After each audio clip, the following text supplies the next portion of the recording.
Hmm.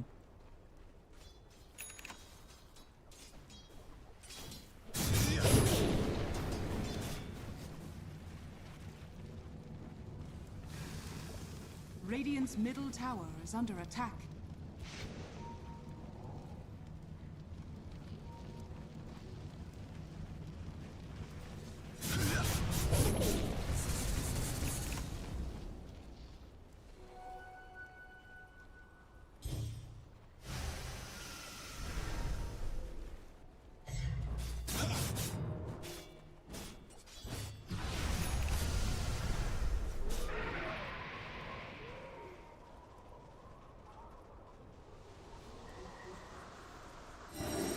Topside is a fight underway. DB,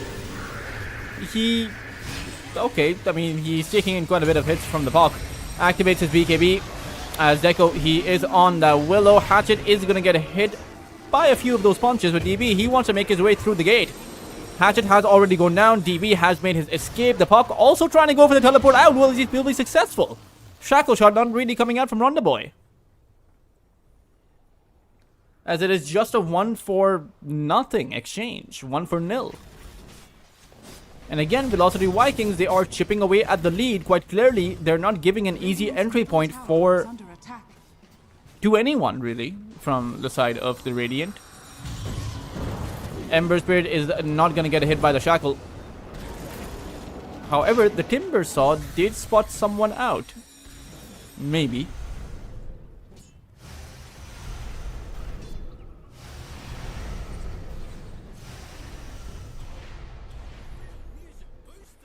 Yasha and Kaya up for the Skywrath.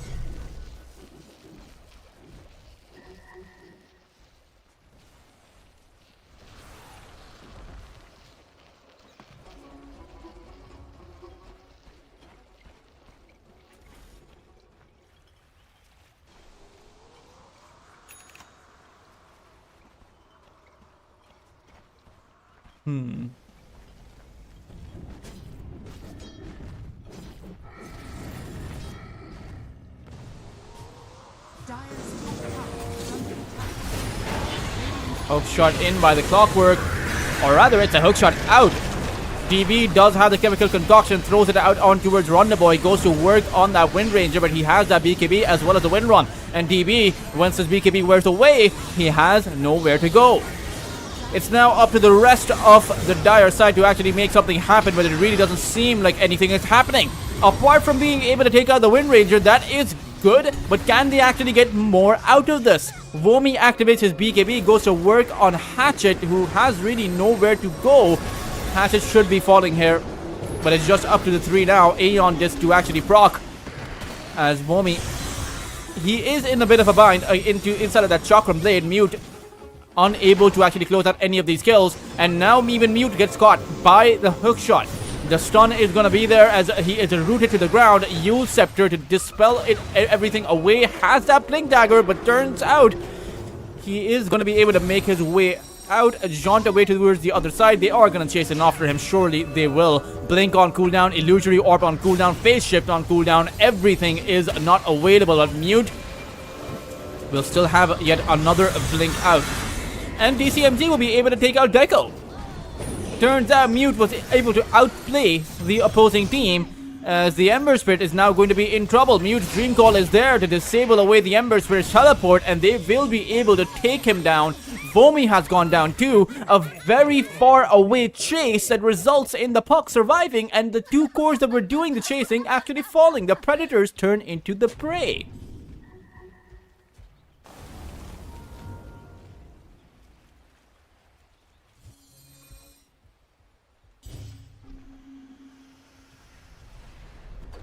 Not that good of a look, if you ask me.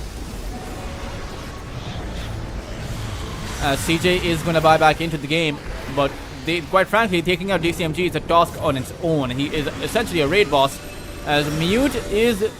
CJ needs to be careful. He does have that BKB available, might actually be forced to use it, as he does get rooted, so he does have to pop the BKB. Focus Fire comes in from Ronda Boy. CJ has nowhere to go, no remnant available, and will actually drop to the deck.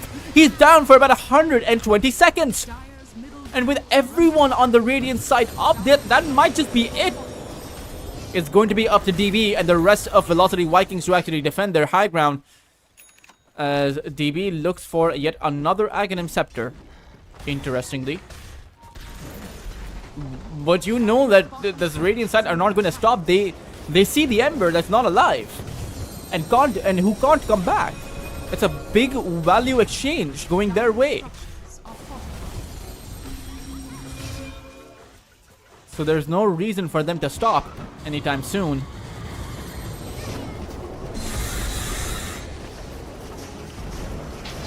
Melee barracks is again the second one to fall. Still have about 70 seconds. Will they go back or will they go for the top lane barracks? Ideally, they shouldn't really go back here.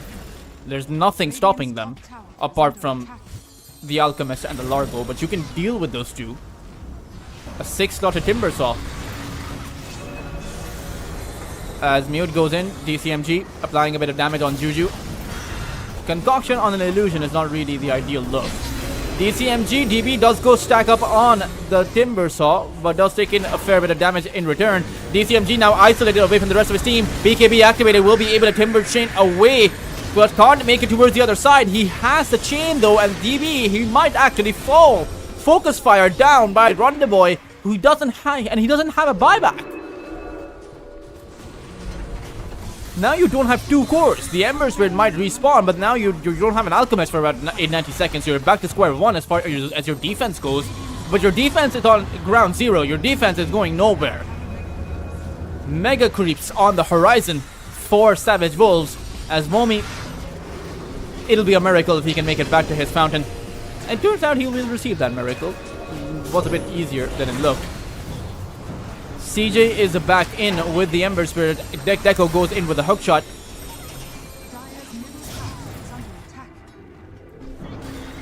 But 60 seconds without the Alchemist, they don't know that. They don't know that DB bought out. Or rather, just doesn't have the farm for the buyback. So they will decide to play it safe.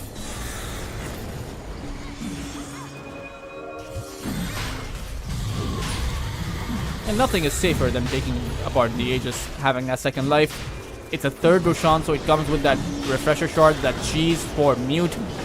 He can keep his threads down on the ground. They leave the refresher shard, as CJ is just gonna pick that one up. That could be a huge mistake, but we will find out. It's as Deco is gonna hit the deck once more. CJ now on that low ground, no BKB available, but does have that refresher shard, needs to be able to use it, but will just go down before he has a shot. Vomi will call GG as the first game goes in favor of Savage Wolves. For Velocity Vikings, they did fight long and hard. They did try to find those comebacks, almost found them at some point in the game, but the Alchemist carry is, even though teams do pick it up, I think there's a bit of difference between a tier 1 team going for the Alchemist and a tier 2 team going for the Alchemist. We will be back though, guys, to find out if Velocity Vikings, who by all measure are the team to beat for Savage Wolves, they are one of the strongest contenders in the Southeast Asian circuit, and we'll find out if they're going to be going down 2-0 or if they will be able to fight back and take Savage Wolves to a game number 3.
Hey guys, welcome back to the Current Station Lunar Snake Trophy season number 7.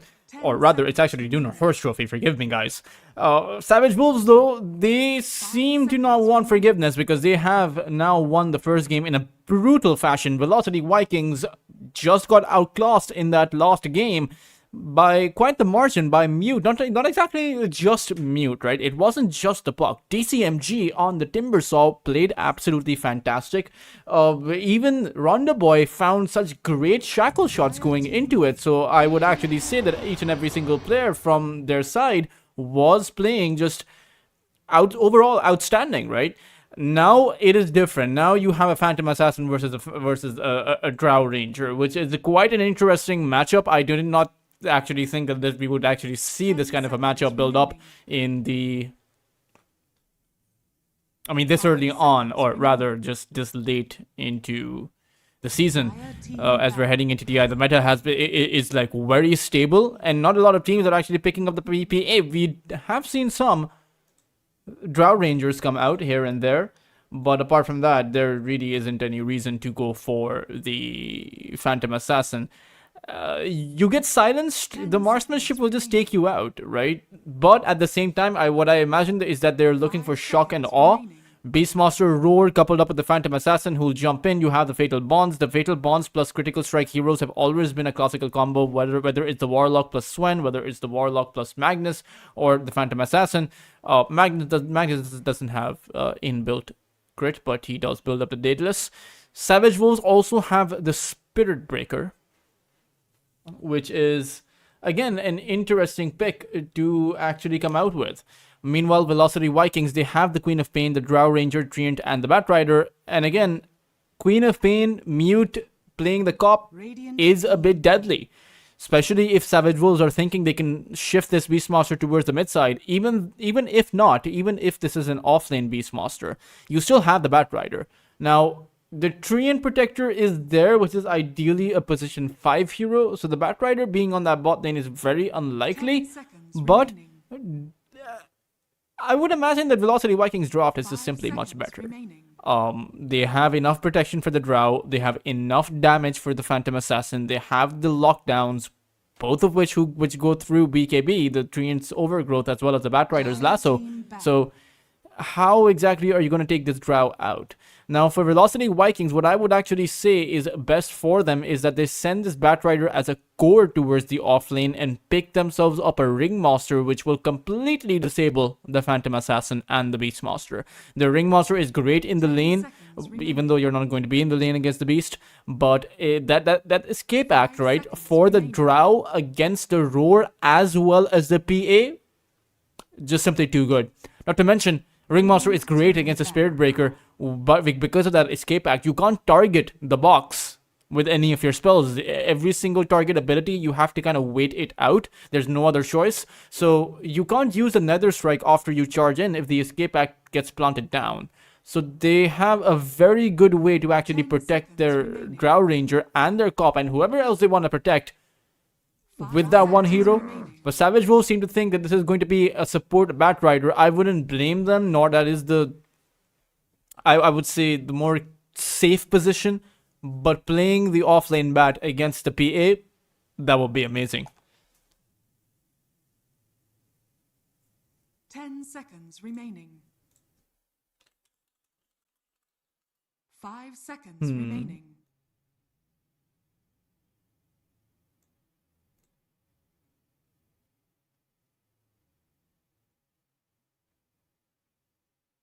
Radiant team pick. Legion Commander. Oh wow, they go for the Legion Commander, Velocity Vikings. That is definitely an interesting pick. It's pretty good against the Beast simply because when you do jump in, that those overwhelming odds are going to be able to, you know, supply you with a lot of damage, a lot of attack speed, and just take out the summons quite easily. Not to mention, you jump on the Warlock or the Spirit Breaker, duel them down, and they should actually die. There's not exactly a whole lot of burst outside of the Sonic Wave, but it's still there. Savage Wolves, they'll respond by the Underlord, which is a pretty fantastic pick, and it will be a mid lane Beastmaster. I don't know how I feel about this, considering you're playing into a Cop are you playing into a cop? Because Vomi picked up the Queen of Pain. And DB picked up the Legion. Is this a mid-Legion commander?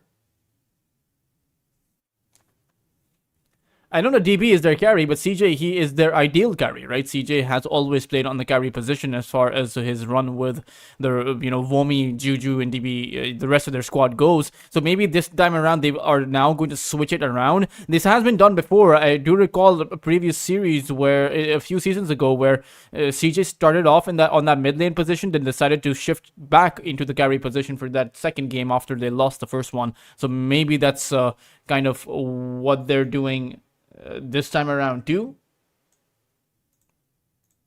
But we'll see what the case will be. As Savage Wolves versus Velocity Vikings. I mean, just looking at both of these two teams, right? You would imagine that it is probably the side of Velocity that should be coming out ahead, but you can never really be too sure about that, right? Because Savage Wolves, they did have a few tricks up their sleeve. Now DCMG, he had a fantastic game on the Timbersaw. Can he keep that up against, I would say, the Queen of Pain, or rather, sorry, no, it's gonna be the Drow Ranger. Okay, I think it's a pretty okay matchup. Spirit Breaker plus Underlord, you land down that pit. If you get stunned up, you're going to be getting pitted again, especially if it's a backline stun, right? If the Spirit Breaker actually goes around you and then attempts to hit you, so that poke will actually bring you closer into the pit. But we'll see how exactly all of that will pan out.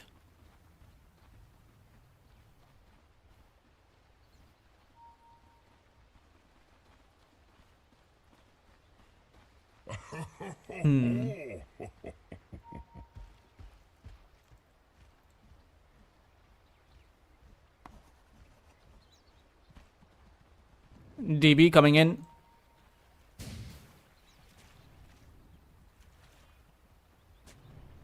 Rather, it is a 4-man Smoke of Deceit from the side of...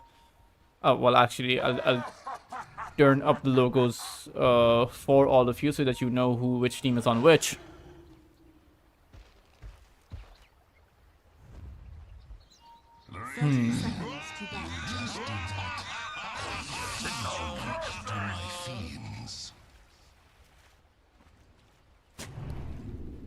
Mute plants down an observer right next to the previous observer, but Vomi was not able to spot that out. Is it a mid lane? I have no idea what their draft is trying to do here. Right, the Legion Commander is standing over on that off lane, so they've completely switched every single player around. CJ, who was playing the mid lane, is now playing the safe lane. Vomi, who is their off laner, is now playing the mid lane. And meanwhile, DB, who was their carry, is now on the off lane. So...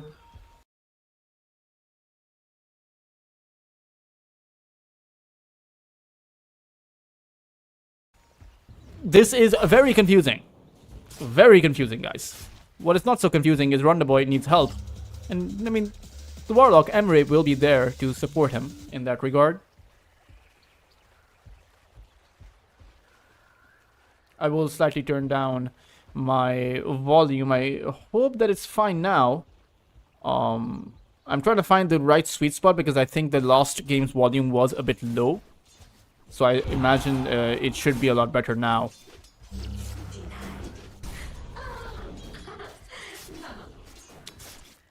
Legion Commander versus the Phantom Assassin. Not that bad of an exchange, I would imagine. I think the Phantom Assassin is going to struggle in this game. Or rather, in this laning phase. The Legion Commander simply has too much damage. The overwhelming odds, the press the attack, which will heal you back up, is always going to be a factor.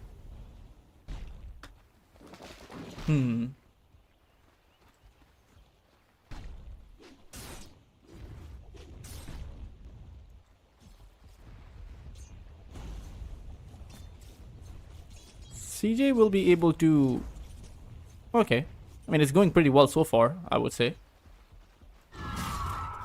Mid lane, Vomi, let's see what he can do on that mid lane. It's been, I haven't really seen too much of Vomi on that mid side, but against the Beastmaster, he should be having, you know, when I think about any kind of melee hero against the cop, I think of struggles. Just a lot of pain overall. And I think the Queen of Pain with the Shadow Strikes, even though Vomi isn't actually going for the Shadow Strikes, I'm not too sure why. Maybe because he just wants to apply damage on those boars. The level 3 Scream of Pain, once you do have those, you can stack up pretty well, take those boars out with 2 uses of the Scream of Pain, as we just saw.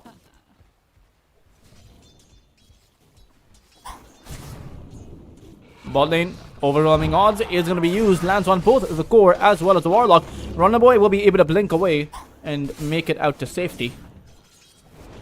Not too bad of an exchange, but Runner Boy, he wants to go back in.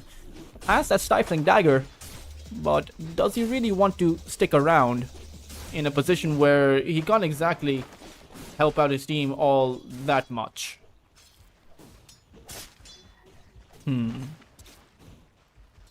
A lot of these creeps are going to be pushing in the tower pretty shortly. I mean, it's going to be a double or maybe even triple creep wave.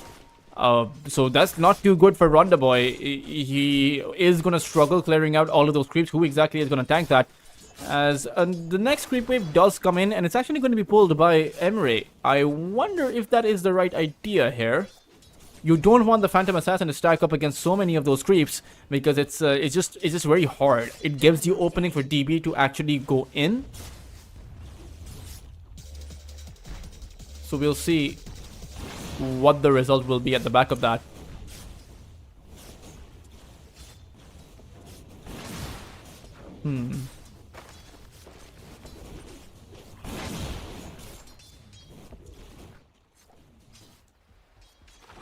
Radiant structures are fortified.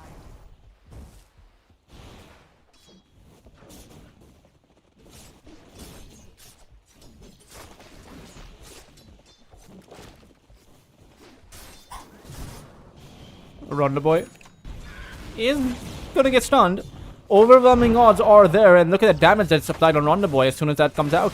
He may have 7-1 charges, he may have that Fairy Fire, but at the end of the day, he is going to continue in his struggles. At the same time, we haven't really taken a look at DCMG, who is continuing to struggle on the Underlord, only about 14 CS, but maybe they'll be able to pick up a kill on CJ. Hatchet not really going in for the charge right now, does get silenced down as CJ attempts to dish out the Frost Arrows. Flame Break is going to disable the charge, and Hatchet is going to maybe fall beside DCMG as he went down earlier. CJ drew first blood, so they even managed to give the first blood kill to their carry. As Hatchet is just going to get chased by these two supports, including a creep wave, but surprisingly, it's DB who falls towards that bot lane. Another Flame Break actually catching Hatchet, and he doesn't actually have a teleport out. He is going to get slowed by that Blood Grenade. Too many Napalm charges. A few hits from Juju will do the trick, as the Batrider will be able to pick up the kill. But again, a kill for the Phantom Assassin towards that bot lane is not that bad of an overall exchange. Sure, he doesn't get that first blood, but you disable the Legion Commander, who is very dependent on his itemization. If he doesn't get to that Blade Mill and his Blink Dagger, he really can't do much. He needs to snowball by getting some dual kills around the map. Are scanning.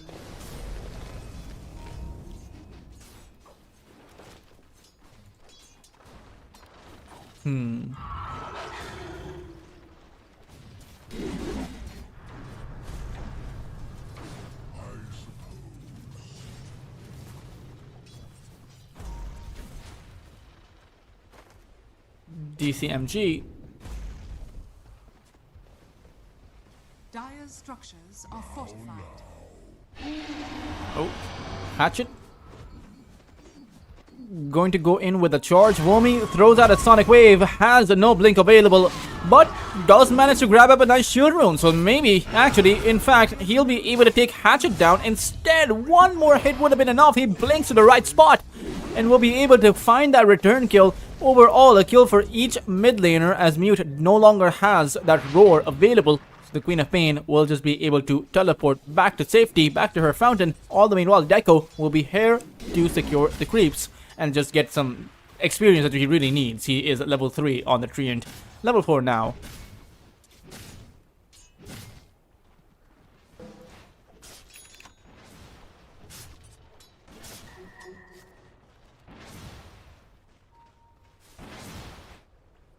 Hmm. I'll take that.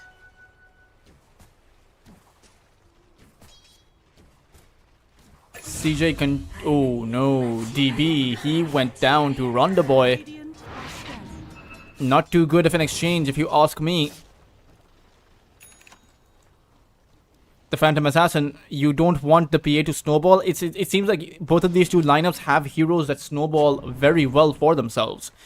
And the Phantom Assassin is one of those heroes that if she gets to her that early Battle Fury, you're going to be in big trouble. However, a blink by Ronda Boy not really going to work out as Vomi is here. It turns out that Emery is going to be the casualty. The Warlock stuck between 4 entire heroes, and now they make a move towards Ronda Boy. But he was quick on his feet with that down patrol scroll. Will just make it back to his base. Vomi will teleport back to the mid lane, and all is right in the world for Velocity Vikings. Dire's top tower is under attack.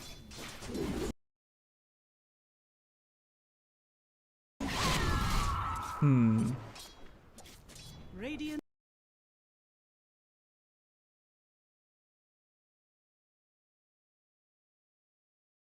are scanning. Hatchet. Radiant's middle tower is under attack. Ronda Boy actually looking for or eyeing down that Legion commander. Maybe he wants to go in again, but it does seem a bit risky.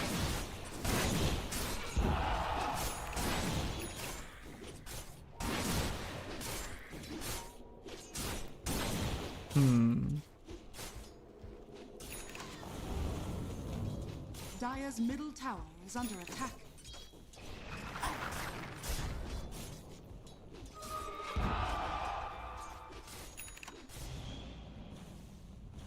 Radiant's bottom tower is under attack.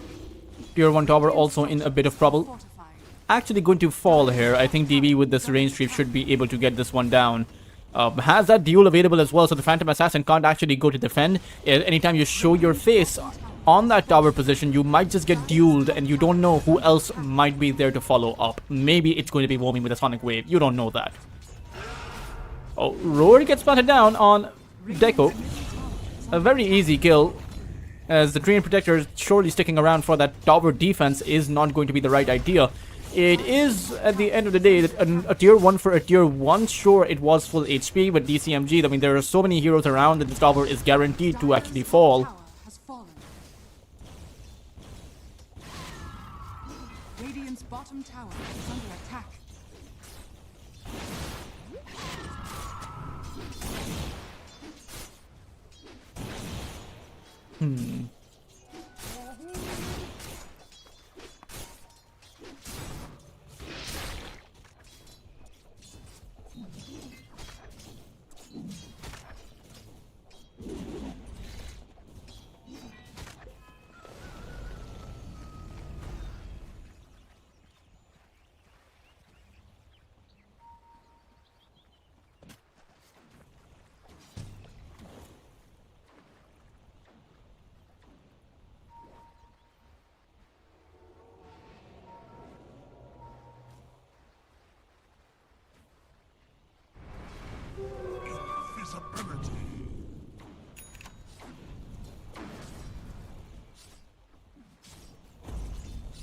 DCMG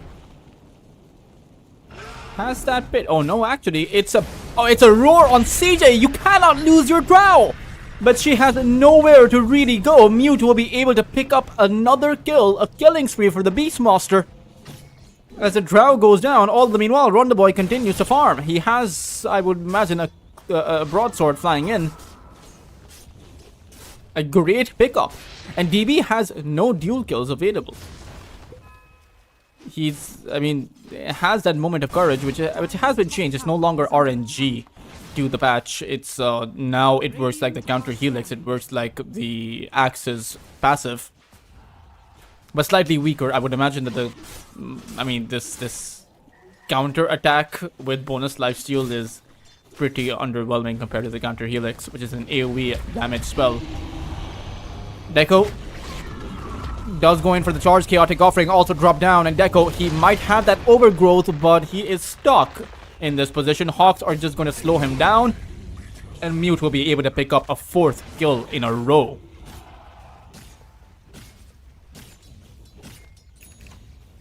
Dire's middle tower is under attack. Now with this chaotic offering, they want to look for the tier 1 tower. Might be able to find it with DB not being in any kind of capacity to actually defend this position.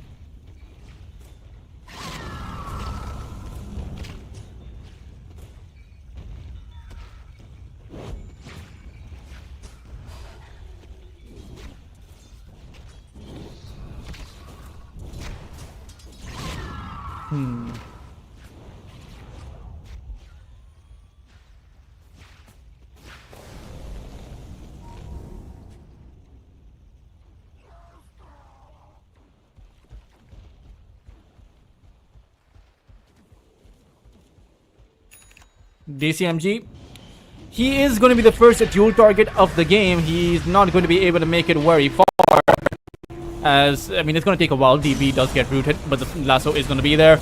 Duel will be used, and that is going to be the first 10 plus 10 damage going their way, but Womi died.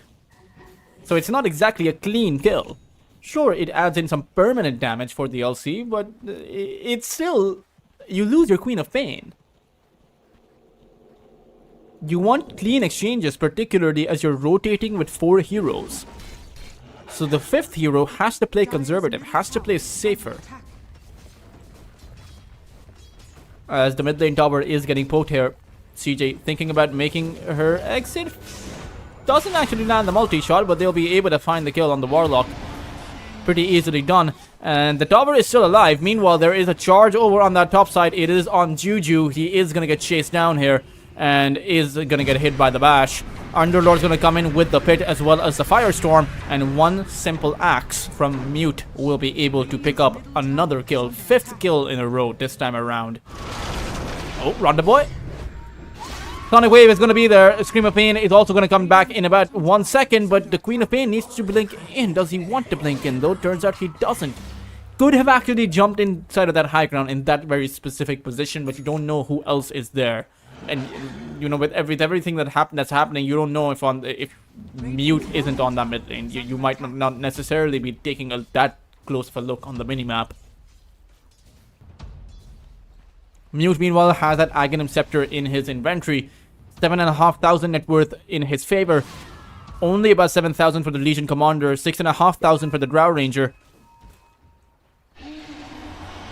As Hatchet, he goes in towards DB. Nether Strike is also going to be used. Roar is going to be coming out. So multiple ultimates to secure the kill on the offlaner. As okay. I'm not sure what that duel was, to be frank. That was very weird. That was, there was no way he was going to survive there. He only had a Treant Protector without the overgrowth. So it's not as if Deco could have done much about that position either. So giving away a kill towards the other side as you go down is probably not the right idea. I mean, that approach was quite severely flawed. As Deco, he's gonna realize why the Phantom Assassin is not running back. It's gonna be because Hatchet is gonna come in with a mace, I would assume. And they're going to be able to pick up a kill on Deco.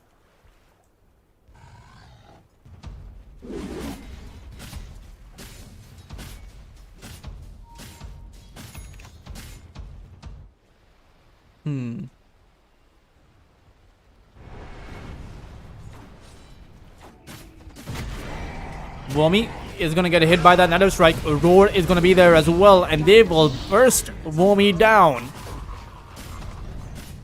DCMG alongside the rest of their team are going to go in through the gate. It's towards that Bat Rider. Hatchet is here too. All they really need is some kind of vision on the bat, but they won't be able to find it. Mute has decided not to enter the pit or gate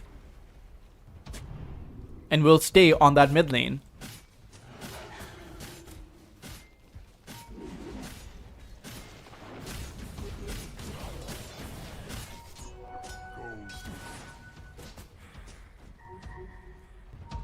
Dire are scanning. Another pit. A Rod of Atos comes out as well as Hatchet. He does go for the backline stun, but Juju will be able to make it out, surprisingly so. CJ comes in with the silence, and DB wanted to look for the duel. He does find it, and a Sonic Wave gets sent out by Vomi. This is a great fight. Overgrowth actually stops their retreat, as 3 entire heroes will fall. They will even find the Golem and take that down.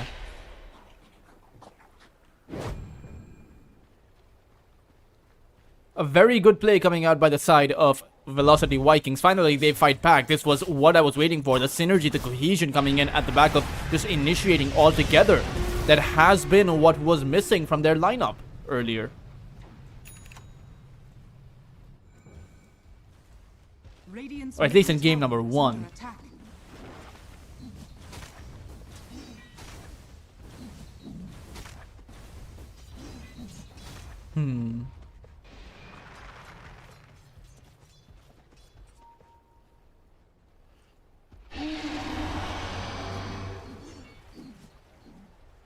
Hatchet.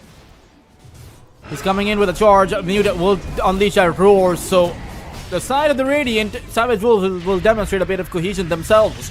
Able to take out DB very quickly and turn on the Batrider 2. 2 quick kills going the way of the Radiant side as Mute reveals his Blink Dagger. And again, they have a Phantom Assassin with the Battle Fury just continuing to farm up.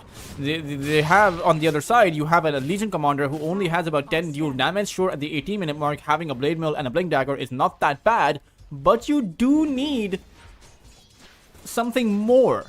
Because at the end of the day, the comparison is going to be between yourself and this Underlord who, you know, is going to be having an Aghanim Scepter afterwards. Maybe he even goes for a Crimson Guard to be able to come in and drop down that that aura for whoever gets dueled. But no, he's just going straight for the Aghanims on DCMG.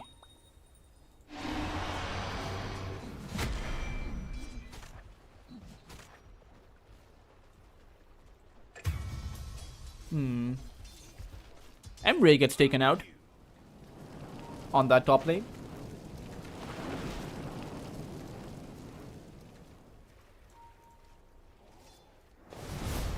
Rondaboy, as well as Hatchet on Deco. Nether Strike is going to be there, and Rondaboy will be able to secure a quick kill. Romy, though, he comes in, has a Sonic Wave. Rondaboy needs to be very careful, but unfortunately has nowhere to go, and so he decides to actually just fight. Mute is going to come in with a roar, and it turns out the TB with the press the attack is able to dispel away the roar.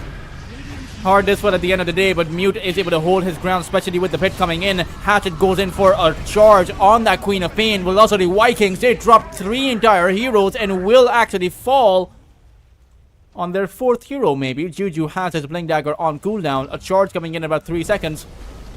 And, I mean, Juju's dead. Oh, maybe not, though. Okay, no, he's dead. Yeah, Atos comes in.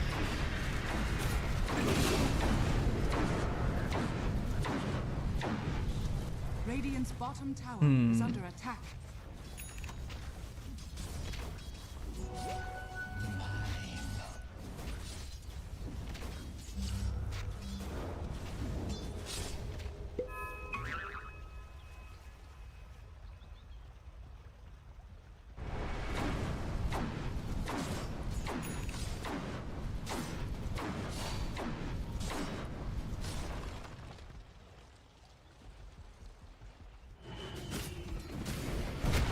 Deco on the Treant Protector.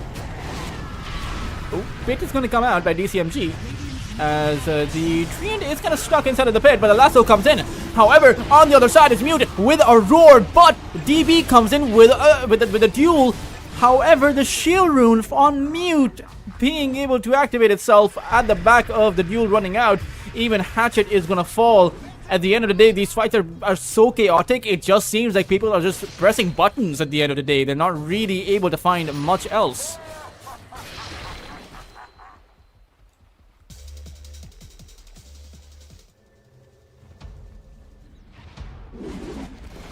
And it is now a 5,000 net worth advantage in favor of the Radiant side.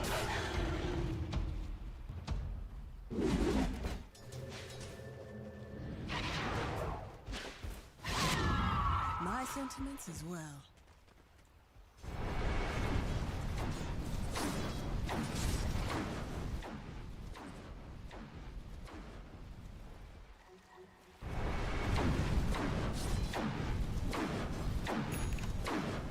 Radiant's middle tower is under attack. Radiant's middle tower has A fallen. 3-man smoke comes out by the Dire.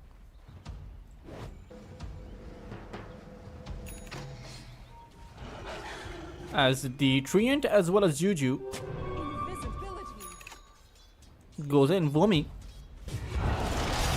Mute is able to activate his BKB, so the duel is not going to do as much. It will run out, but Vomi has that Sonic Wave. Will throw it out on towards Mute, who still hasn't lost his life. The Phantom Assassin will assassinate the Batrider as Vomi is in trouble. Chaotic offering Nether Strike to keep Mute going, and he'll be able to survive and teleport out.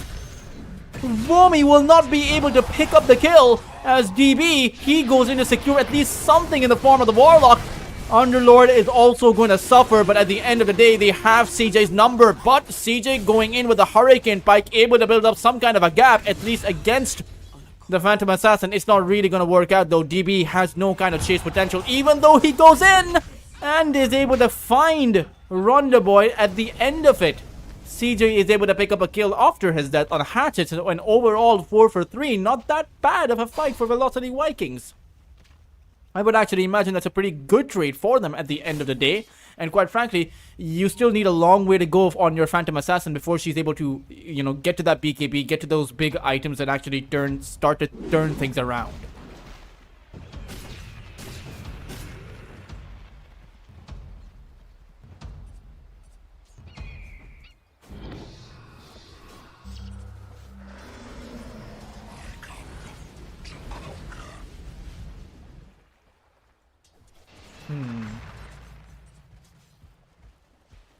Radiant are scanning.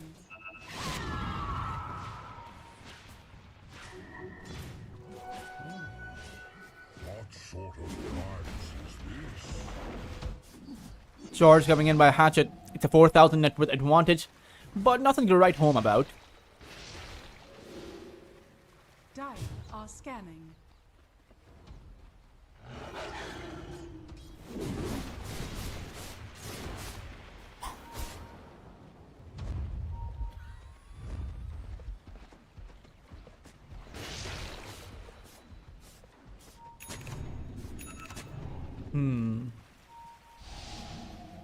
They're going for a 4, or rather a 3-man smoke.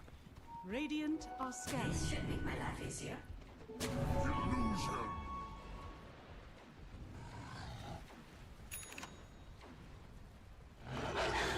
Underlord DCMG has the Aghanim Scepter, so he can join his team Radiant's and continue farming up elsewhere on the map.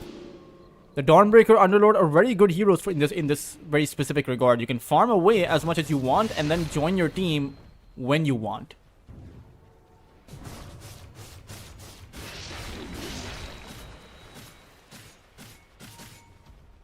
Dire are scanning.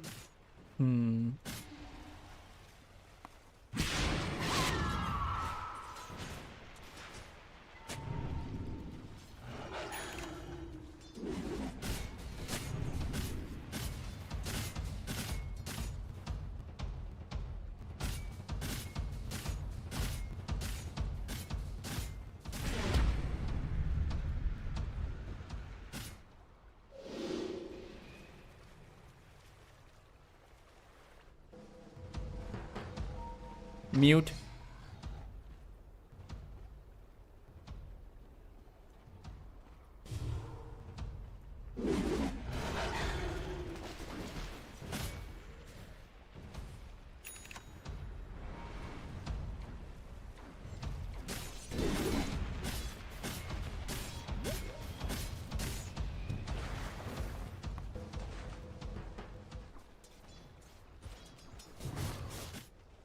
I mean, Vomi has the Aghanim Scepter. You also have, I mean, the Legion Commander doesn't actually have much else. 8 minutes onwards, he's really hasn't found his farm.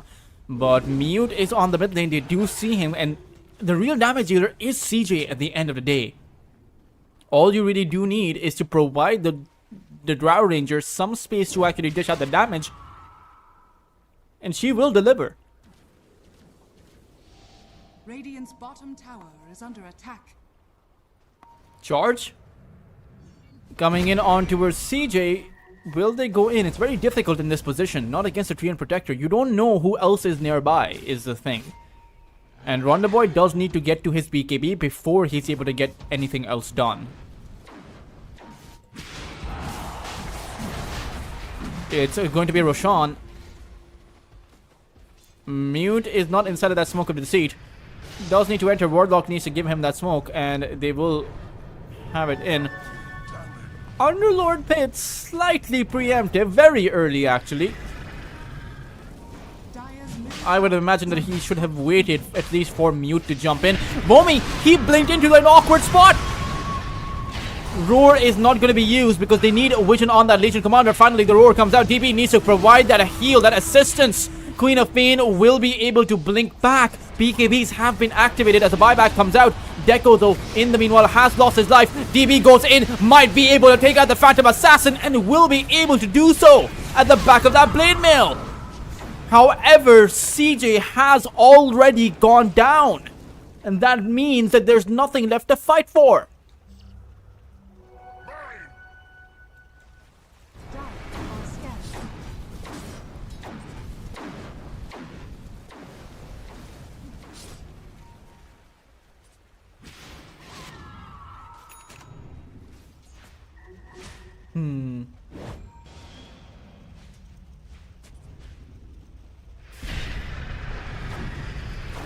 Another pit, but it's not really designed to do much. Actually, Deco is gonna go in for a punch. It's always satisfying to land that punch on the tree.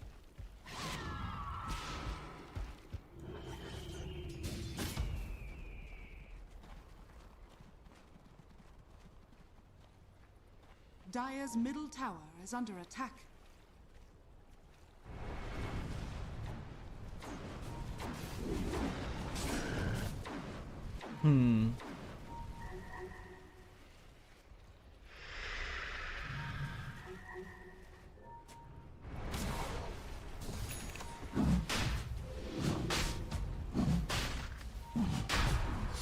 Roar is going to come out on the Batrider. Juju, though, he has those overwhelming odds and will be able to make it out. Turns out that they picked the LC for that dual use. However, CJ has no PKP. Is going to be getting caught towards that backline. Able to come up with a silence, but Rondaboy is able to assassinate him. Duel has not come out by DB. He doesn't have a BKB either. This is a horrible fight for the side of Velocity Vikings, as they're going to get wiped out. No duel, no team fight. No Drow, no team fight. Turns out they need their entire lineup or there's no team fight. And you need to get something done. Just simply using the overwhelming odds to dispel away the Roar is not enough. You need to fight back. You need to sink your teeth in, sink your claws in. Not sink your teeth in. I don't know where that impression is from or came from. But you need to do something other than just run. Especially with heroes that are naturally aggressive. And if you don't provide that front line of a buffer, your Drow is going to be a sitting duck. Hatchet has vision over Womi. Roar is available now too. They have multiple Manta styles against the silence of the Drow Ranger. 11 seconds for the Legion Commander to respawn. CJ is back in the game in about 2 seconds, but it's too late. Roshan will be going down. Aegis in the hands of the Phantom Assassin. And it is the Radiant side. It is the side of Savage Wolves, who may not have looked savage yesterday, as someone pointed out, as Meaty pointed out, but they are the Savage Wolves here right now. They are demonstrating why they also have some pretty sharp claws and some big teeth.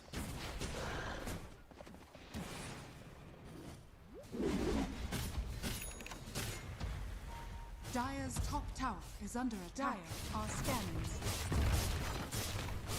Dire's structures are fortified.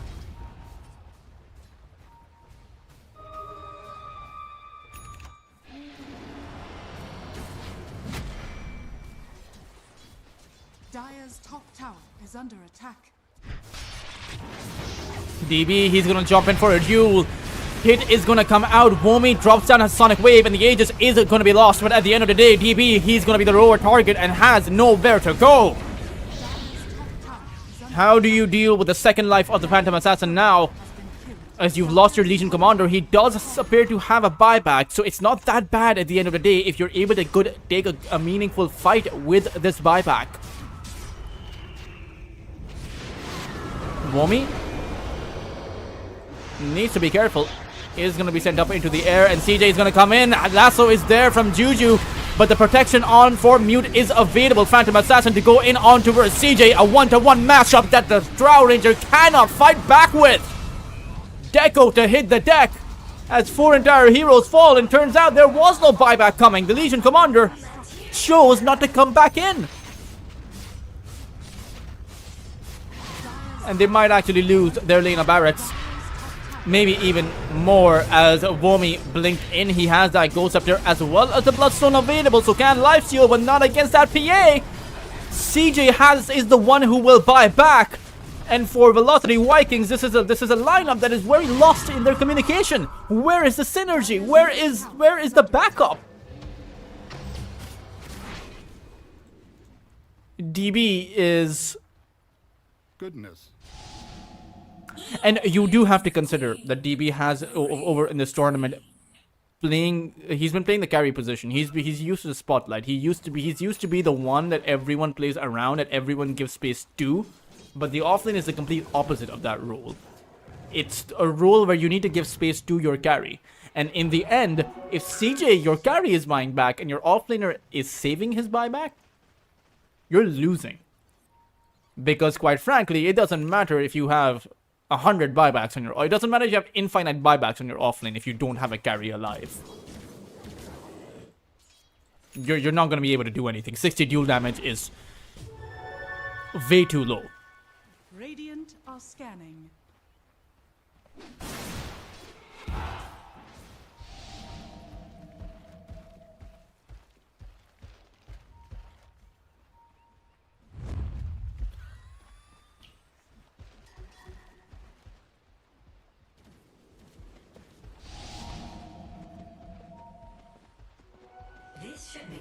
Hatchet will break away all of the smoke. CJ is going to get caught out. Pit comes in as Mute goes in for the roar. They see CJ. They want the Drow Ranger. He doesn't have a buyback available. Rondaboy blinks forward, but Deco, he will disengage. Rondaboy, meanwhile, will be able to take out Juju. Trine Protector is not long for this world as he's trying to stack up. DB gets hit by the charge as the Queen of Pain will buy some bit of space. Bloodstone activated. Blink Dagger is going to come off of cooldown, or rather Blink is going to be available. But DB did have to activate his BKB. At the end of the day, somehow, some way, they make it out of that impending or inevitable massacre. With only one loss. That is not that bad. But how are you going to go in is the question. They see CJ, they see DB. Dust is going to be activated by Rondaboy. He's already going to jump in. Use on the Legion Commander once again. An attempt on towards CJ is not going to work out. Vomi has no Sonic Wave, and at the end of the day, DB has gone down. Vomi has to just get back now. As constantly, this is why having no buyback on CJ is quite deadly. However, the Batrider is going to go in. Rondaboy taking in quite a bit of damage. Needs to be able to blink away and is able to find it. Vomi, though, will not actually die. Will do so to the Firestorm in the end, but you've already lost your Phantom Assassin. DCMG is just going to pit away. Some back and forth in this game, but at the end of the day, you can tell the panic that sets in for... Oh no! Mute, he's gonna go back in. They're back in with the pit. Buybacks are going to be coming out from the mid laner, but CJ, he is going to go down. A surprise initiation that they did not see coming, and now CJ is going to be unavailable for about 100 seconds. Vomi has to do something. He's going to jump in alongside Deco, who comes in with an overgrowth. DCMG to eat a Sonic Wave to his face, but Mute is going to come in with a roar. It's now Vomi who will activate his Ghost Scepter. Bloodstone to also come out as he will. Oh no. He fought back. Dire's middle tower. GG will be called because there's nothing more left for Velocity Vikings in this series. Savage Wolves will demolish Velocity Vikings in a clean sweep by targeting down that Drow Ranger who did not possess a buyback. And DB, quite clearly the role for him is the carry position. You know, he has been playing great on the carry role. And unfortunately, this was a stand-in situation. Pota 2 was not here for Velocity Vikings, right? That is by far their best player and quite frankly, the best player in the tournament, in the entire tournament. So, they weren't playing at their full strength. But I have to say, there does need to be synergy added in. There does need to be, you know, a bit of adjustment there. Meanwhile, for Savage Wolves, this is their second series win. They have 2 series losses, 2 series wins, and they have nearly guaranteed their position in the playoffs. So that's, you know, a pretty good run for them so far. All the meanwhile, it's Velocity Vikings also have 2 series wins and 2 series losses, so they're going to be tied up with Savage Wolves. Of course, guys, we have 3 series for you, like I mentioned earlier. We have our next series coming up in about 20 minutes. It is going to be between Satan 666 and Roar Gaming. Roar, who are looking fantastic with 4 series wins and only 1 series of a loss, that too against Velocity Vikings. Don't go anywhere, guys. Stay tuned and I will bring you the next series in about 15 to 20 minutes. Actually, you can go somewhere. You can go grab tea or something, but do make sure you come back for that next series. I will see you then.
5 seconds remaining.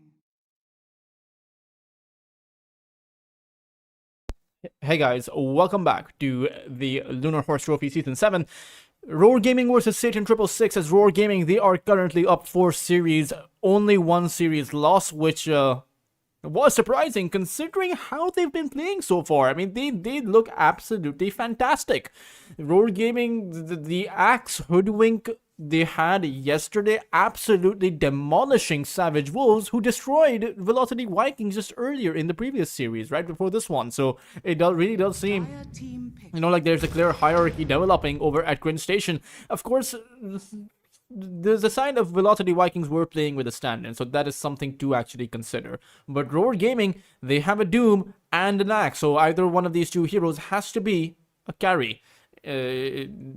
And it should be the Doom rather than the Axe. I would imagine this is because of the fact that they see the Abaddon on the other side. You drop down that Doom and the borrowed time is not going to be healing you back up. It's really difficult for the Abaddon to actually play against the Doom, but Satan 666 do have the Lich. This is something that a lot of teams do come up with, and we'll see how well this actually does.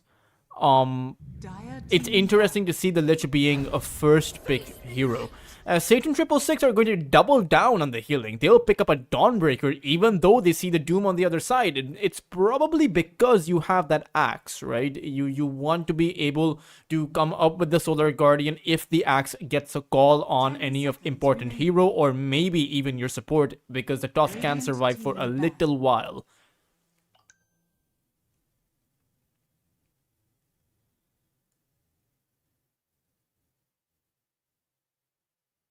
At the same time, you do have to consider the fact that, well, apologies for that, you do have to consider the fact that the laning phase for the Axe is going to be a lot different. You have the, I would say, the battle hunger is going to be dispelled away from by the Abaddon's Aphotic Shield. Of course, you're not going to be spamming that out as much as the Axe can spam his battle hunger, but it's always going to be a factor that you do have to keep in mind.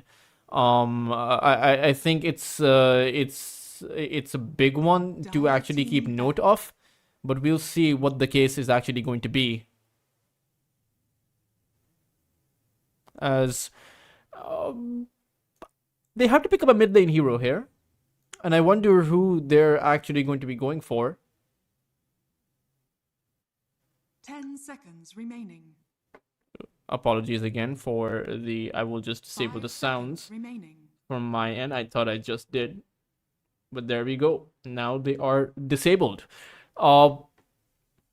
Roar Gaming also have to pick up a mid lane hero as they ban the Puck. Satan bans the Viper as well as the Huskar, so they are afraid of the cheese coming out, or maybe even just that break mechanism.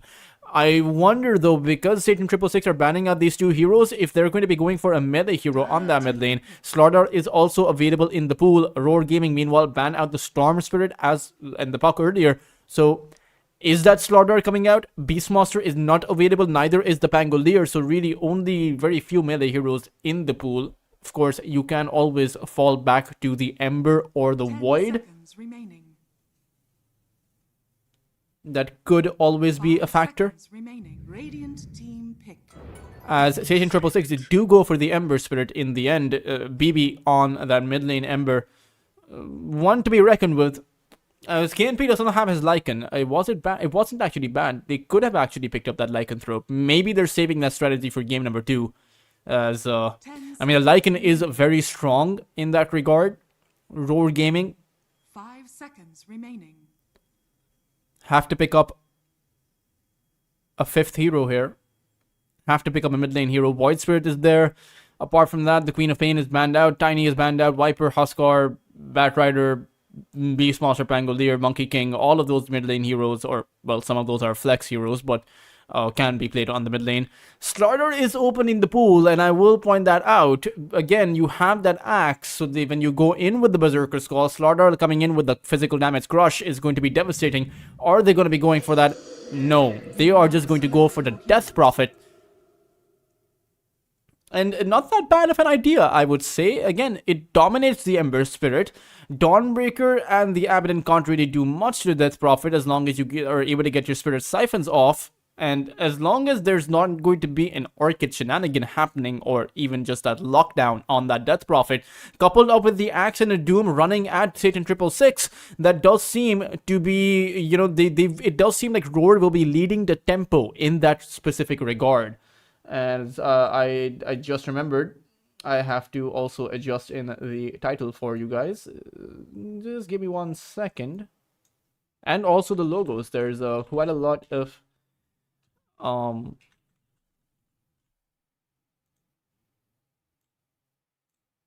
quite a lot I have to do. Part of the job, I suppose. Who takes game 1? It does come down to a lot to those to the laning phase. For Roar, quite frankly, they play at the back of that laning phase, right? And that's what they pick for as well. The Axe Hoodwink, and you have that break mechanism against DO6, so assuming you're able to land that call and an early sharpshooter just break down the Abaddon, you can take him down within the call itself, because you can't activate the borrowed time if you're under the effects of the Berserker's Call, and if you're broken, if you're stunned, you'll just die before that can come out. At the same time, of course, you do have that snowball save against that Berserker's Call. So it comes down to how you counter initiate, how you counterplay. And they do have the lineup for that counterplay in the first place, right? They have the Dawnbreaker.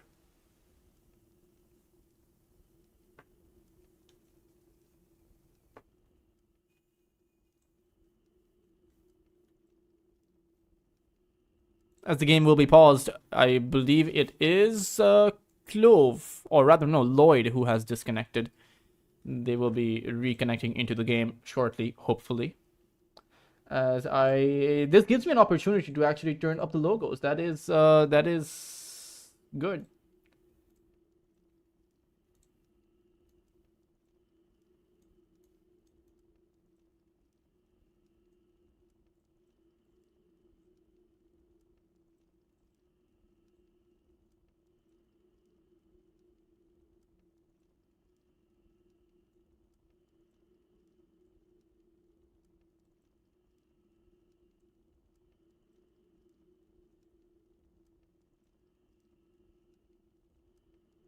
There we go. The logos are now on our screens.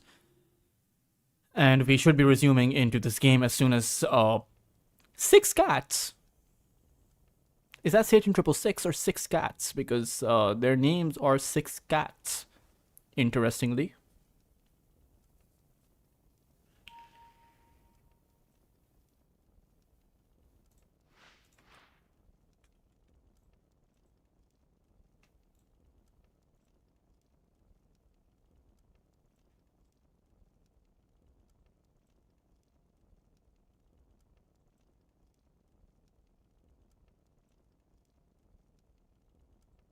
Hmm.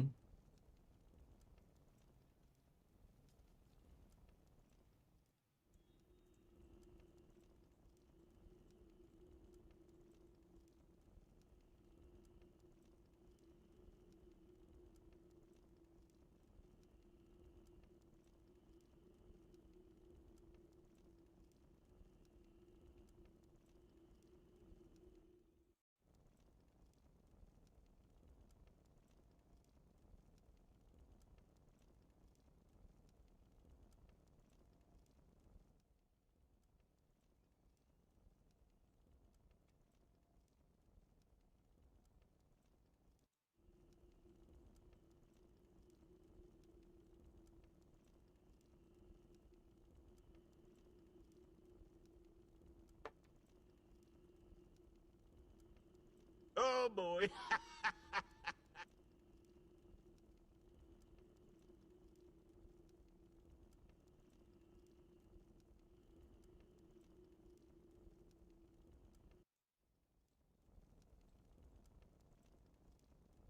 Waiting currently, guys. Perhaps it's some internet disconnectivity issue, which will hopefully be resolved. I will tune out of to the waiting screen. The draft is before you guys. This draft is not going to change. This will be the game. This will be the draft that both teams will be playing with. But we'll head to the waiting screen. We will be back as soon as Lloyd reconnects. Don't go anywhere and stay tuned. Never mind. He's reconnected. Okay, so I thank you all for staying tuned. You know, your patience was rewarded. All 2 seconds of it. And the go call will be sounded out. But the side of Satan 666 still needs a second or two to readjust themselves, get back into this, get back into the mojo that they need, and the go call will be sounded out. So game number 1 before us between Satan 666 and Roar Gaming. Satan on the Dire side, Roar on the Radiant side, and the tempo coming up from Roar Gaming is something that Satan 666 are going to have to contend with. They will have to deal with the fact that this axe is going to run all over you on that offlane. The Death Prophet is going to just be destroying the Ember Spirit. And even against the Doom, it's not as if the Dawnbreaker can actually do much. That Infernal Blade can stun down that Dawn before that Starbreaker even lands on the ground. So we'll have to see how exactly they play. Not to mention, you're playing into a Jakiro. And a Jakiro is great in the laning phase. That much everyone knows. But it's pretty good against a Tusk because you can plant down the Ice Path on whoever is getting snowballed if you know the snowball target, right? And the Tusk, as soon as he's out of that snowball, he'll be getting hit by that Ice Path. So that's always going to be a factor. Oh boy. And we'll see how much of that actually comes into play.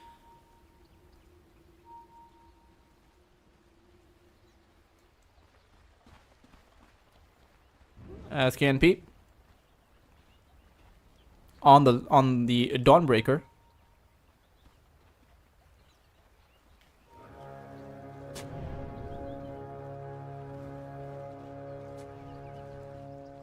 The battle begins.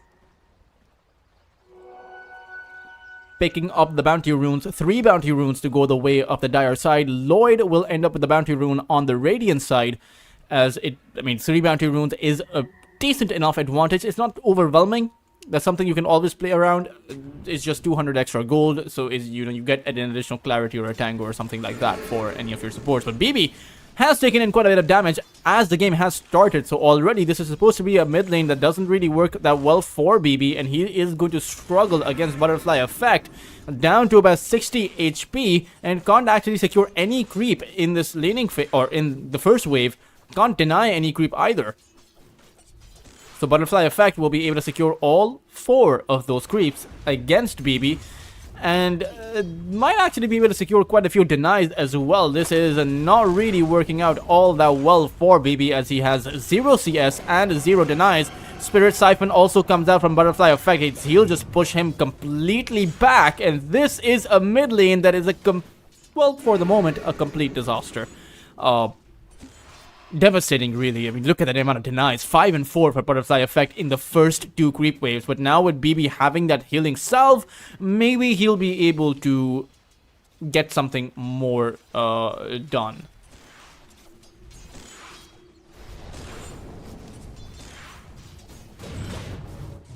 Over on the top side, 9NZ and DO6 versus an Axe and a Hoodwink. It's kind of awkward for the Lich, because even though he does want to trade, you can't be caught in an awkward spot. Once these two hit these level 2s and that Bushwhack is going to be available, 9NZ, his position has to be good. Otherwise, one simple Bushwhack into that Battle Hunger, maybe even Double S, maybe even waits for that Aphotic Shield to come in before planting down that Battle Hunger.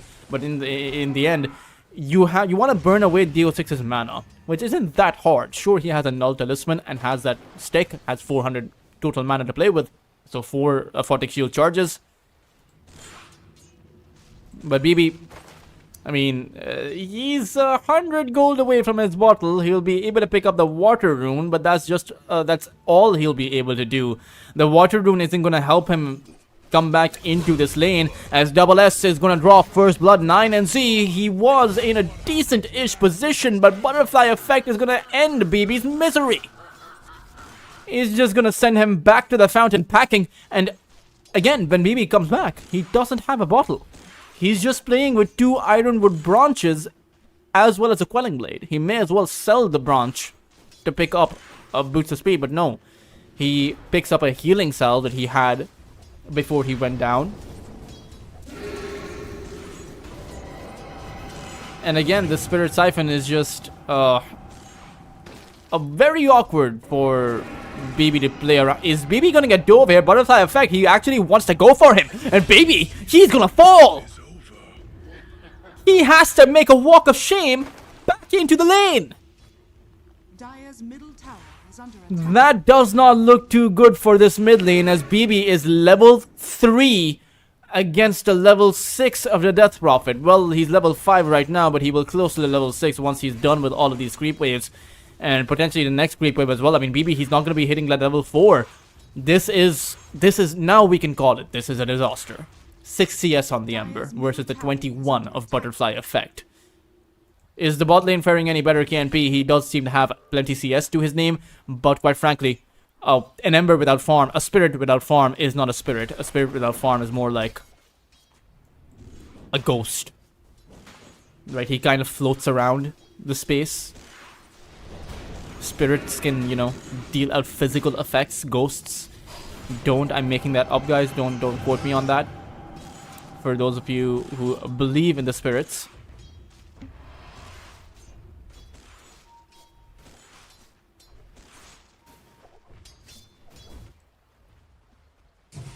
Nine and Z.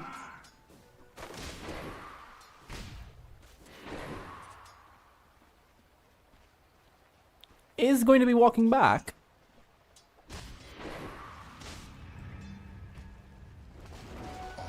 For the dead.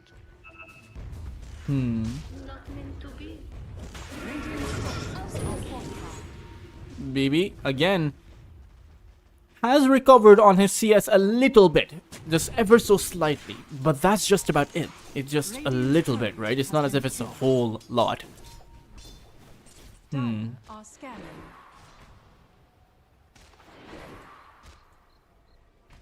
Radiant are scanning.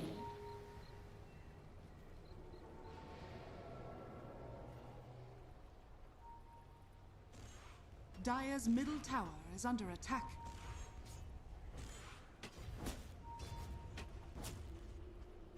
Even towards the mid side, Clove is here.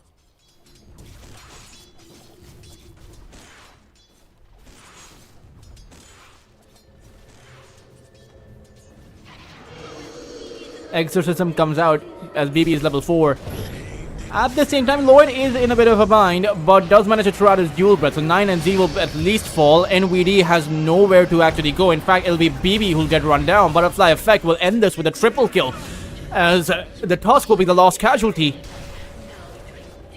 A Butterfly effect is, I mean, it's very easy to make plays when all you really have to do is run or charge at the other side, right? It's a scenario where you can't exactly do much. Dire's middle tower is under attack.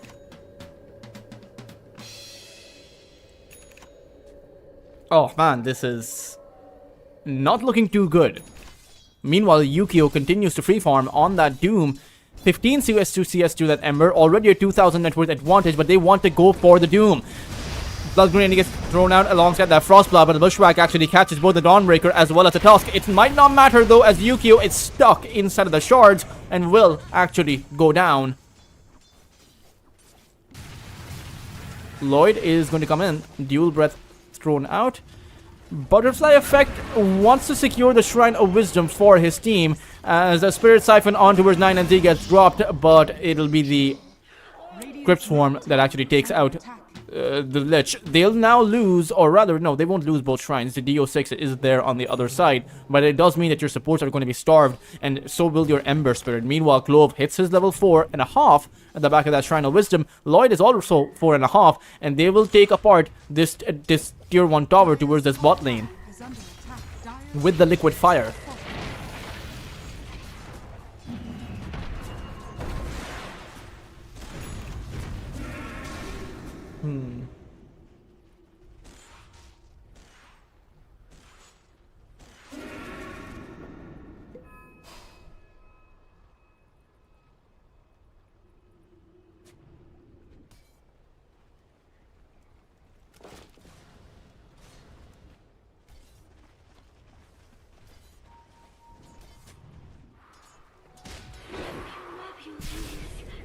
BB comes in.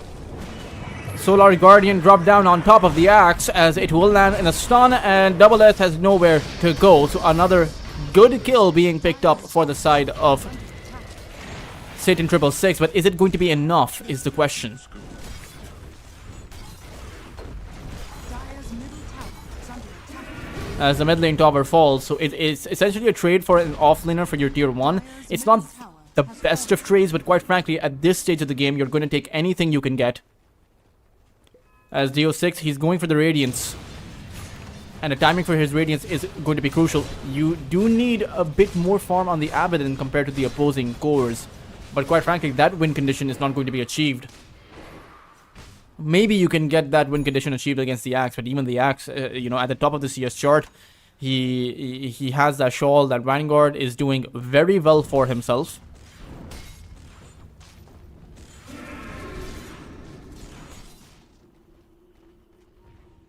Dire's bottom tower is under attack. Dire's structures are fortified. Radiant are scanning. Radiant's top tower is under attack. Dire's bottom tower is under attack. Tower is going to get taken out. The second one of the game, as a 3000 net worth advantage gets built up by Roar, or for Roar. And again, where is the comeback supposed to come from? Dire are scanning.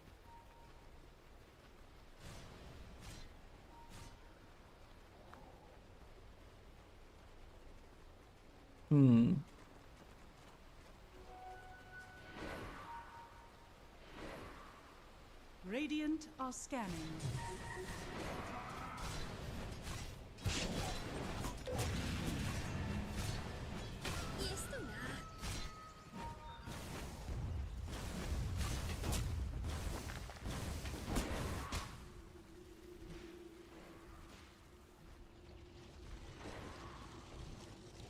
Presumably from just a lot of farm. That's what they're looking for. At that 10-minute mark, though, the Ember isn't as far behind as I would have initially Radiant's thought. Like, if I predicted his net worth, it would be around, you know, 500 less than what it currently is. But the fact that he has 3,500 gives him that chance of a comeback. Sure, he's 2,000 behind Butterfly Effect. Sure, he's quite far behind the rest of the cores, but has a chance of recovery, which is what you need. You just need a chance. And maybe by looking for some plays through the Solar Guardian and the Lich Chain Frost, once it's up, it is going to be slow because 9 and Z, he's level 4.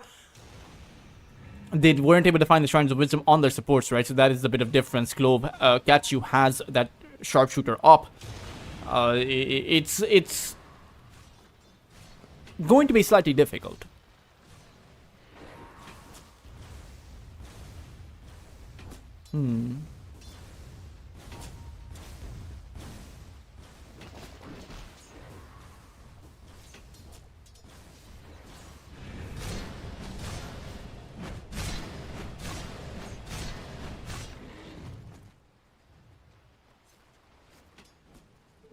The Rune of Illusion.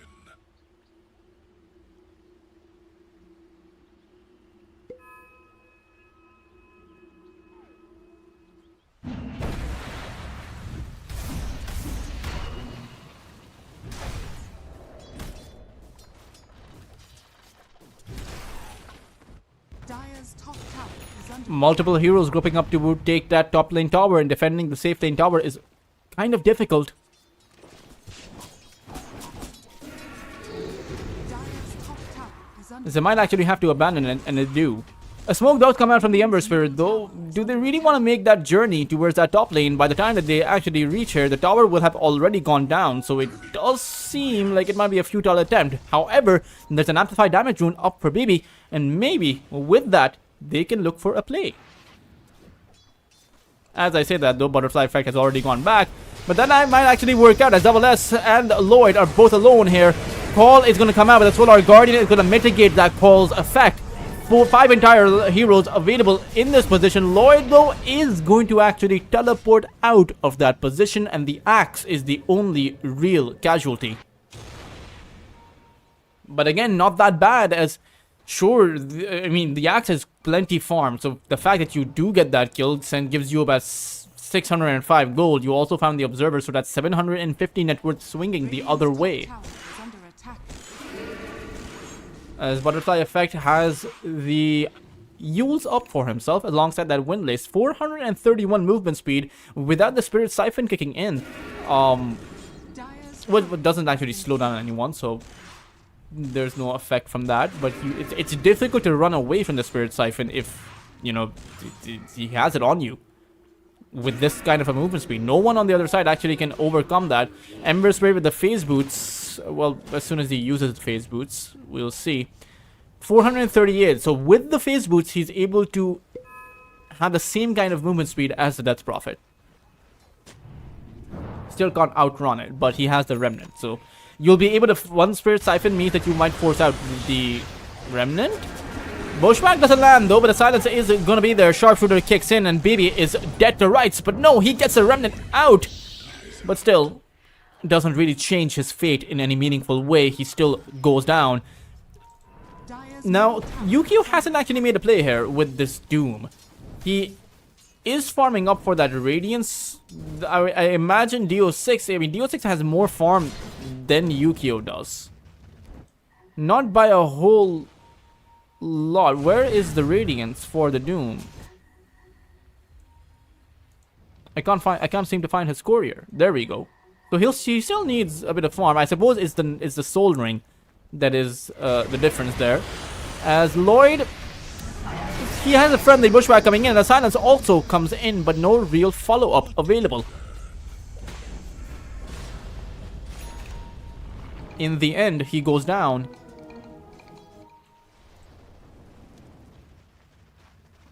Dire are scanning.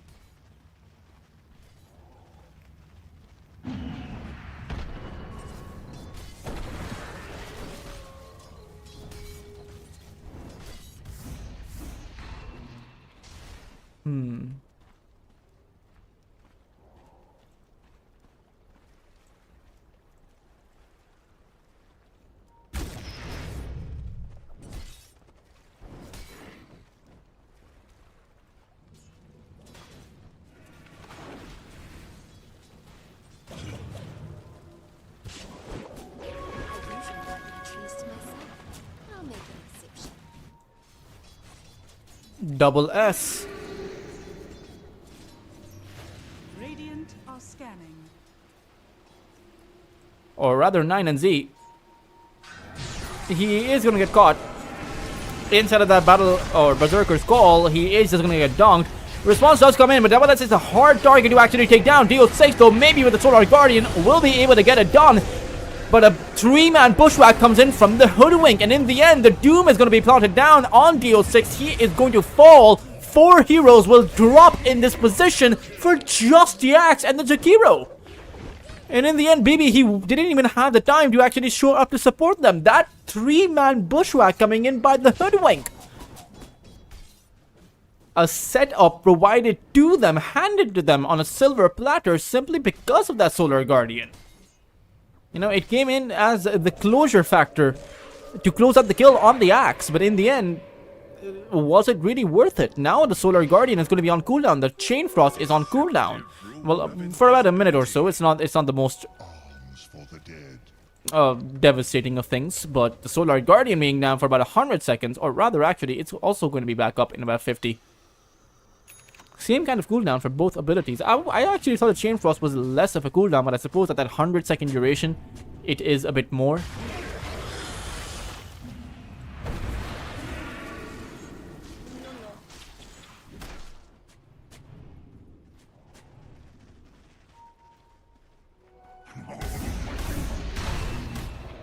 Radiant's bottom tower is under attack. Towards that bot side, DO6 as well as Baby. I mean, you have NVD here for the Snowball. Never die. That's NVD. The response is coming in though. Butterfly Effect is in a pretty good position for that backstab. A 2-man silence comes in, and sure enough, the Solar Guardian is going to be there. DO6 has had to activate his borrowed time, but in the end, it might just end up getting called here. No more borrowed time available. 9NG has that Chain Frost, will be able to throw it down, but Butterfly Effect simply does not care. In the end, it will be 3 entire heroes getting picked up, a dunk to end the Lich's life. And all they really found was a hoodwink.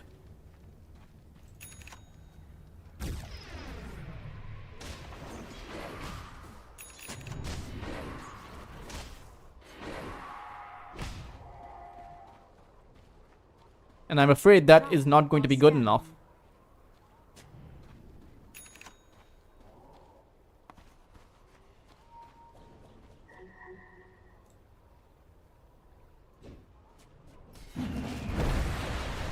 Yukio has the scorched earth.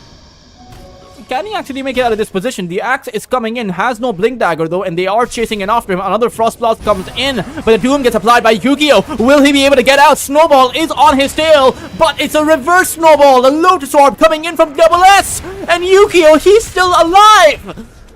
In the end, they will not be able to take him down. In fact, Double S will just come in for 2 dunks on top of Satan 666. It's also going to be a bushwhack on BB. He is gonna get silenced down. Exorcism also comes out. I don't know if they'll be able to get that kill though. Ice Path is going to be dodged away, but at the end of the day, with this Exorcism, they might be able to take apart this tier 2 tower, or at least apply some heavy damage towards it. Dire's structures are fortified. Glyph is going to run out. The creeps are still going to be there, and Butterfly Effect, he can clear up the opposing creeps quite easily. At the same time, you do have DO6 nearby. It'll be a backline attempt, a punch to take out Lloyd as DO6 comes in, but Butterfly Effect has a BKB, so he'll be able to just go back to the fountain. 7,000 of a lead right now, up for Roar Gaming. Blink Dagger still not available for that axe. He's actually going for that Force Off instead of the Blink. I wonder if that's for some repositioning.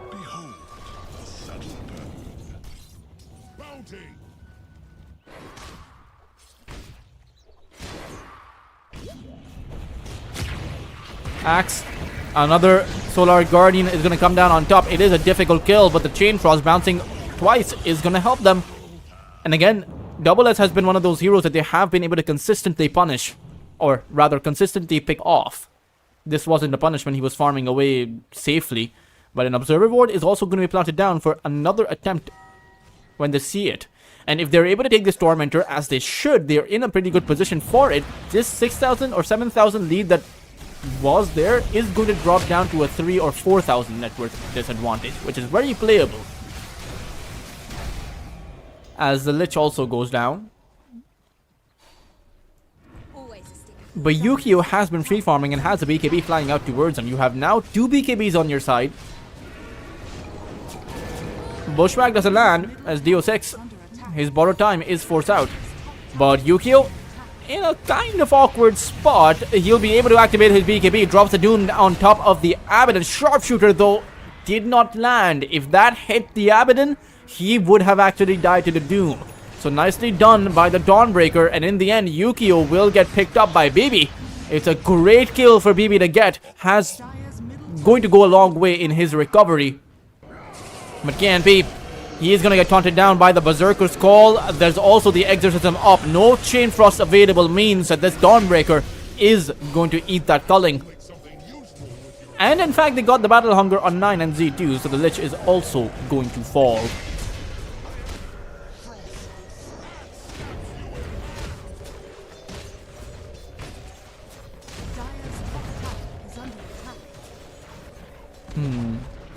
Dire's top tower has fallen. Radiant's middle tower is under attack. BB needs to be careful. Jakiro Lloyd is going to get collected. Dire's top tower is under attack. BB again looking for another play. Searing Chains applied on the axe, but the Consecrated Wraps, they absorb all of the damage from the Sleight of Fist plus Searing Chains. It's a great item. I wonder how many of you saw Ice Ice Ice coming in the new tech, the Consecrated Wraps tech, where you make 2 of these. When you take in, you make 2 of them, keep 1 in the backpack. As soon as you take in damage, you pull 1 back in. And in a team fight, one goes on cooldown, the other one comes off of cooldown. You have like kind of multiple consecutive wraps working for you, but it's a very niche thing. It's a very props to Ice for the creativity, I would say. He's always been that creative in the Dota 2 scene, one of the most decorated personalities that have come out of Dota. But I'm not sure how useful that would actually be in a competitive scenario. Probably just because you want these other items, right? Forced off, I finally realized why. It's against that shard, or rather the shards, and possibly even against that Solar Guardian. It's a pretty good item to actually have in that kind of a niche scenario.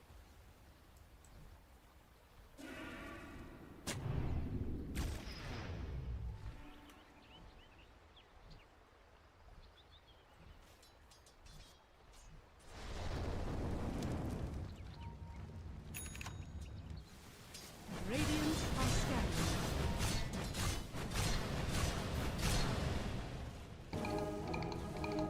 Radiant's middle tower is under attack.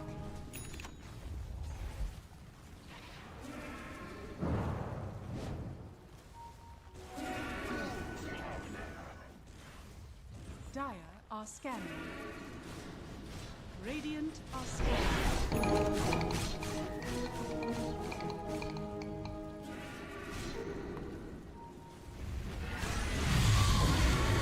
Shiva's Guard is going to be activated.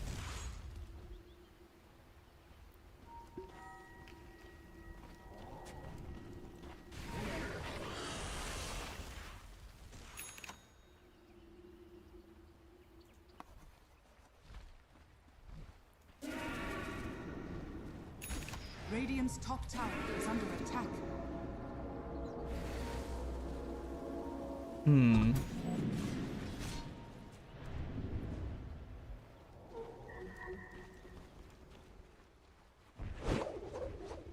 Dire's middle tower is under attack.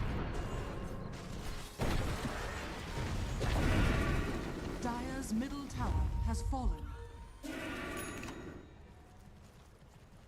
5-man smoke comes out by Roar Gaming. They want to take a fight. Double S smoke is going to break. They do see DO6. But Yukio, he's the one who's going to go in. Silence on the Lich in an awkward spot. He's just going to be the one to fall. Thanks that smoke. And, I mean, it's not that bad, right? At the end of the day, you lose the Lich.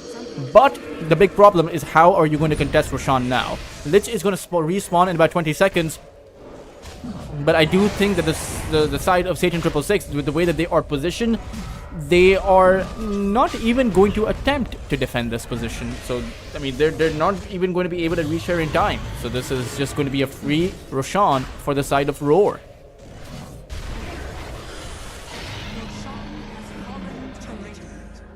Radiant's bottom tower is under attack. Aegis to be collected.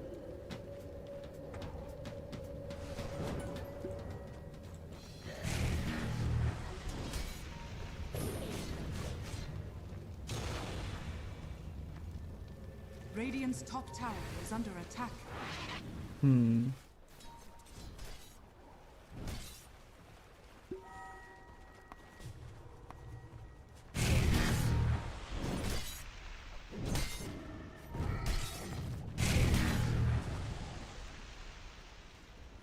Yukio doesn't have as much farm as I would, as his net worth would suggest, right? He's 17,500. I mean, he does have the blink BKB Radiance. I would imagine that that's all he really needs, and a lot of his farm is also on that courier for that Echo Saber. Once you get to that pike, I would imagine it's also pretty good. It works like a 4-star for your carries, right? Because there are so many trees nearby, so you can use the pike on a tree to get out of the shards, to get out of the Solar Guardian AoE.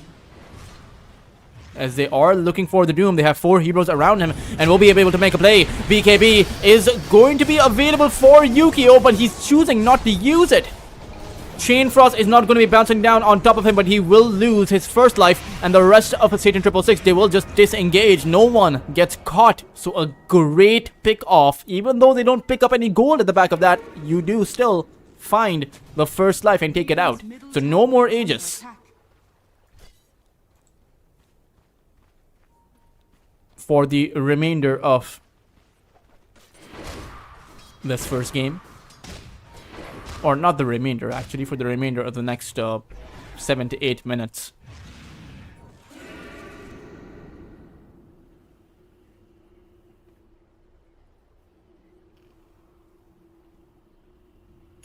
Dire's bottom tower is under attack.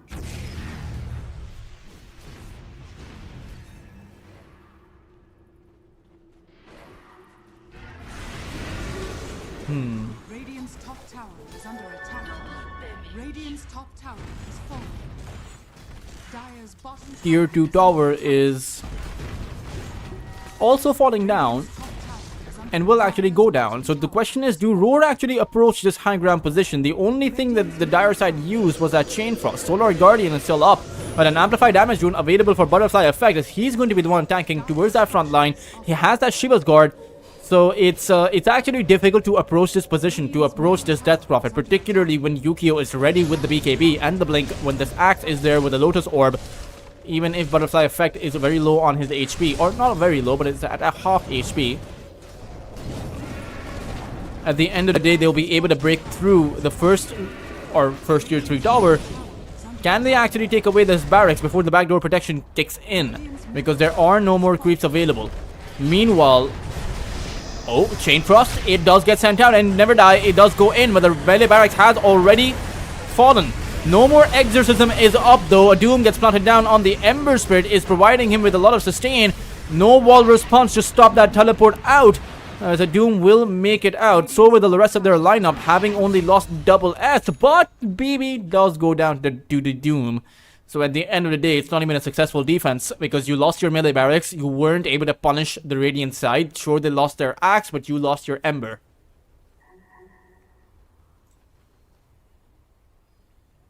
And the Doom got 3,500 experience at the back of that kill. It is a farmed up Ember, with double S being the one to kind of suffer a little bit on that Axe.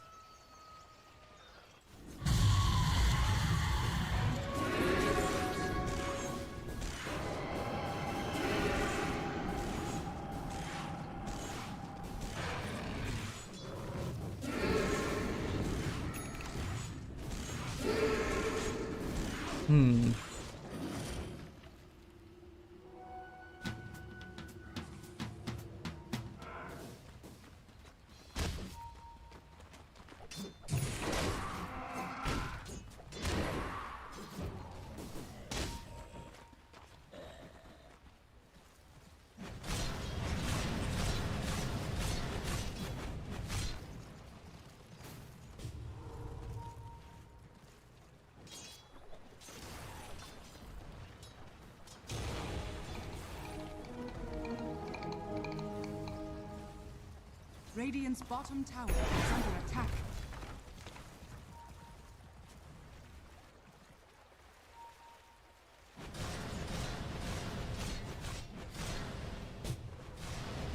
Dire are scanning. Radiant are scanning. Radiant's bottom tower is under attack. Tormentor is also up for taking. A 4-man smoke comes out, as it does seem like this time around Roar Gaming want to punish a Tormentor play. Tormentor is going to bring everyone down pretty darn low. Never Die is going to be on the brink of his death. But with the snowball is able to stay alive, and everyone just immediately teleports away against the impending play coming in. 9NZ has that Glimmer Cape, has also planted down that Observer Ward. They might have seen him come through the gate, but they might not know where he is. Double S's smoke is... okay, no, it's going to expire. They don't know him. They don't know where he is, so he'll just be able to teleport out.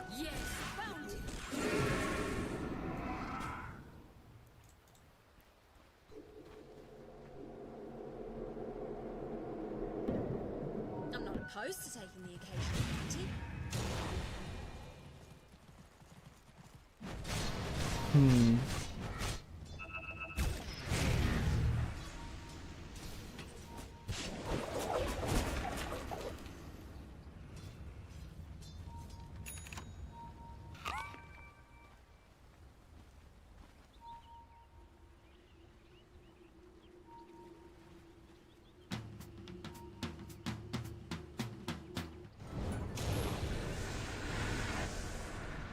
Jakiro. is going to be collected.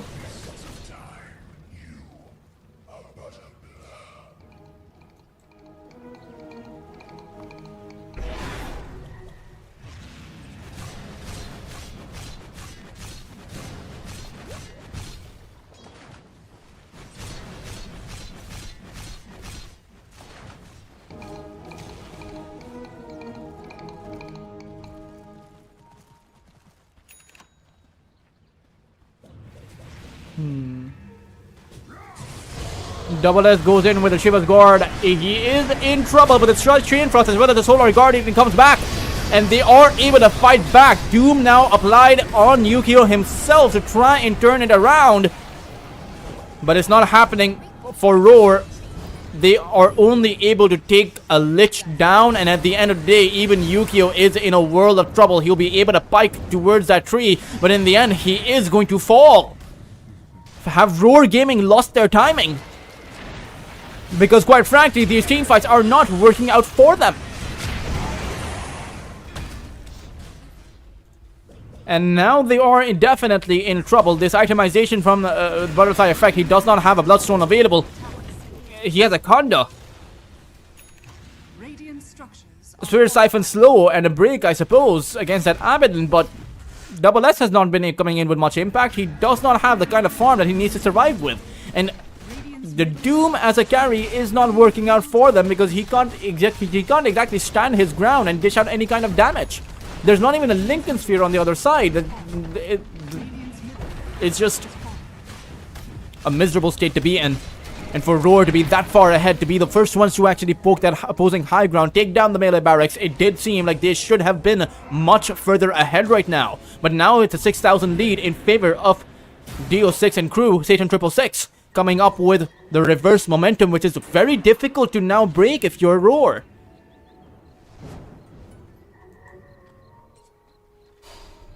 BB is going to be able to find the Bushwhack. Solar Guardian, though, is going to push Clove back. And now, BB, he's going to be able to actually go back in. KNT, with the amount of damage he's coming in with, is able to take him out. All the meanwhile, there's still a pending team fight happening towards the other part of the map. It's 9 and Z who is going to get dunked. Double S ends up with a double kill, but still, it's your Zakiro, it's your backline that is vulnerable. Double S is being run down on the other side and will actually go down. Doom comes in towards BB. He is going to fall here. There's nothing really that he can do about this. As the gem gets picked up, DO6, he's chasing. He knows where the Doom is, and they're going to go in. It's going to be Yukio who will get picked up, but he manages to find a pike on the other side. Snowball, though, is going to take him out. 4 for 2 of an overall exchange in this lost team fight, and again the lead continues to swing the other way with the fact that Yukio is dead for about 80 seconds. That's going to be an easy Roshan with that tag team. What a reversal coming up by the Satan 666.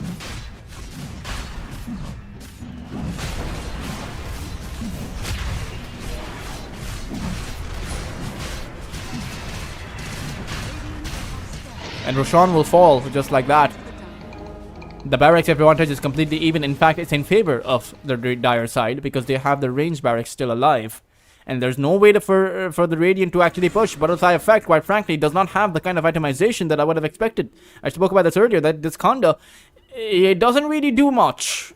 Apart from that, just that everything, they have AoE heroes, but they've itemized them like single target heroes, right? Even that Axe, Forced Off, Lotus Orb, the Death Prophet has that Conda, the Doom has the Hurricane Pike, the Radiant. Sure, he has that Aghanim Scepter for that AoE Doom, but it's just,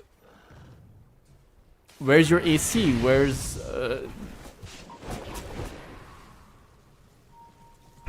Bloodstone for the Death Prophet? Where is the Axe? Okay, even if you don't want to go for the Axe, I would imagine the Bloodstone is how you continue to take these team fights. Maybe even get a double Shiva's Guard. Dire are scanning. Wind Waker would be pretty good too. Quite a lot that you could make in this scenario, but DO6 is very hard to take down with the Sages. I wonder why they are attempting to fight outside of their high ground. But they want to go in. Butterfly Effect with a 4-man silence on that backline. Doom also applied on that Dawnbreaker, but he has that BKB. Will just be able to run out, and Butterfly Effect will just be kicked back. And now is in a lot of trouble. DO6 has that borrowed time available. Solar Guardian is going to come down on top as Butterfly Effect has nowhere to actually go. He'll be the first casualty, and the rest of their lineup, they're going to lose this fight because there's no longer any Doom available. The Tusk has fallen, so maybe they'll be able to fight at the back of that, but it's not really going to matter. It's just a Tusk. Double S finds a nice call. They even get the tentacles down. But BB, he has backup arriving. DO6 jumps in with that Blink Dagger. Will be able to take out Lloyd.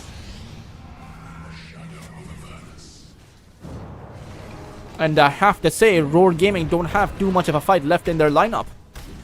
Death Prophet is down without a buyback. And quite frankly, they can't force out this buyback. Solar Guardian is down for about 40 seconds. The Chain Frost is going to come back in about 20.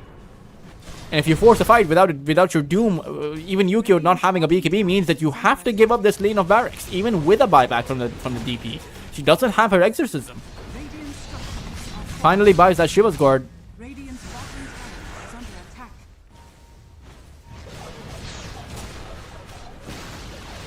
Radiant's bottom tower has fallen. Radiant's bottom barracks are under attack. Radiant's bottom has fallen.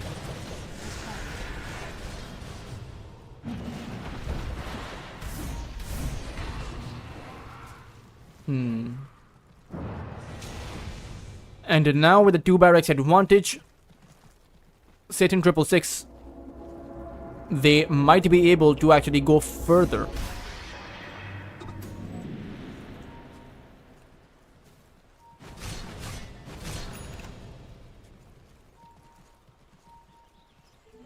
Flames will spread thrice.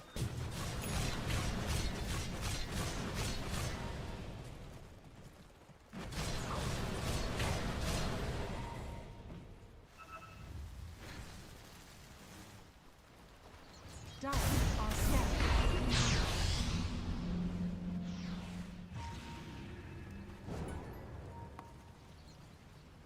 Roar Gaming in what could be their last team fight if this does not work around. They are going for a backline attempt. They see the creep wave, but they don't see anyone there. Are scanning. Observer Ward is on the cliff, so if they want to take a fight... Oh, they have a great setup on top of BB, but the snowball save is going to be there. Solar Guardian also comes down. However, Never Die is going to, or 9NZ is going to be the first one to fall, with Double S the casualty in response. Now, Butterfly Effect has nowhere to go. Ice Charge to block out his escape. He is forced to fight back. He does manage to find the exit, but Yukio is now the one caught out. No more Exorcism up by the time that they make their way towards this high ground, or by the time that Butterfly Effect is able to reset. It's Clove also falling down. Yukio to come in with a buyback of his own. Banner has been planted down. Everyone is going to buy back whoever can, but Double S doesn't have one. And in the end, DO6, they'll leave him towards that front line to secure the Mega Creeps with. And slowly but surely, Roar Gaming against a 21,000 discrepancy. I don't know how well they'll be able to fight. Snowball is not going to be successful. In fact, NVD, Never Die, is going to surely die. On a dieback counter. For about a minute and a half, but it doesn't really matter. They've secured the Mega Creeps, so the Creep Waves are going to eternally push towards the other side.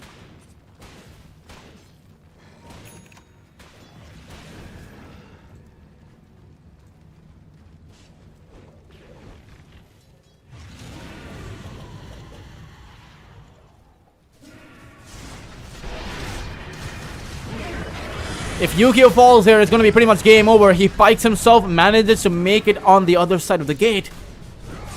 And it's a great Berserker's call that comes in. A 2-man call on towards BB, but he has the BKB available. So at the end of the day, it's just posturing from both teams. But DO6, he'll be able to take out Lloyd, who doesn't have a buyback. Double S managing to find yet another call, but the Chain Frost comes in. KNP is plenty healthy. Yukio now goes in with a 2-man Doom, and this is a good position to be in. Might be able to take out that Abaddon, but no, DO6 is just able to shuffle around. It's now Butterfly Effect with that Exorcism who has to get back. As Yukio, the Abaddon will just instantly jump on the Doom, takes out Yukio. 2 heroes now down without a buyback available. Snowball is going to come down, and Butterfly Effect might just get kicked out of the bait here. It is 1 Death Prophet and 1 Axe against the world right now. A kickback on towards Butterfly Effect as GG will be called by Lloyd. Roar Gaming, despite of having everything going their way in the early game, they have to give this game up to a miraculous comeback coming up by Satan 666. Despite of being 1 barracks behind, they somehow managed to find the edge in this game, and I would say it is just at the back of those timings.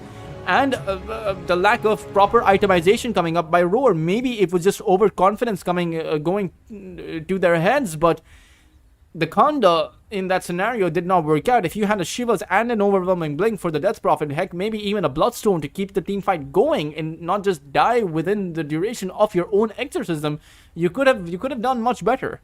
But, you know, could have, would have, should have, does not really matter in a game of Dota. You have to try and reset and go at it for in the next game, as it is a best of 3 series. Satan 666 may have found their win, but it is still an uphill battle to somehow keep your early game together against a team like Roar. Will they be able to do that, or will Roar come back stronger to finish the job that they started? We will be back with Lunar Horse Trophy right after a short break.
Hey guys, welcome back 10 seconds remaining.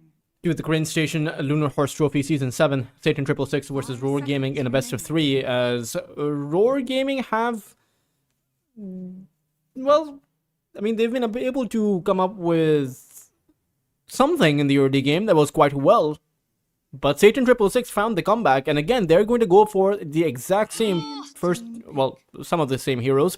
It's going to be the Lich and the Dawnbreaker, meanwhile the Void Spirit and the Rubik. And this time around, Roar do not actually have a mid lane hero that can dominate like the Death Prophet. They've gone back to the Puck for Butterfly Effect and actually have a Tidehunter for double S. So while the mid lane pick isn't going to be as strong in the laning phase, the Tidehunter will be, right? So they do readjust because double S was struggling on that axe, and the Tidehunter is a very difficult hero to do the same thing to.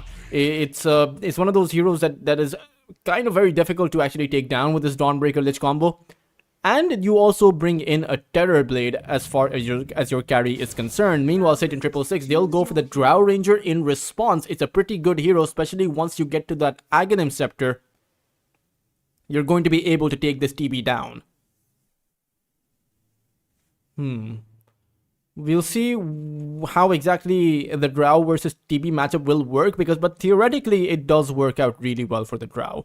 For the side of Roar Gaming, they do have, I would say, some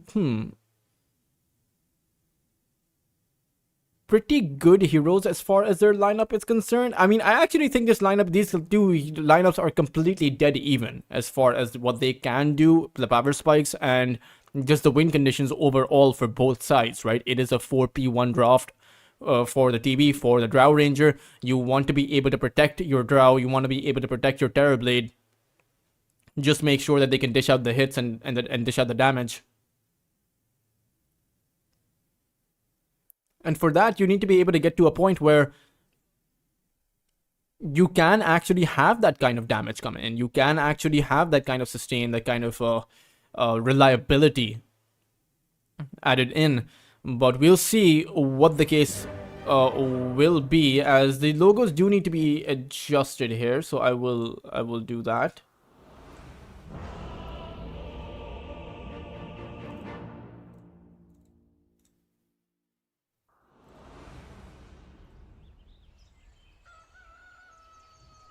That won't be a minute. Prepare for battle. There we go. Oh, the logos are still not.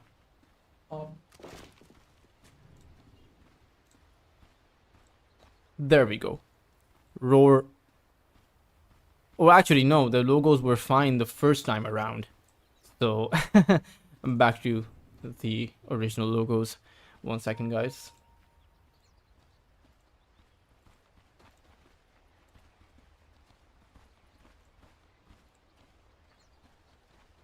There we go. Same logos up for both screens, as you can see. With the Radiant side able to come up with a 5, or rather both sides actually go for a 5-man smoke. BB will be able to drop down that Observer Ward without his smoke actually breaking.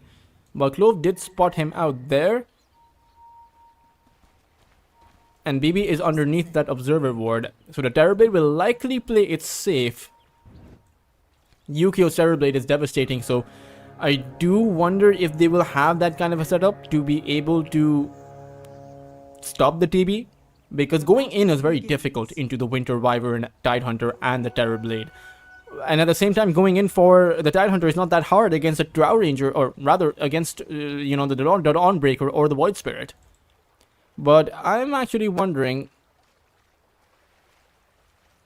It goes through the base armor, but not against a damage block, I assume. Just clearing space. That won't be a minute. There we go. So, this is a lane that probably is going to go very evenly between both of these two teams. I don't think either side has a natural advantage against the other. Tidehunter is just one of those heroes which doesn't really do all that bad against the Drow. But still, early on, he is taking in quite a bit of damage, at least until he has that Kraken Shield come about. 9 and Z, though, is in a bit of a bind, will be able to make it back. I don't think he's gonna fall. But later on, we did see a scenario where 9NZ was going down in the laning phase to that same kind of hoodwink pick. So that's what you need to be careful of, particularly against a Tide. It's the same thing as an Axe, because the kill potential is there. You need to be able to hold the Tide Hunter back with this kind of a play.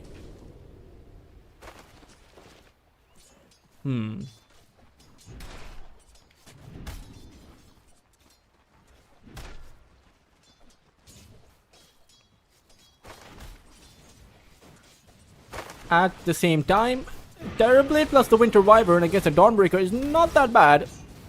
I would imagine that once the Metamorphosis is up, you can actually push back against KNP. But there's going to be the lift up. KNP is going to go in for that Starbreaker, and that will be the first blood drawn for Yukio.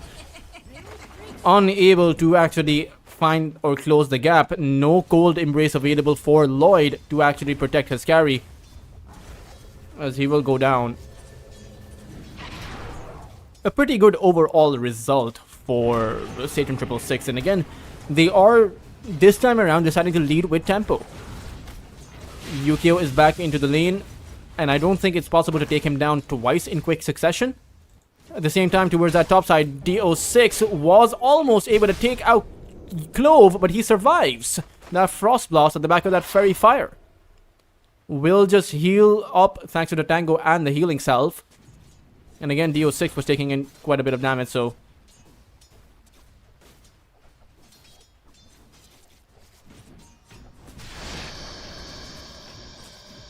Sinister Gaze being used, which costs... It costs 25 mana. And also drains mana. How does this spell only cost about 25 mana? Like, that is kind of very low. For the usefulness of the actual spell itself. Yukio once again, no lift coming up by... It never died though, so Yukio will stay safe. Over on the mid lane, again, Butterfly Effect is doing very well on the Puck, so there does seem to be a bit of a difference between these two mid laners. Sure, the Puck does okay, decently against the Void Spirit, but BB should be having a better time here. Simply because he also has that damage barrier coming in at the back of that Resonant Pulse. But the top lane, Double S doesn't actually have too much CS to his name. Right, only at about 9 on the Tide Hunter. So that isn't particularly too good.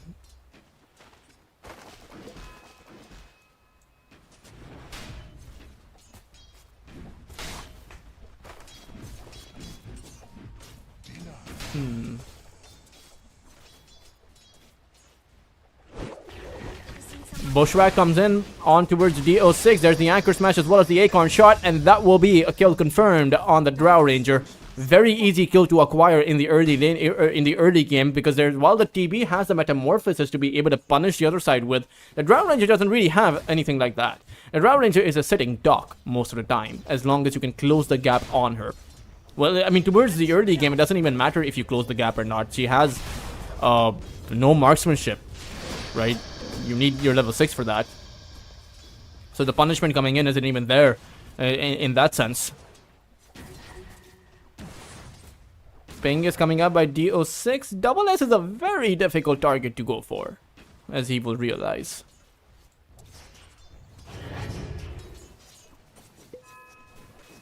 Radiant are scanning. KNP.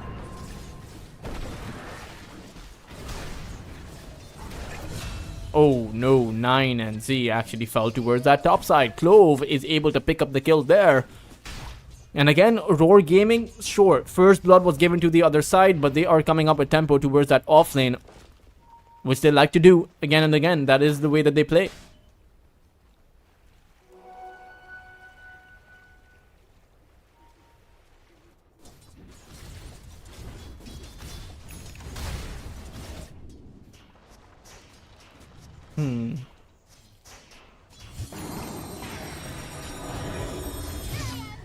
Butterfly Effect will be using that Dream Call, and Lloyd and Clove are going to move in.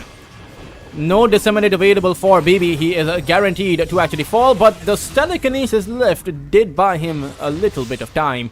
It's just not going to matter. In fact, even Never Die might actually die over here. Illusory Orb is available for Butterfly Effect, but he will spot out the fact that there's a Regeneration Rune. Unfortunately, though, the Regen Rune has already been taken away by the Lich. As Butterfly Effect will realize that. Gold Embrace to keep the wagon alive. The Creep Wave doesn't actually meet inside of the tower. It is just going to get taken out by Butterfly Effect to follow heroes. He finds a deny on the catapult. That's huge. He is 37-8 right now against a 24-2. So again, BB is struggling against this Spock. Dire are scanning.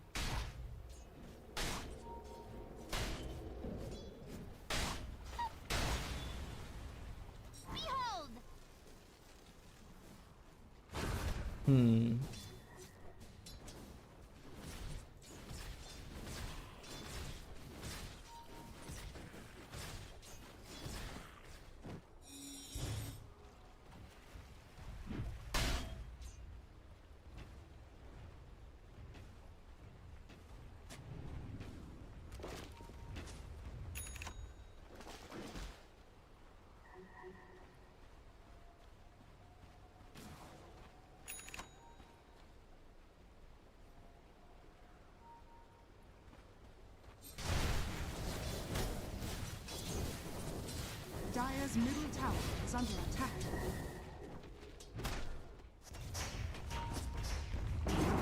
Mid lane is going to be a bit of a poke and prod from the opposing team. As Yukio is in trouble once more. DO6 is there alongside that Starbreaker. Silence will disable his Sunder. As he might be able to get it down. He was able to. Now the chase continues. All the meanwhile, Lloyd is making his way here. What a mistake being made by KNP. He could have gotten that last hit in, but chose not to. To try and give the kill to DO6, and now they're going to get punished in response. Silence is going to be there on the Hoodwink at the very least, so they'll be able to take him down. But the trade is towards KNP. But now they find the Astral Ether Remnant on Yukio and have enough damage to take him out. No Sunder available any longer. The Puck is going to be able to secure a double kill though on top of the Dawnbreaker. He takes out the Lich.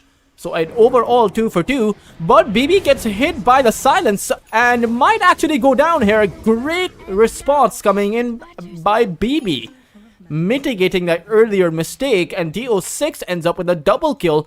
One on the Puck too. Dire's top tower is under KNP will actually teleport towards that top lane to alleviate some of the pressure being created by that Tide Hunter.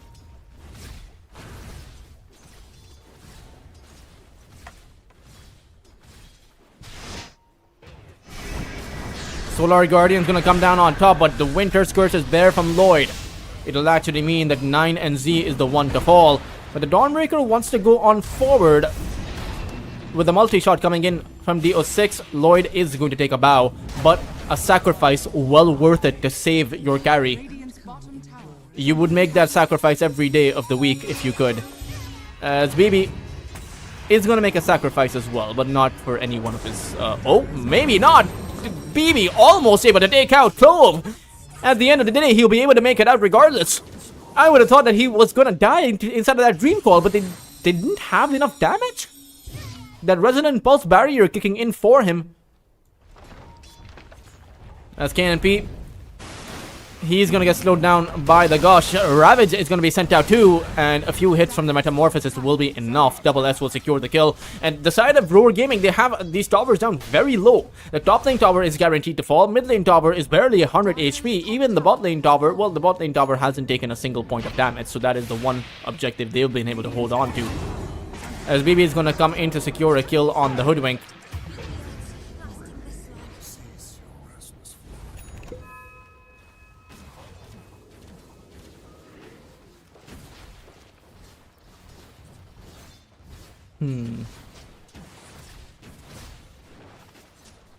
Dire's middle tower is under attack.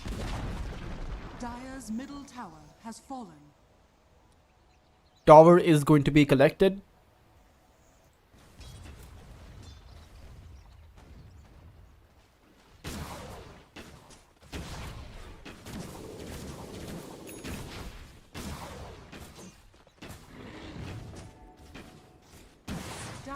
are scanning.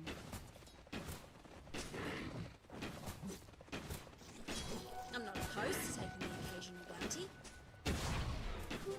Invisibility!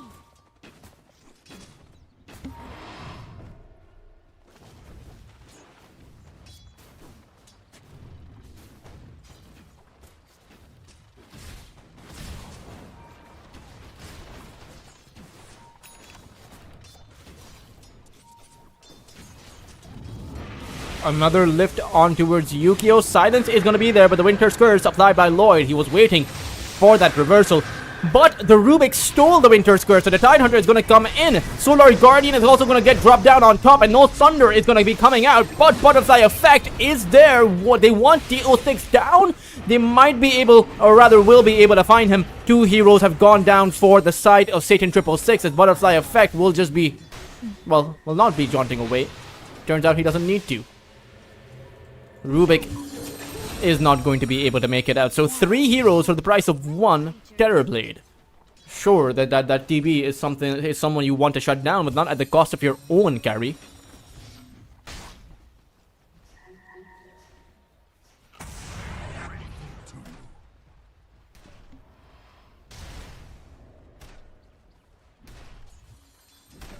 Radiant's middle tower is under attack. Sharpshooter. On top of KNP, he does have that Frost armor and the Chain Frost. Are they going to be seeing the bounces come out? 2 bounces on double S, not nearly enough to take out the Tidehunter, who has about 2000 HP at this point.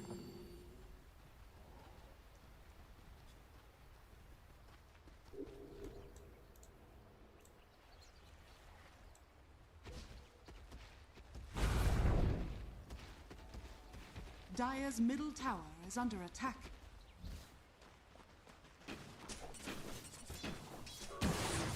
Radiant's top tower is under attack.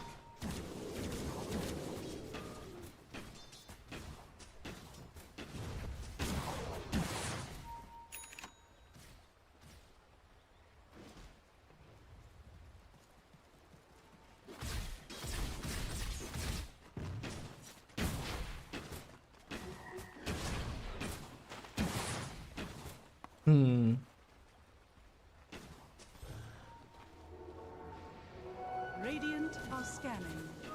Arcane power.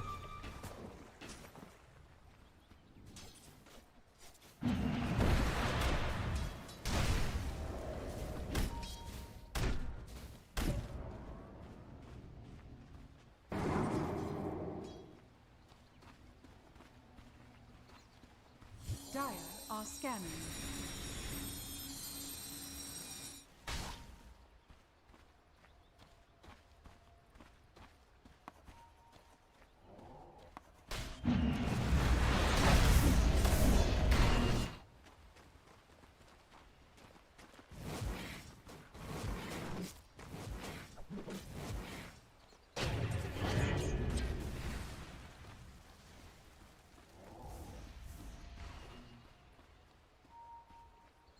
Radiant's middle tower is under attack.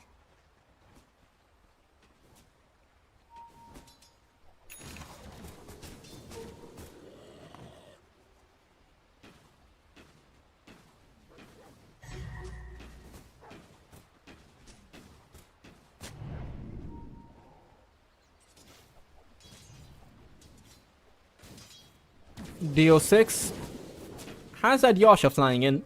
So Yasha plus Falcon Blade plus Dragon Lance, not that bad of a farm for this Drow Ranger. And at the same time, the Terrorblade has the same kind of build-up, right? Falcon Blade plus the Yasha, the only difference is he doesn't have the Dragon Lance, but he has a Diadem. So it's nearly as, well, I mean, not nearly, but the Drow Ranger is 1,000 net worth ahead. I assume the Diadem isn't that far for the Drow either.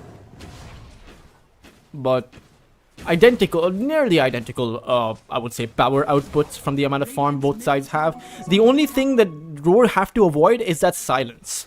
They get silenced with a Solar Guardian and Chain Frost on top, they just end up losing their lives, right? And that silence is probably going to be coming out after the Manta.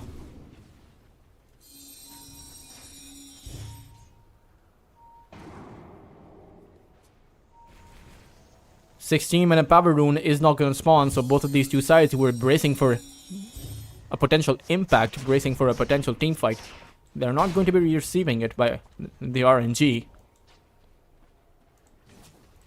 But it is Yukio who... Okay, never mind. The Observer Ward actually spots them out. Dire's bottom tower is under attack.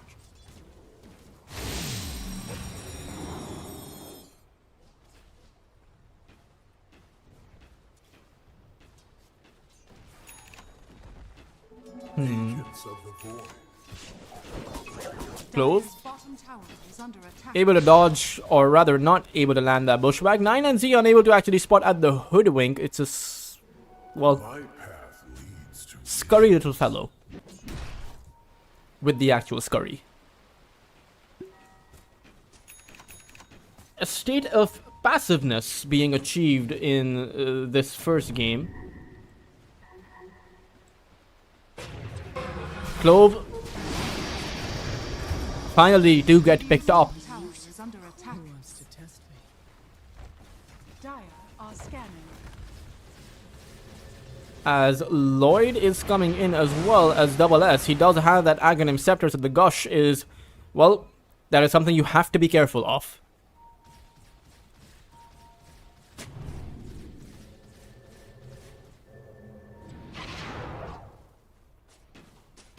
Radiant's bottom tower is under attack.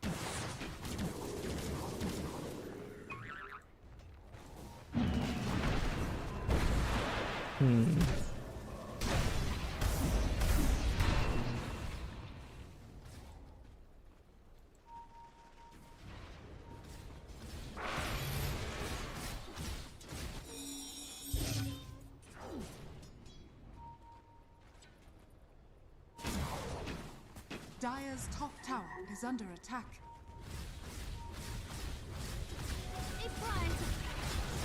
Dire's structures are fortified.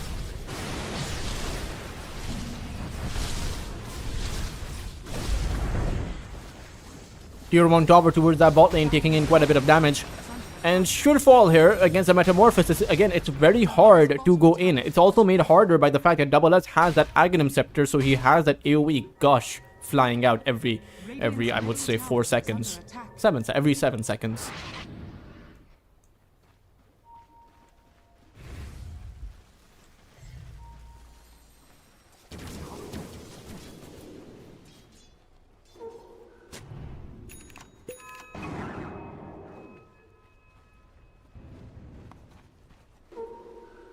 Smokes just okay, I guess they expired. 20-minute Tormentor is about to spawn. Lloyd will not drop down an Observer Ward. The spot as someone comes in through the gate. And the opponents have an Observer Ward which is about to expire. They will see Lloyd in this Observer, so they know he's over here on this bot lane. They even see the Tidehunter, so they know that a Roar can set up for that Tormentor at that 20-minute mark. The question is, what kind of a response is there going to be? With the Terrorblade having closed the gap on that Drow Ranger, Yukio now only about 700 net worth behind the Drow.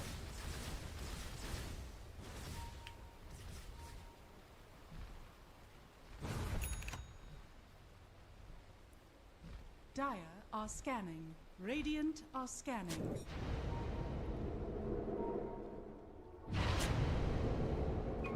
But somehow, despite of the tier 1 tower in this position, they just Dire's middle tower very casually make their way through the gate towards the Tormentor and will be able to take it down. Response underway, but quite frankly, it's going to be very far away by the time the Tormentor actually falls. And it will be 9 and Z to end up with the Glacier, or the Ice Spire. One of the best shards for available in this current game, and again, it is a must buy for the Lich, because then you can just Radiant's middle tower is under use the attack. blink, use the drop down the Ice Spire, and suddenly that Chain Frost with the Ice Spire is going to take someone out. Probably not the Tidehunter, but the Tidehunter will lose about 60 to 70% of his HP if he eats all of those Chain Frosts. How many bounces are there? 10 times, so around 2500 damage. I mean, incremental as well, right? 15 damage added in every time.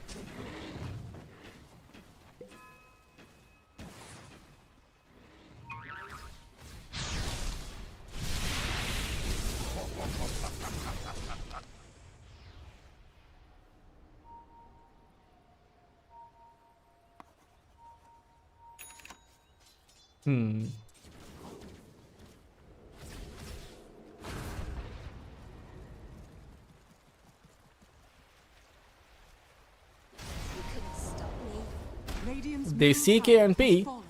He has an Orchid available for that TB, so an additional silence.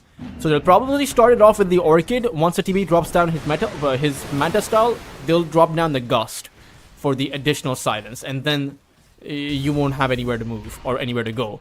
There's also the fact that the Puck doesn't have any way to dispel away the silence. A 3-man smoke coming out by Is under attack. Dire Side, but NVD Never Die has already died.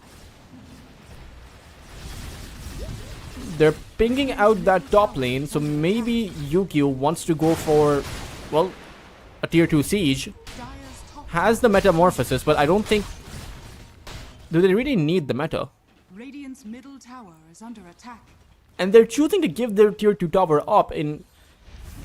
for just hunting for someone that's not there. They want the Puck, but he's gone. Middle tower is under attack. So they leave their tier 2 tower despite the fact that you do have a Drow Ranger. That multi-shot is enough to defend. You can even send down the Lich, the Frost Armor, the Frost Shield. You know, 6 seconds of a duration on top of your tower.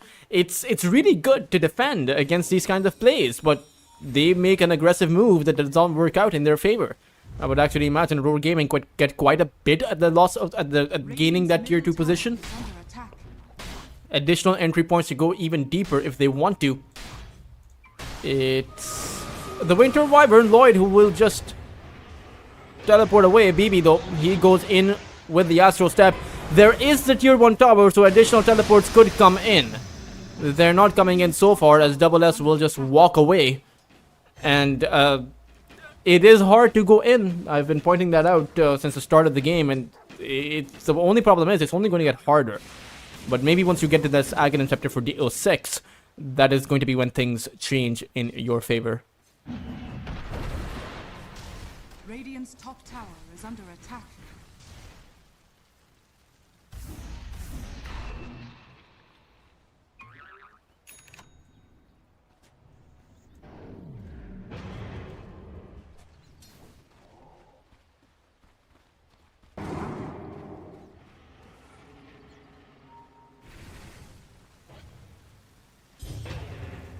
Radiant are scanning.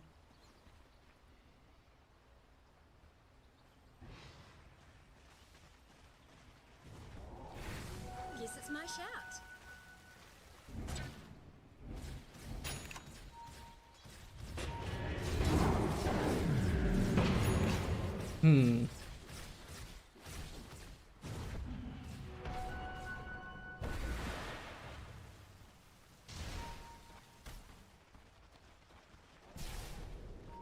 Dire are scanning.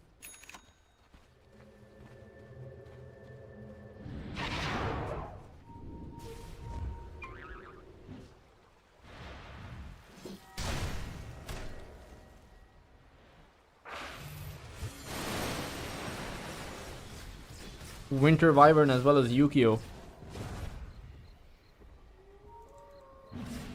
Or rather, the Terrorblade. Radiant's middle tower is Lloyd is, and the rest of their teammates over on this bot lane. Again, neither side is actually taking a fight. This lead has not budged, so it's going to come down to one simple team fight, right? It will be one team fight that will decide who is able to acquire the tempo. As the Puck is going to phase shift and be able to blink back. Double S has his blink dagger, so he's just going to blink forward. Sees the Rubik, who will lift himself away. KNP farming up for his BKB. Meanwhile, BB farming up for his Aghanim Scepter. DO6 has the Aghanim, so that now he has those Frost Arrows, those Hypothermia stacks. And the Terrorblade's Illusions can't survive against that. At the same time, Butterfly Effect has the Aeon Disc. Never Die is dead again. They're actually chasing after DO6 here. They might be able to find him with the coil. It is going to get planted down. He needs that Solar Guardian, and he needs it now. But they won't come in to help. DO6 will just fall, giving up his position. 50 seconds without your Drow Ranger also means 1,000 gold going the way of the Terrorblade. If you take a look at the gold per minute, it's 617, right? So with the Drow Ranger being down for 60 seconds means that the net worth discrepancy between the Terrorblade and the Drow is going to increase by about 617.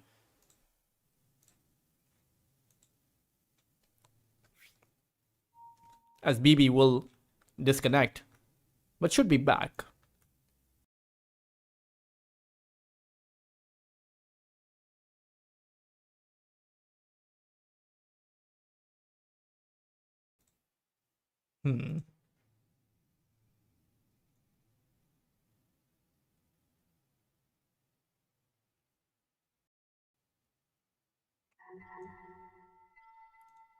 Has reconnected into the game.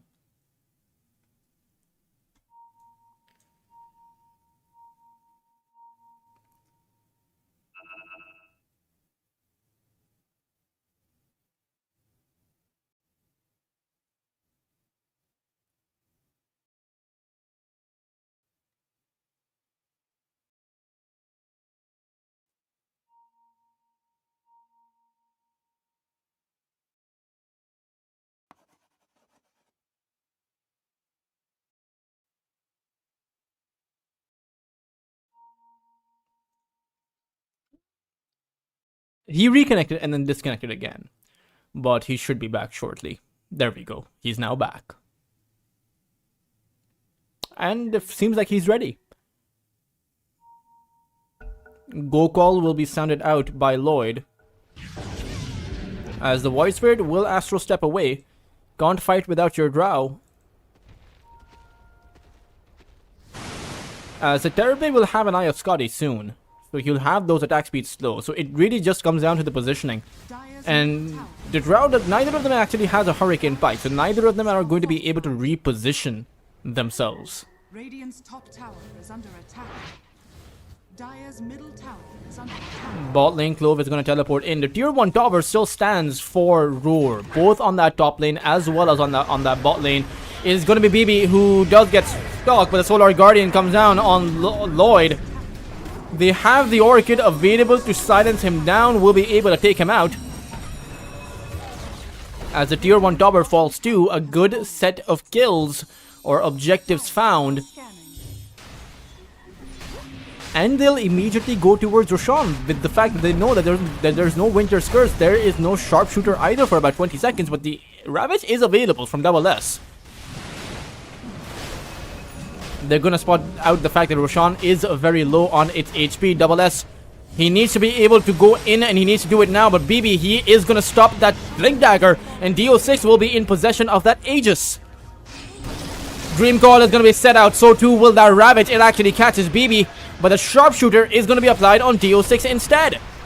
He needs to reposition with the Terrorblade Illusions coming in. The Drow will lose his first life. Yukio. No Metamorphosis available, but for the side of Savage, for Satan 666, they are actually losing this team fight. They've lost all 4 of their heroes and will be losing their Drow.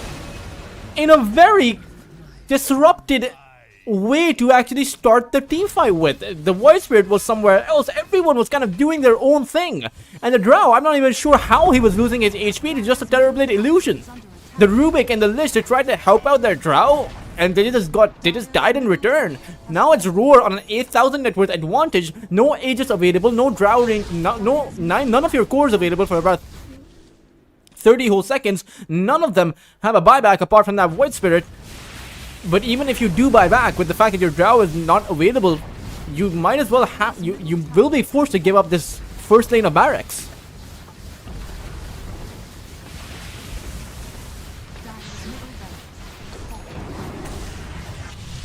BB goes in, but gets hit by the bushwhack, and now he is down without, or rather, he still has a buyback available.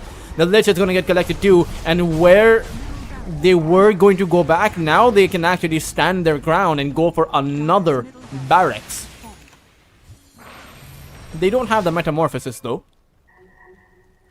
That is something that they have to consider.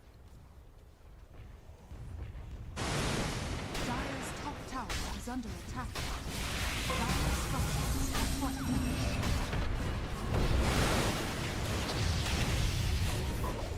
Heal applied on that Terrorblade. But it is difficult pushing against the Drow. That is, in some ways, it can be considered impossible. As long as the Drow is alive, that multi-shot will keep that tower going. And it's a very low cooldown as well, 9 seconds. Can also cost items, so you can actually Hurricane Pike yourself forward and also Hurricane Pike yourself backwards. There's no Glacier available though, right? That's it gives you it gives you the ability to pierce through evasion. You can't miss if you have the Glacier. So if you're on the low ground, you apply that Glacier, you can attack something like a tower with 100% effectiveness. And butterflies do not work against the Drow simply because of that reason. That's why Yukio has not gone for a butterfly.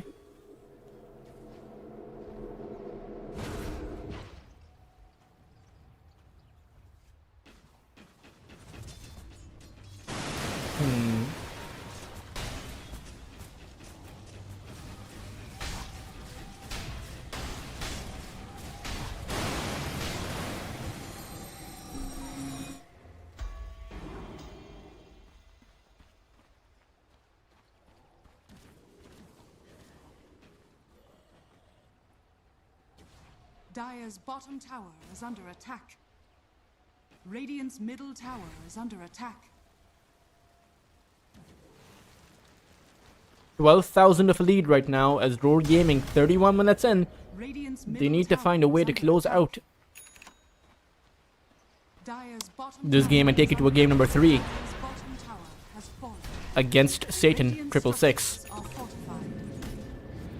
Tower is still alive though, as Clove is going to send out a bushwhack. Actually catches the Rubik. The Red Rabbit is going to be there. They surely know that NVD needs to build up some space. It's Double S. It jumps forward. It uses the Gush. Rubik is attempting to teleport away. Will actually be successful, but 9NZ has lost his life amidst that entire exchange.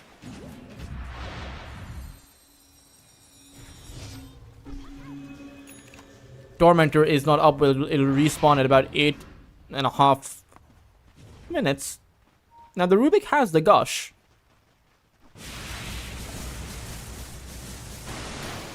But it is a single target Gush instead of the upgraded one. So it's not as good as the Tidehunters. Dire's top tower is under attack.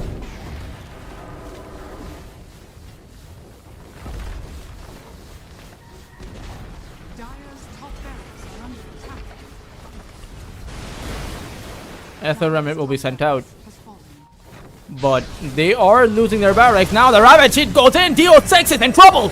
Solar Guardian is going to come down on top to protect their Drow Ranger. And at the end of the day, Sinister Gaze is also going to bring the Tidehunter into the fight. But KNP cannot hold his ground against a Terrorblade. The amount of damage coming in is simply too darn much.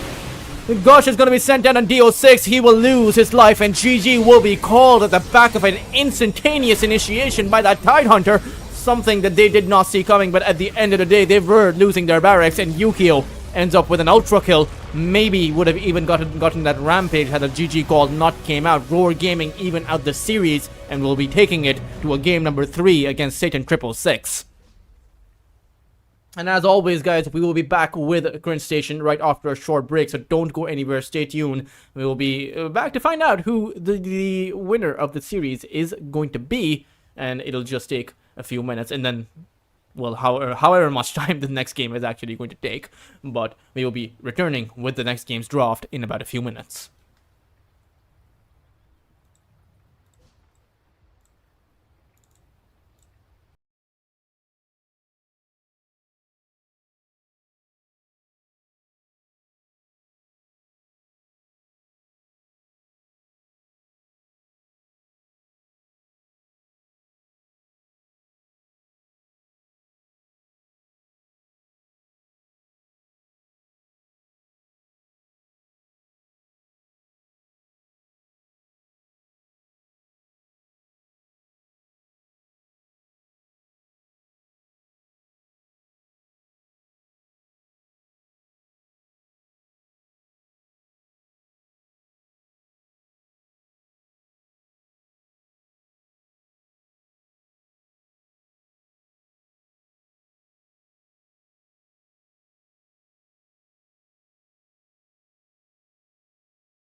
5 seconds remaining.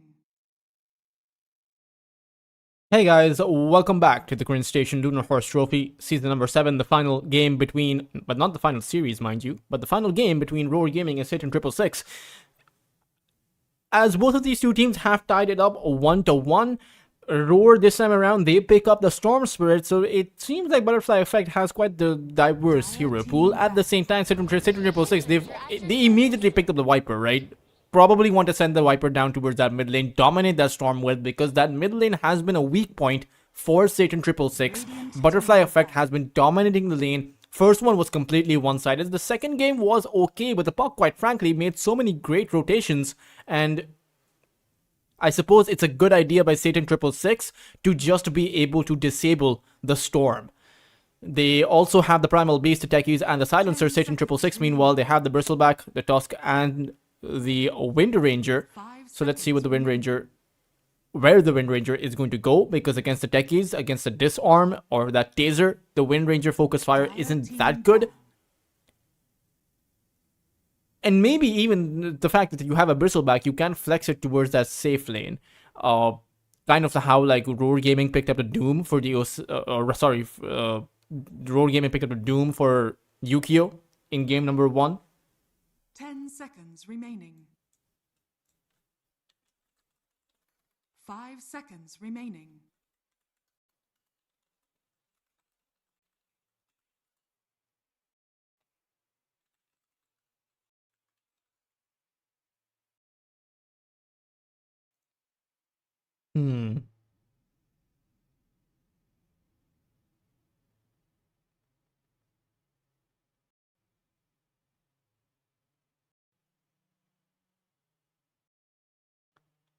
Tidehunter being banned up by Roar, as the Monkey King is banned by Satan 666. They've also banned out a Tiny, so they're, well, I mean, they have the right idea, right? Roar want to look for a carry.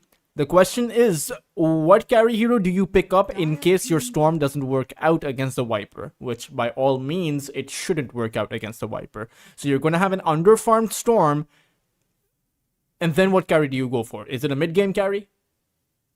Radiant team. Do you stick to your guns and pick up something like the Terrorblade that was very successful last time around?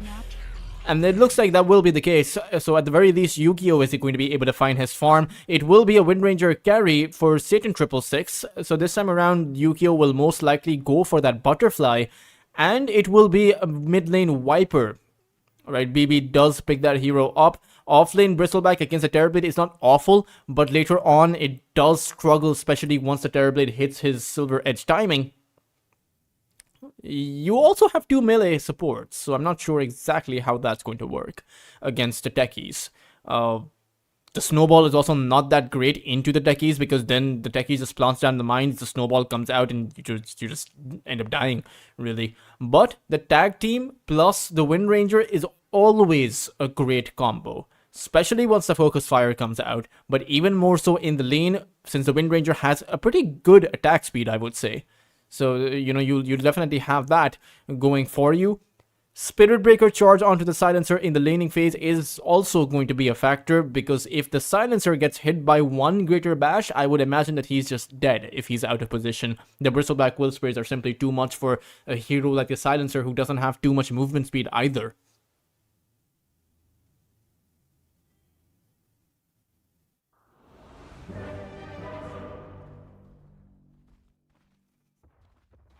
As the logos are also up on your screens.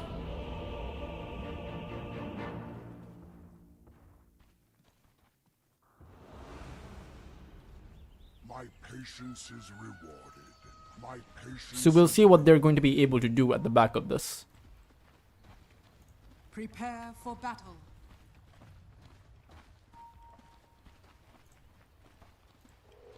Told you a storm was coming.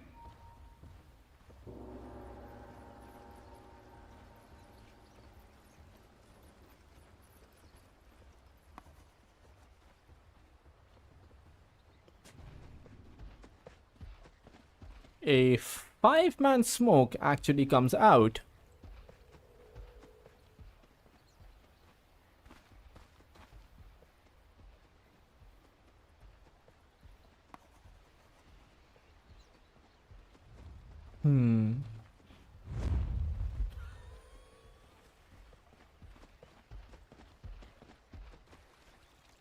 30 seconds to battle. Observer wards planted right next to each other.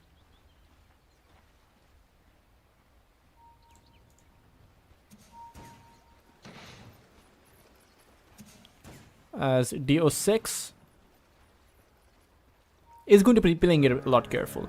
Primal Priest boss plus Deckies is a hard lane to actually play into, even for the Wind Ranger plus the Tusk. The battle begins. We'll see what they're going to be able to do. Same thing can be said, as I mentioned, about the Silencer. The same difficulties will be found there, just not in the exact same way.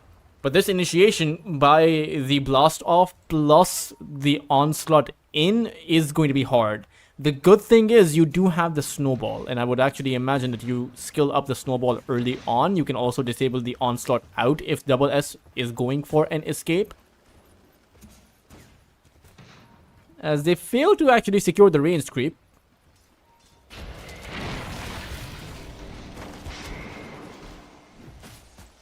Clove. Half HP on the techies.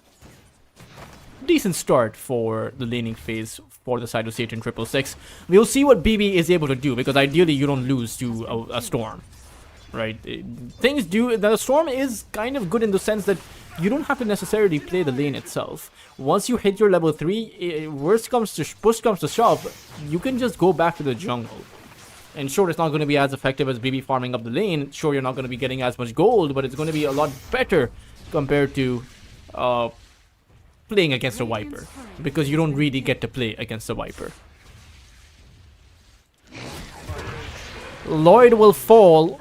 I don't want to say I told you so, but I did tell you guys. The Silencer's position is just very weak in this lane against the Spirit Breaker and the Bristleback. Keep in mind that there wasn't even, or rather, it's also going to be Clove to fall towards that top side. Tag team not actually there, so they're not actually getting these kills at the back of their power spikes. They're just getting these kills because, well, their heroes are just simply strong. The top lane kill is surprising to me, though. The techies going down is something that I did not expect. He doesn't actually have the blast off. He went for the reactive taser. I don't know if that was a bit of a mistake in his in him skilling up this ability, because normally you go for the blast off. You know, the taser at the level 1 mark, what does it even do?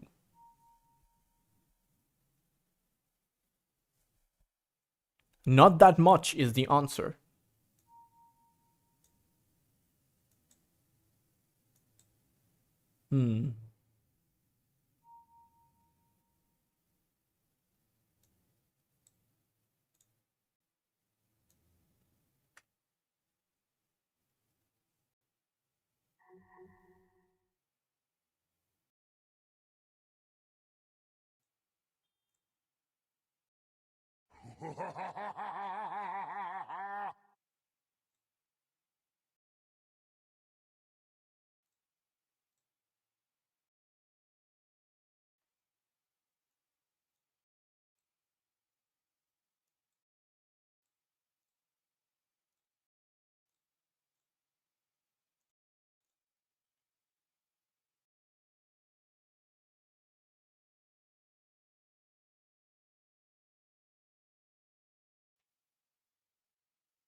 Tusk has reconnected into the game.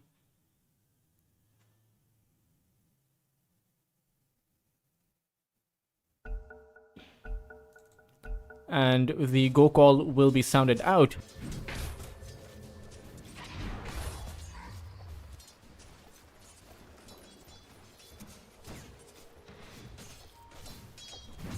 You also do have the techies. So let's see. I imagine that at that level 2, level 3 mark, you can you have some more options coming up, because I do expect that the lane against the Wind Ranger is going to be stronger. But it can always go back and forth as Clove, you know, taser up. Onslaught in by Double S. 9NZ has the snowball though. Chose to actually acquire that ability over the tag team.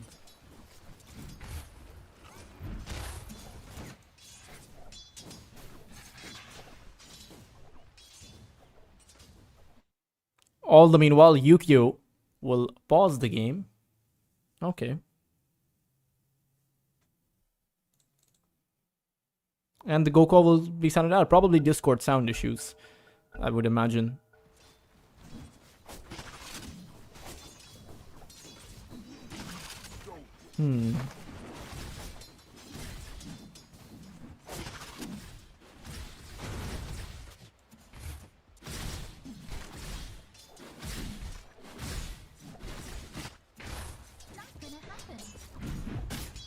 Again, Double S is playing passively so far and doesn't actually have too much CS to actually account for his passiveness, right? He has 6 CS. Sure, he has a few good denies. On the mid lane, the Storm isn't doing as bad, but a lot of the CS is just neutral creeps, right? Level 3 mark, you go for the static remnant plays. Don't play the lane against BB if you don't have to. But this does give free farm away to the Viper. As over on the bot side, KNP is all alone. Spirit Breaker, Never Die, is looking for a play towards that mid side, but will realize that there is no mid side play to make. There is no Storm available to actually charge. He's planted down this Observer Ward, which is great against this kind of a scenario. As KNP will actually go down, so that will apply pressure towards that bot lane. Yukio was the one who acquired that kill, so he gets about 250 gold at the back of that, and you don't want the Terrorblade to get too farmed up. We saw what Roar were able to do once they had a farmed up TV, and the Wind Ranger in this scenario can't focus fire the Terrorblade down that easily because of that reactive taser. So those things can quickly spiral out of control.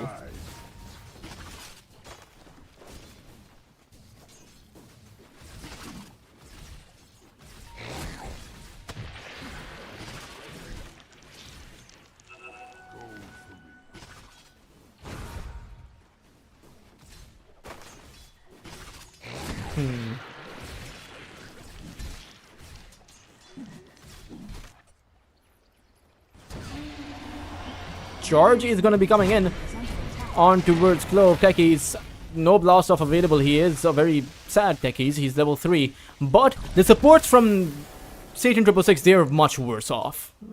Because you take a look at this Tusk, he's level 2. You take a look at the Spirit Breaker, he's level 2. Sure, the Tusk is about to hit his level 3 mark when Never Die.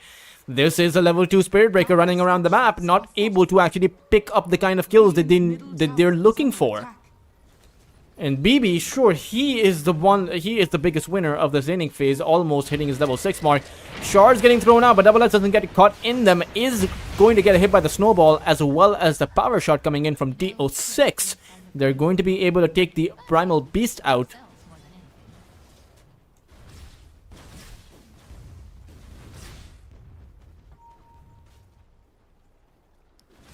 And again, not that bad of an overall exchange.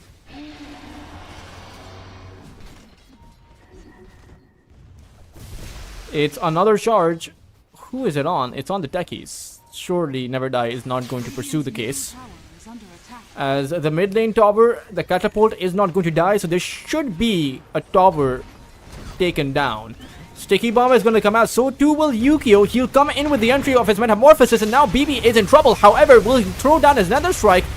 Snowball is going to come in as well. Do they have enough damage? Power Shot is going to be there, and Yukio will be the trade. DO6 will come in for a last hit on that tech. He should be able to find it, but Clove, he's able to run around.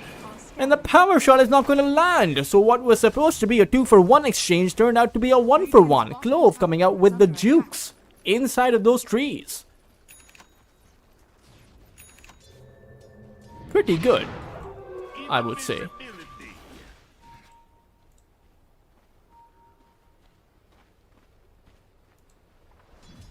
Radiant's bottom tower is under attack.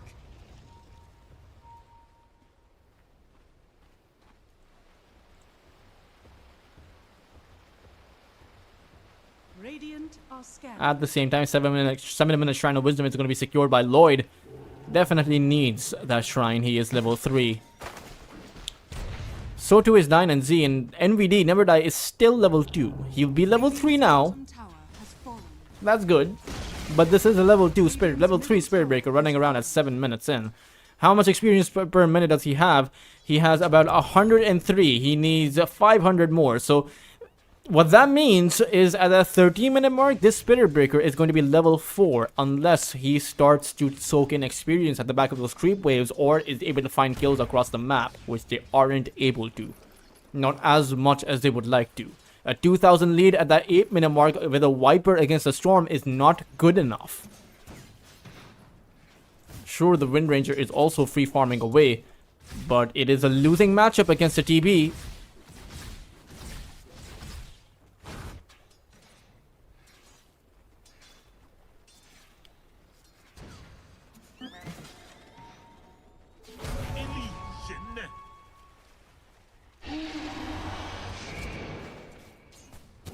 Double S is going to be getting hit by the Shackle Shot. Focus Fire is going to come in as well, and DO6 is actually the one in trouble. Blast Off is going to take out the Wind Ranger. Snowball is a bit too late, as he's just going to get pulverized instead on 9 and Z. At the end of the day, they don't have to continue the fight on Roar, because they've taken down the carry. Dire's middle tower is under attack. And it is a poor outlook if you're not getting enough done on the Viper. You're losing your carry, and these charges by Never Die, they're just lackluster. I don't know what to tell you guys, because this is a level 6 Storm. Without a follow-up stun, he's just going to zap away. And maybe it's because the idea is that you don't want to drain away KNP's experience, but he's already level 8. Give the Spirit Breaker the lane, get him to that level 6 point, because this is a level 3 Spirit Breaker running around. Lloyd, that charge will be successful at the very least. Never Die will be able to pick up some experience at the back of that. But this Nether Strike is going to be very far away.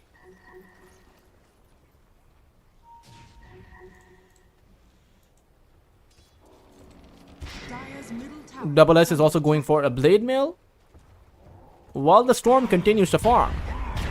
Pulverize coming in at the back of a Blast Off. Snowball, though, from 9 and Z is expected, and the Trample is going to be able to take him out. Shards actually pushed 9 and Z, or pulled him even closer to the Primal Beast there. Slightly awkward. I wonder, though, why BB isn't actually making a play towards that top lane. He has that Rod of Atos. Pings are coming out towards the Butterfly Effect.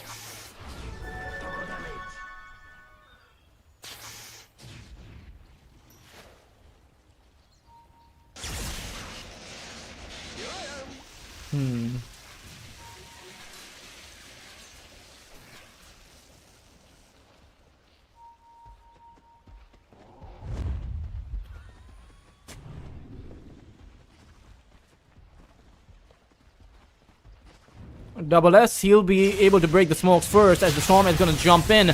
There is an amplified damage rune available, and the Blast Off is going to be cancelled too. Onslaught is not going to be available, but the Techies damage is coming in super hard. However, the side of Roar will still end up losing the fight. Butterfly Effect wants to secure that last hit to get the kill on the Spirit Breaker at the very least. Even the Viper is very low, so has to be a bit careful. But KNP has plenty of damage on the Storm and will be able to outrun him. Finally, we see a meaningful exchange come out in favor of Satan 666 at the back of that Viper. And the fact that they were able to disable the Blast Off, the Onslaught, the Pulverize, and nearly everything that Roar Gaming tried to come in with, despite the fact that they had the jump, right? They had that backstab, but they weren't able to get it down. And for Roar Gaming, this might just be a hard reset on what they want to do, right? Continue on farming. That is their mantra. That is kind of what they need to do. You know, like Drew said, don't worry. Just be happy. Just continue farming up. Sooner or later, Yukio will be in a position where he can just overrun everyone on the other side. The Viper is not really a problem, especially once you get to that Silver Edge, as well as that Hurricane Pike. The Terrorblade Metamorphosis is simply too much damage for both the Viper, the Bristleback, and the Wind Ranger.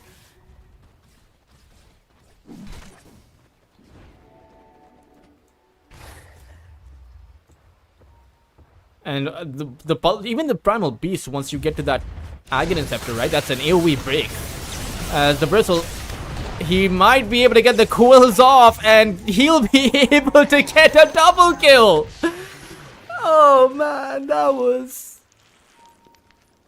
Clove is being charged, so at the end of the day, the lone survivor from what was supposed to be their move is turned into a disaster. He'll find that greater bash. Never Die will be able to pick up a level 5 at the back of that. And sure, you know, I was talking about the fact that the Never Die was low on his experience, but if it's just the level 12 Bristleback at the 12.5-minute mark, guys, has that Lotus Orb. He found a double kill on the TB and the Storm. That was that was the disaster of the tournament play, I would say. Completely forced by the Radiant side. You could make that exact same play on the Wind Ranger and it would be much better. Dire are scanning. But I suppose they wanted to disable him from free farming, and now it is a 5,000 net worth disadvantage. Just the fact that you lose your Terrorblade there is going to hurt you so much.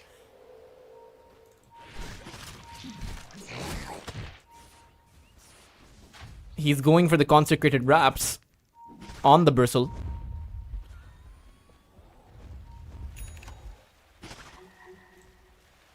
And again, BB has the Radiant's Boots top of tower Travel. is under attack.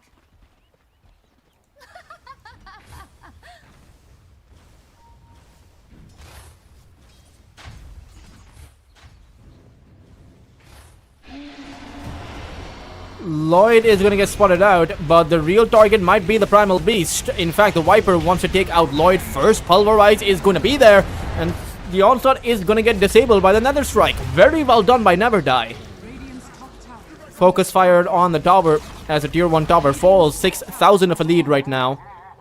Dire's bottom tower Recoverability nowhere to be found, because quite frankly, that play on the Bristle, it set them back super hard.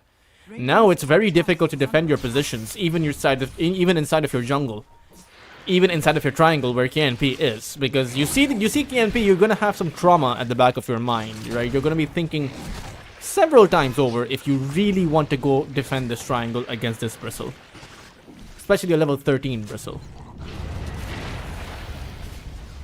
Maxed out nearly on all of his spells in just about one more level.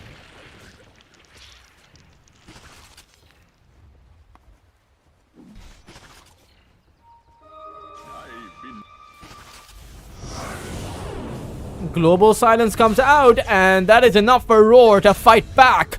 BB as well as 9 and Z will go down. Onslaught comes in from Double S as Yukio decides to join his team, but KNP is in. Shackle Shot doesn't actually land on anyone, as the Pulverize comes out towards KNP, but he doesn't really seem too bothered by this.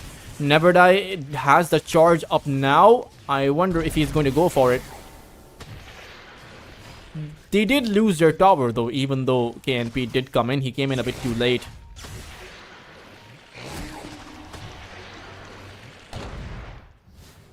It's a charge on Yukio. He can't actually take down that wagon. BB teleported to the right creep as Yukio is going to get hit by the charge. Nether Strike is also available. Viper Strike is going to be there, and they will buy themselves a gap so that he can't get the Sunder off.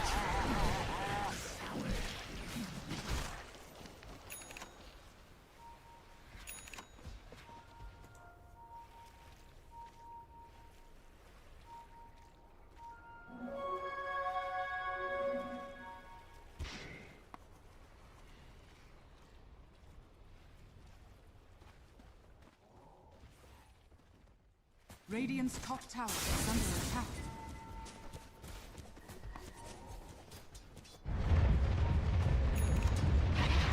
Viper is going to be coming in.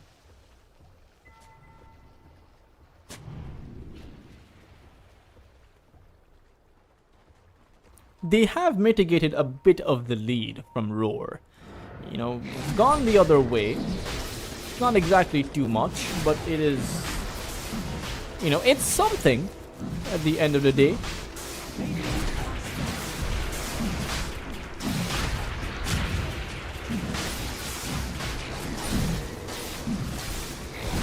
Roshan is also going to fall.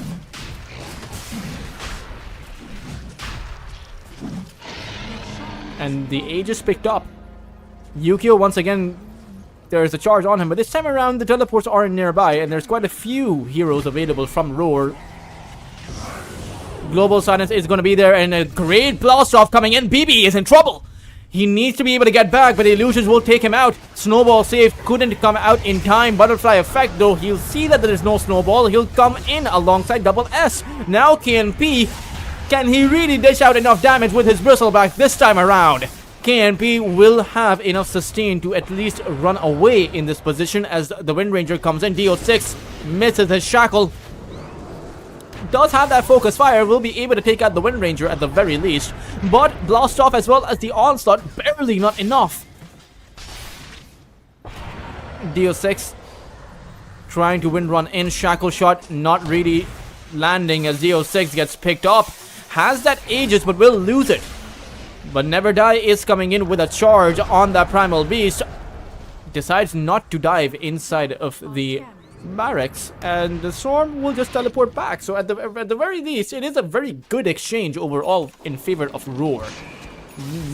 Just the fact that the Spirit Breaker charged in way too deep without the necessary backup nearby enough. He died. Viper died just to the hits coming in from the TV. That's always going to be a factor, right? There's this Dragon Lance plus a Metamorphosis means that the Viper doesn't have enough range. And even if he does, who do you dish out damage against? Compared to all of the illusions. Nether Toxin was not a factor because it was placed in an awkward spot and Yukio was just able to play around it. So you lose those 3 heroes and suddenly you don't have a team fight.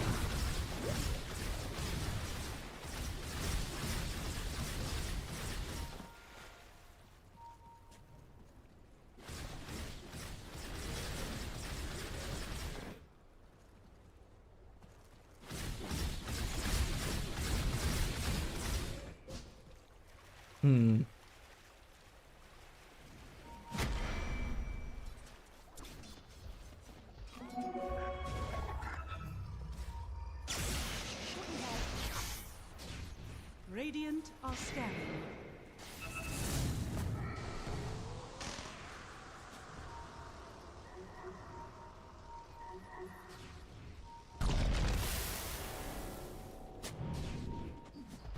Charge is coming in by Satan 666. It's on top of Lloyd. Or rather, no, it's on top of the Storm! Global Silence may have been there, but they still lose Butterfly Effect. A great pickup, reduces Galvanized charges down to the 4. And he... Does he have his BKB? He doesn't. They have Yukio's number though. Over on this bot lane, he even if he gets his Thunder off, he is just dead. There's nowhere for him to go. A power shot coming in by DO6 is the one to secure the kill with, and 2 cores back to back. Not that bad of an exchange, so they do find their footing once more. In fact, there's no teleport for Double S. He doesn't have an onslaught for about 6 whole seconds. He might actually just fall to the Viper here, BB. He is able to actually play around with his food. And those are all 3 cores. Those are 3 cores. That's a Tormentor. And suddenly that 3,000 net worth advantage is now an 8,000 net worth advantage. Radiant's bottom tower is under attack.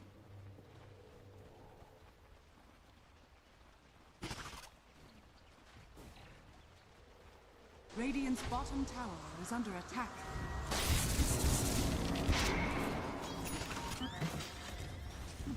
Radiant structures are fortified. Radiant's bottom tower is under attack. Towers are falling. Radiant's bottom tower is under attack.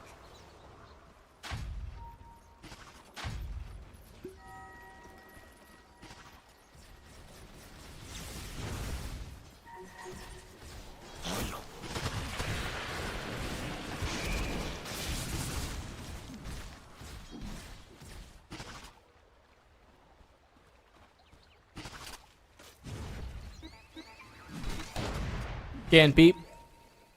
Consecrated Wraps, great against the techies. To be able to disable those mines.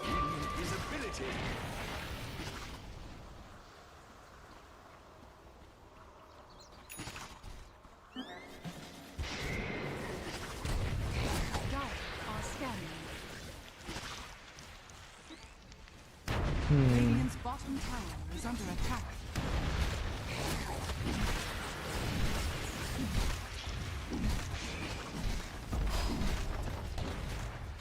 Tier 2 tower is also going to break, so it's going to be a 9,000 net worth advantage. Radiant's bottom tower has fallen. Dire's top tower is under attack.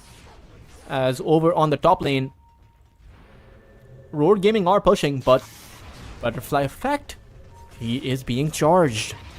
He doesn't know this though. He'll zap back, but he's still being charged. And Never Die coming in. As a long range zap comes in, Never Die, he wants to apply the Nether Strike. Unfortunately, he's just gonna get picked up. Global Silence to ensure the kill there. But DO6, he took out Yukio on the side. And now the rest of Roar Gaming, they're gonna lose at least their support duo. Everyone else is just gonna panic teleport away. But 3 entire kills. And Yukio dying inside of that triangle. Not that good of a look. 9 and Z will disconnect as we'll have to wait for the Tusk to reconnect. Okay, now we'll have to wait for KNP to reconnect as well.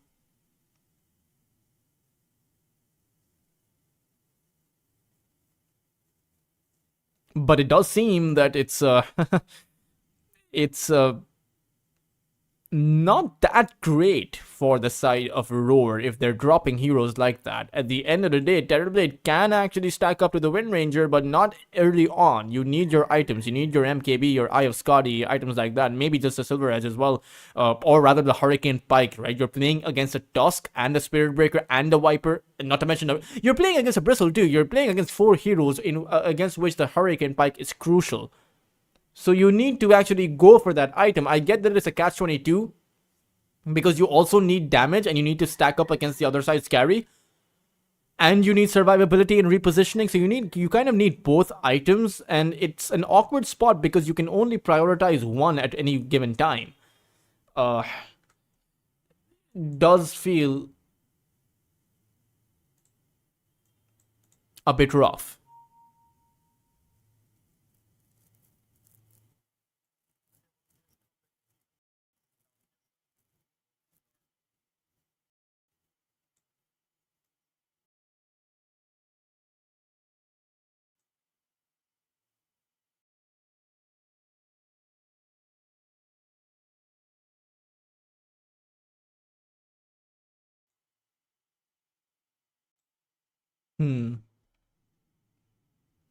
The Tusk is going to reconnect.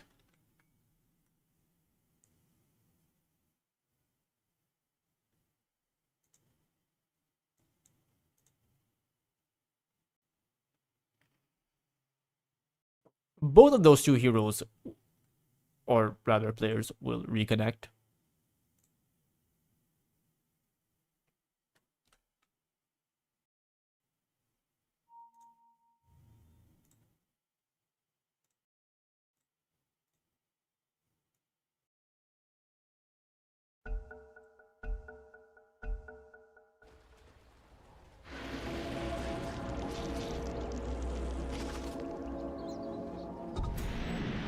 Game will resume. Double S needs his BK, or rather his Aghanim Scepter to apply that break. It's great against the Bristle, great against the Viper. Even great against the Bristle, the Spirit Breaker, because you disable his Greater Bashes, right? He's not going to be able to stun or lock you down. So you need that Aghanim Scepter. You need Yukio to farm up. You need a Storm to actually have some kind of an impact outside of that Witchblade. I don't think the Witchblade at this timing does anything. But they'll make a play towards KNP. He is super tanky. The Drinking Buddy is going to kick in alongside that Snowball. But it's a Snowball towards that Ancient. So they'll allow, or rather have KNP disengage and just wait out the meta. Radiant's top tower is under attack. Unsuccessful play at the back of that TB jumping in. But they do push them away outside of their triangle. So they retain some semblance of map control. And 9 and Z actually died. Atos comes in from BB though. As NVD is gonna go for a charge. Again, not the best of positions as NVD. He will just die. A 3v5 and surely they'll now get back.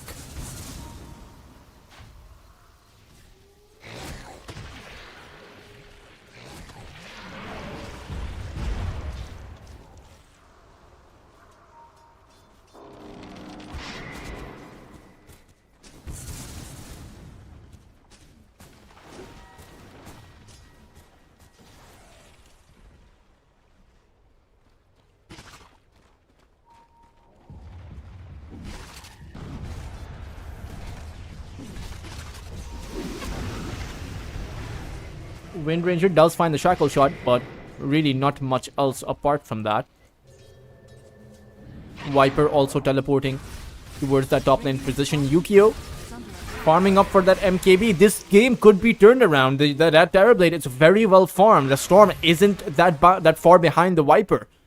Right, so Roar Gaming, they're just bracing for impact right now. That impact which is going to come in at that 32 to 33 minute mark. That is when I assume, or that is when I predict that this game will turn around unless you take out these remaining tier 2 towers, unless you go for Roshan, you play this collected and calculated instead of these lackluster initiations that are coming in between. Dire's top tower has fallen. NVD is going to get spotted out. Was able to get, oh rather not, he's not able to do anything. In that scenario, you get lifted up by the Vortex.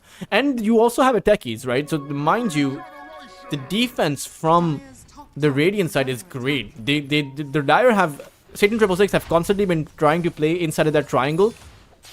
But it's just not been working out, especially with these remote mines now kicking in. It's a position where Dire's structures are fortified.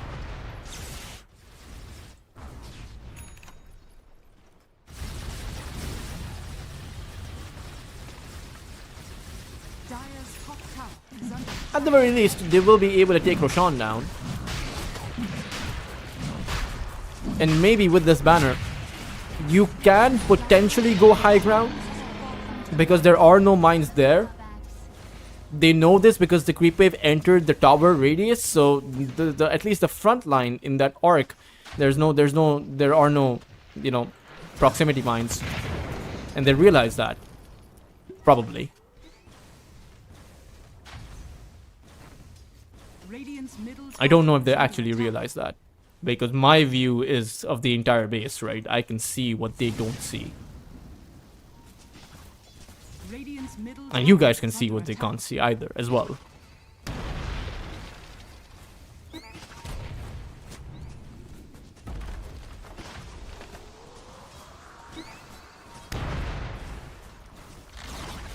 DO6 Middle tower will break through the tower easily enough. No resistance as far as that is concerned.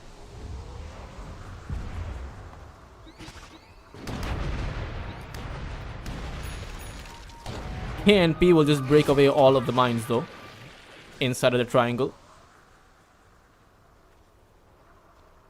Lloyd is going to get spotted down, and he is dead. He's not really going to make it far. BB has the Hurricane Pike, I assume, flying in. Yeah, there we go. Very close to his level 18 Viper Strike as well, or level 3 Viper Strike. As Never Die is going for a charge on double S, just to annoy him.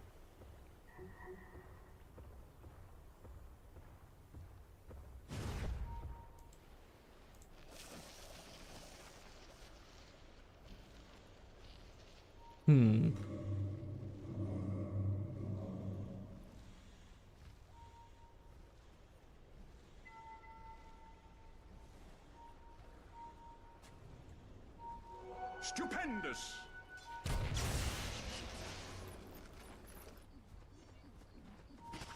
Butterfly effect will go back. Looking for me?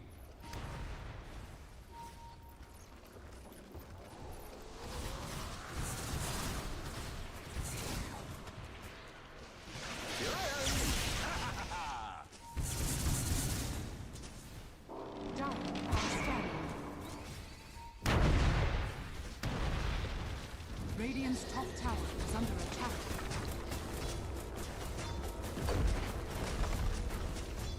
Tier 2 tower, the last remaining one, is going to be collected, and now Roar Gaming will be pushed or shoved into their own high ground. They can also go outside of the base. The Storm definitely can.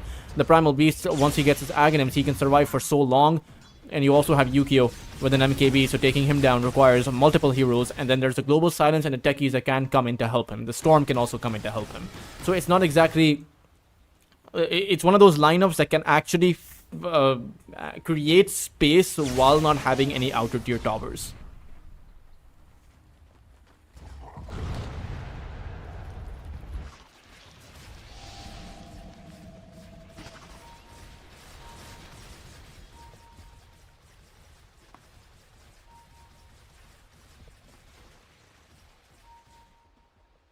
Tormentor is going to respawn in about 4 seconds.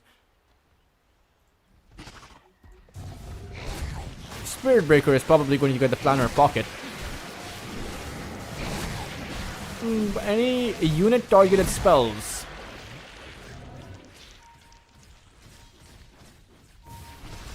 So the Vortex, Lost Word, maybe the Pulverize.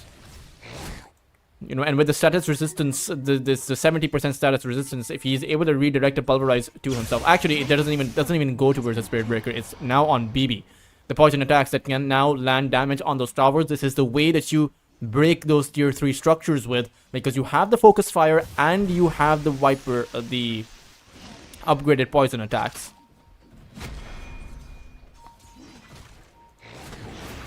As the Terrorblade is now going for that Eye of Skadi. We're at that 32-minute mark, and if you let this game go 3 or 4 minutes longer, the game is going to start to shift in momentum. It already has, you know. I don't know if you guys can feel it, but I can. I feel my toes a bit tingly, and it seems like Roar, they're going to fail it too once they lose BB. 5 heroes on top of this Viper, and he will just drop and melt like butter. 9NZ will snowball away, but he won't really be able to run very far. And again, you let the Aegis time out. Roar are going to be making those plays. They can actually leave their base. It's not as if they're being suffocated right now. PNP is farming away for his Heart of Tarask. Surely he realizes that Terrorblade is making an Eye of Skadi. So the Heart Heal isn't going to be as effective, because it's against all healing. Where's the ultimate orb? Right? It's health restoration.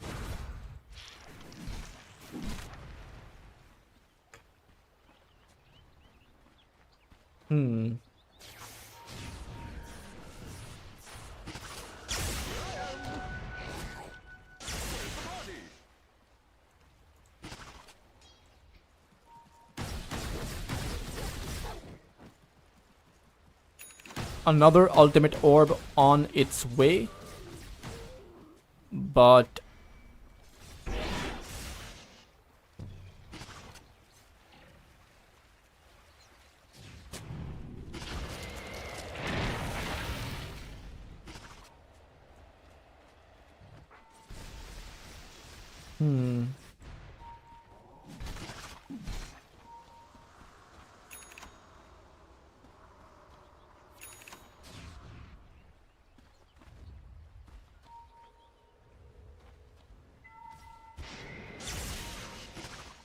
Dire are scattered.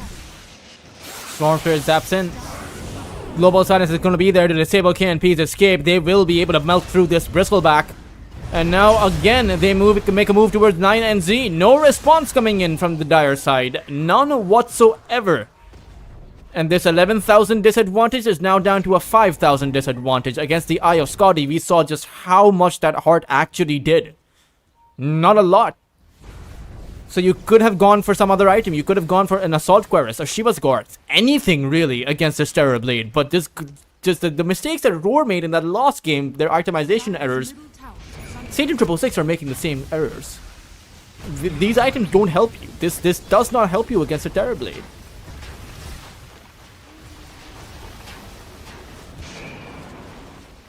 The Wind Ranger is going to be pressed for, well, pressed as well. I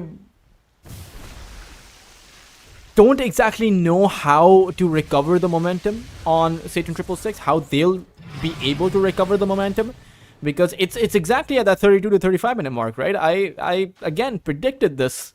It's just the Terrorblade plus the Storm, right? They're very good late game heroes. The Viper is not a late game hero. Viper is one of those heroes that either you have a 20,000 net worth advantage at that 35 minute mark, or you just lose. Either you have a barracks up right now, or you don't win the series or win the game.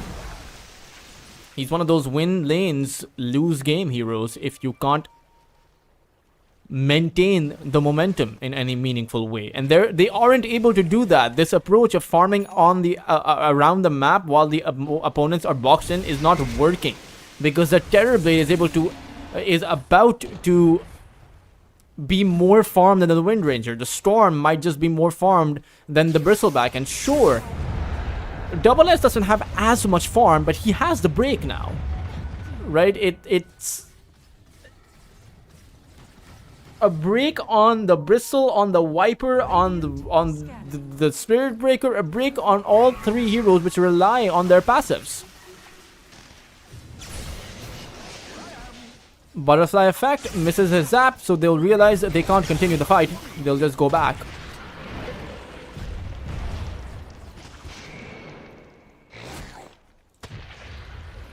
But they'll go for another smoke. Butterfly effect, 14 galvanized charges. His mana, 36 mana per second is 10 seconds, 360 mana, 30 seconds, around 1,000 mana. So he needs a full minute to restore Radiant's bottom tower is under attack. all of his mana, basically. Radiant are scanning. Dire's top tower is under attack. Radiant's bottom tower is under attack.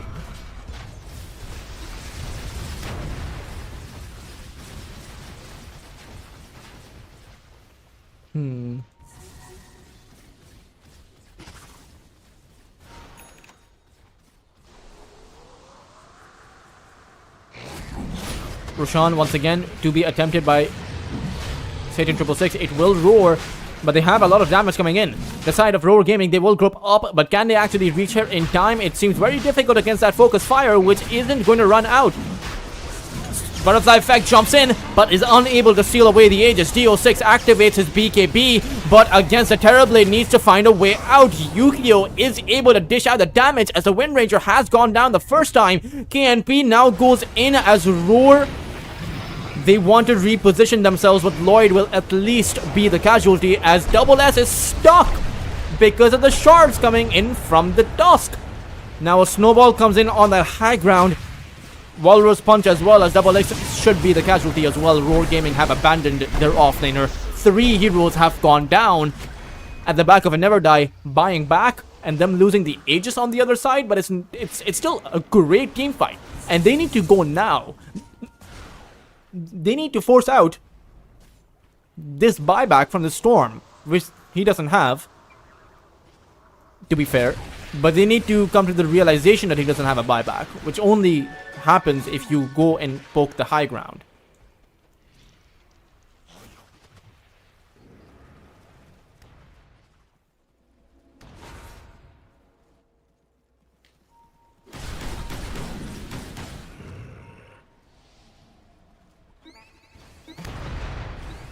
Radiant's middle tower is under attack.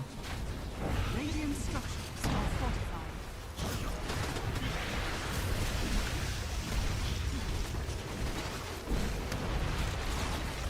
Radiant's middle tower has fallen.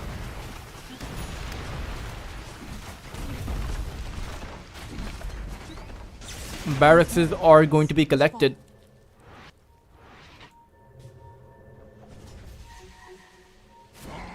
Oh no, Yukio!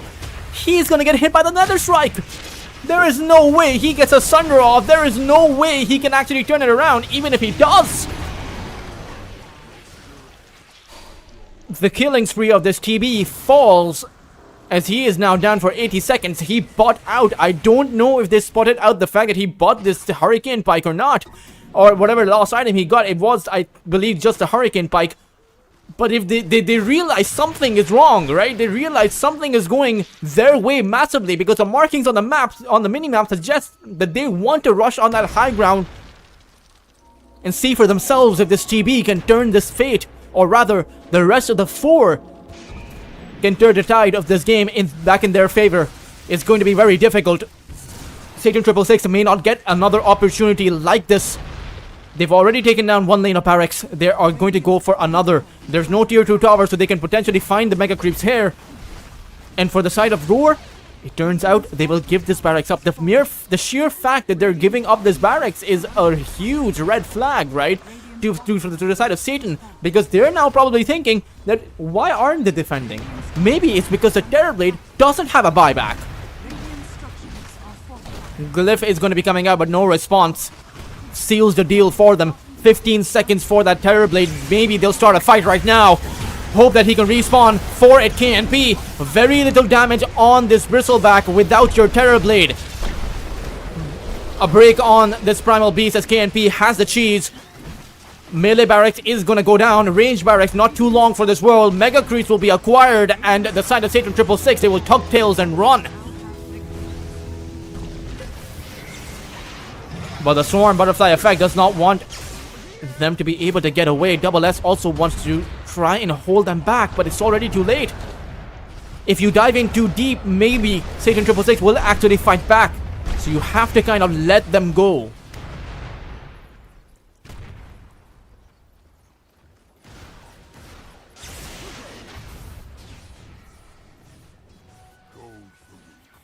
Dire are scanning.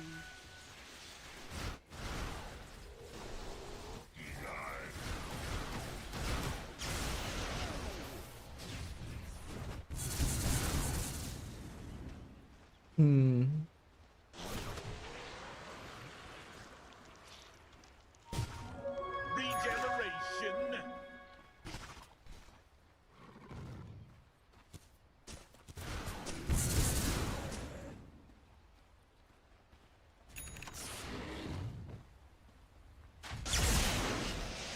Let the fun begin.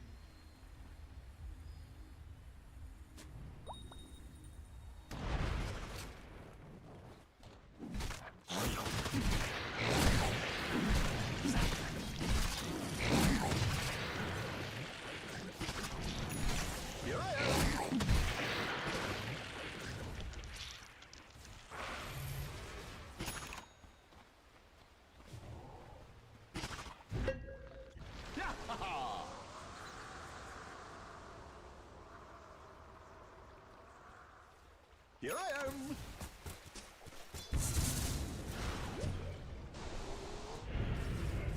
$17,000 of a lead right now, and Mega Creeps having been acquired. Suddenly this game has become a lot harder for the side of Roar Gaming. The momentum completely shifting at the back of, well, Yukio dying in the middle of nowhere. Dire are scanning.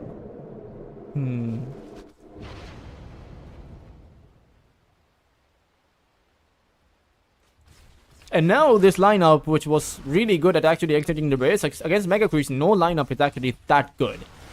Individual heroes can be, such as Yukio and the Storm, maybe even the Primal. That's a big maybe. But one of these cores has to stay back. Well, to be fair, you have a techie, so one of these cores doesn't necessarily have to stay back to defend.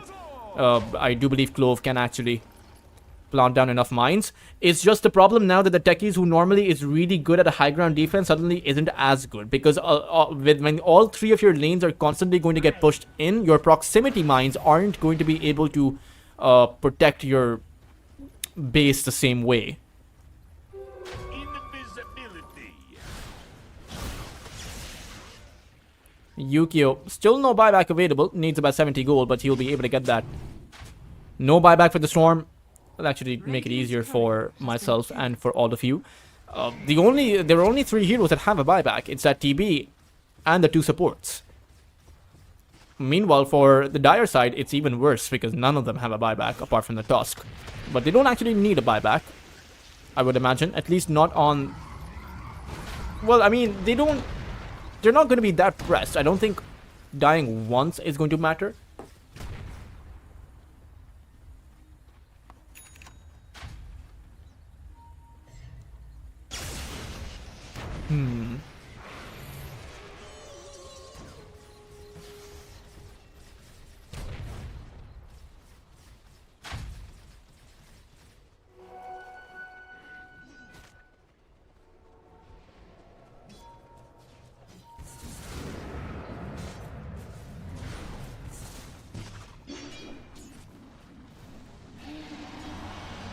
Charge is going to come in from the Spirit Breaker.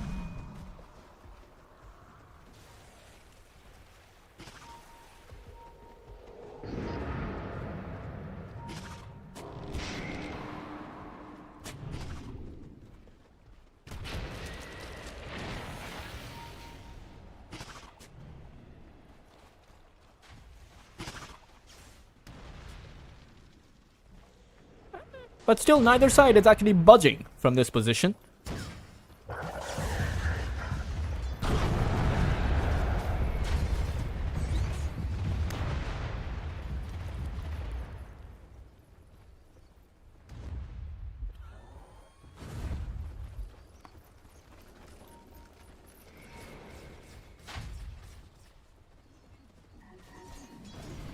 Radiant are scanning.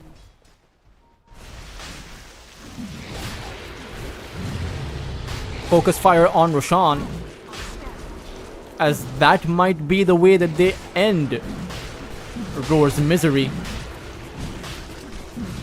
Picking up that upgraded banner, have the cheese, have the Aegis, have the refresher shard. They don't actually have two good refresher abilities though. Maybe it'll just be the Viper strike twice. Or maybe the Walrus kick. You go in, you kick two people out.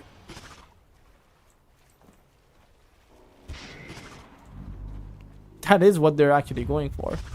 And it doesn't cost as much mana as the refresher orb does, right? The refresher orb is around 350 mana. So the Tusk actually has enough mana to use two kicks. He needs about 400 mana total for the whole thing.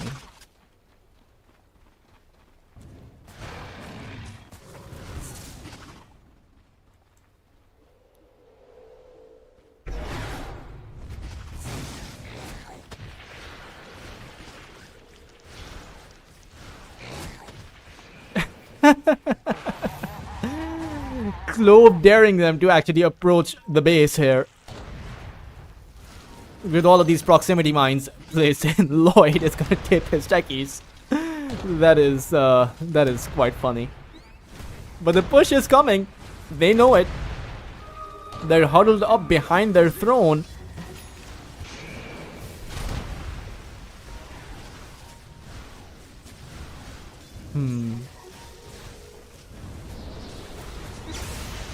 Storm Spirit is gonna zap in, has that scepter. Global Silence is also gonna come out, so they might be able to burst the first life immediately.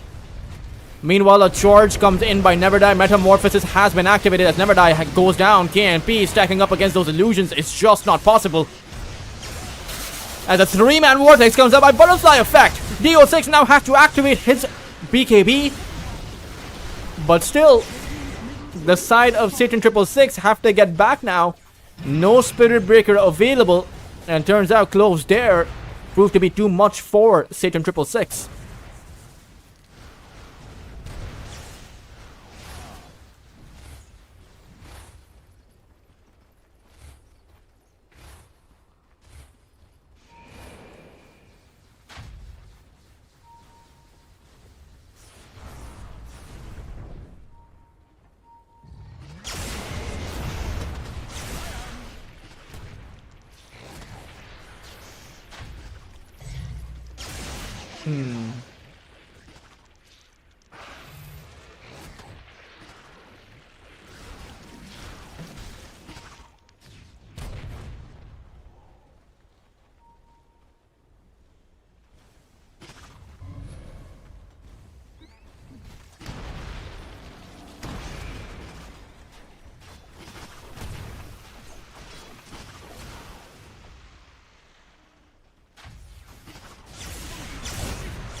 Butterfly Effect.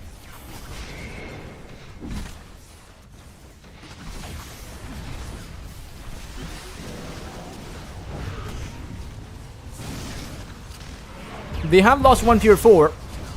Might just lose another one, but it's very difficult. Yukio will have his Metamorphosis in about 5 seconds, so he'll be able to push everyone back once he has that. Another Vortex comes in. Global Silence also coming out. Clove uses his blast off, but this time around it does seem like Satan 666 they're in a good position, but they're still being pushed back. Clove and Neverdie are going to fall down with a buyback coming in from the techies. Another 3-man Vortex outside of their base, but the Terrorblade can't follow that far away. Now Double S is going to go in for a Pulverize as well as a Break that actually takes out the support duo. He's attempting to get back, but Double S, he is very low on his HP. Yukio will hold KNP back.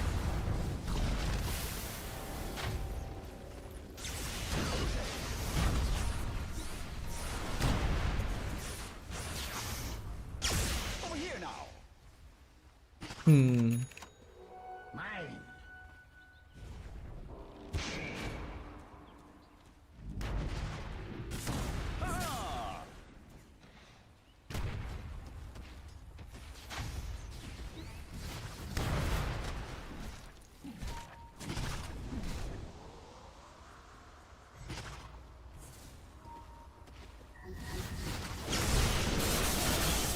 Another jump in by the Storm.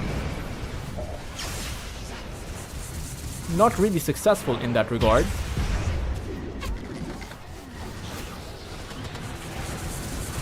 Yukio this time around has to actually reposition himself. 30 seconds without the Metamorphosis. A break on that Bristleback. It doesn't really seem to matter without that TB being able to hit from afar.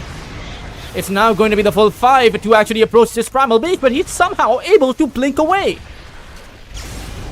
Butterfly Effect, another 3-man Vortex trying to do what he can. He has dealt considerable amounts of damage on towards the BB. He does go down. DO6 will also fall. As the Primal Beast now going in with the Onslaught. Break up light on that Bristleback as well as the Global Silence means that he can chase even further. Radiant's middle tower is under attack. The Global Silence wears away. Radiant's middle tower is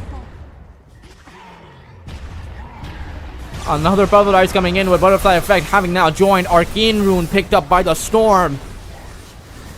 But the throne is completely exposed as Lord is playing a game of Ring of Roses around that throne. Again, you need a core to actually defend, and it'll be Yukio who will teleport back. How do you push in this kind of a scenario? Normally, the games I've seen which have successful defenses against Mega Creeps, where teams are able to win against Mega Creeps, are games where usually you have supports that can actually clear the Mega Creeps themselves. But Lloyd hasn't itemized for that, right? Lloyd has itemized for his carry and for the overall teamfight dynamic with this refresher.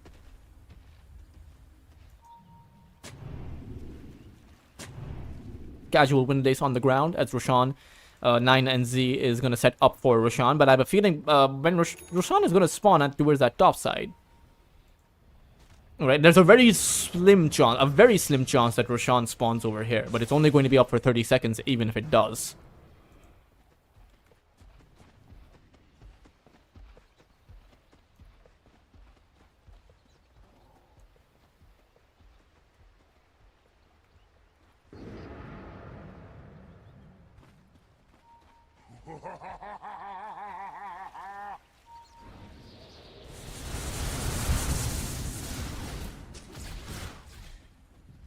I am very surprised that neither side has actually gone for a Divine Rapier.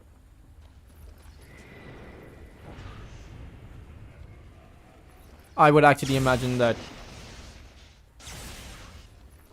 it would be useful in that regard. But who really knows?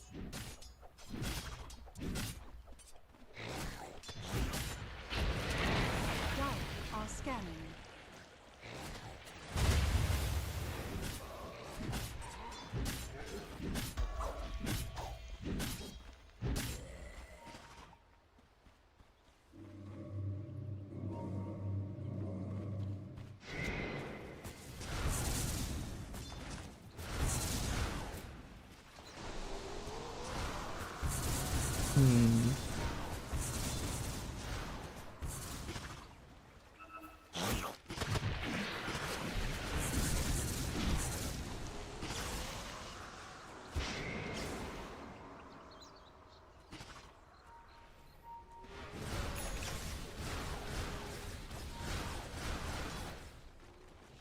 Radiant's courier has been killed. Yukio, or rather, Double S, he goes in for a Pulverize on towards that Bristleback. Butterfly Effect jumps in as well, and KNP will melt. Even Never Die or 9 and Z is going to fall. Meanwhile, the Wind Ranger is pinging out the Windlace. At the same time, BB attempting to keep the pressure up on those side lanes makes it very difficult. They will make it a lot easier though if DO6 actually goes down here. Activates the BKB, just Wind runs away at the back of that Shard 2. But they do, or might actually be forced to give up Roshan. Turns out it did respawn in time for about 20 seconds until it actually moves over. Yukio going for the amplified damage rune instead of actually connecting Roshan, but will be able to pick up the kill. Even you can hit the Roshan even if it's making its migration, as long as you're inside of the pit. Roshan doesn't have to be inside, you have to be inside.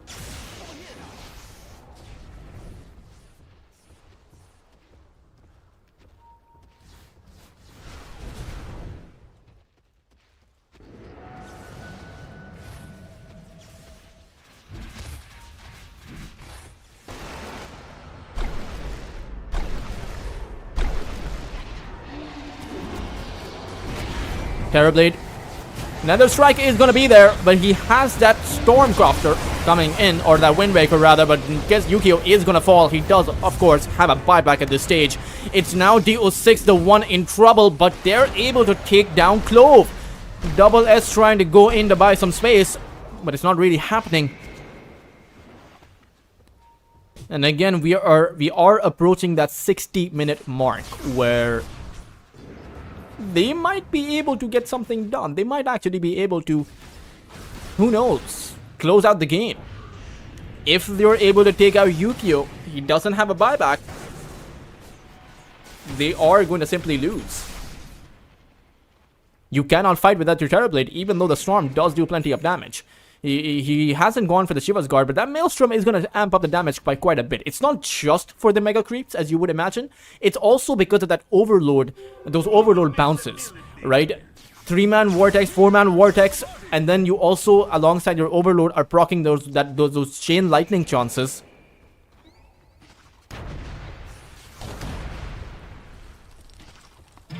So that is always going to be a factor too. Storm not really able to catch anyone. KNP activates his BKB. At this point, the BKBs, they're only, I mean, everyone has a 7-second BKB at this point.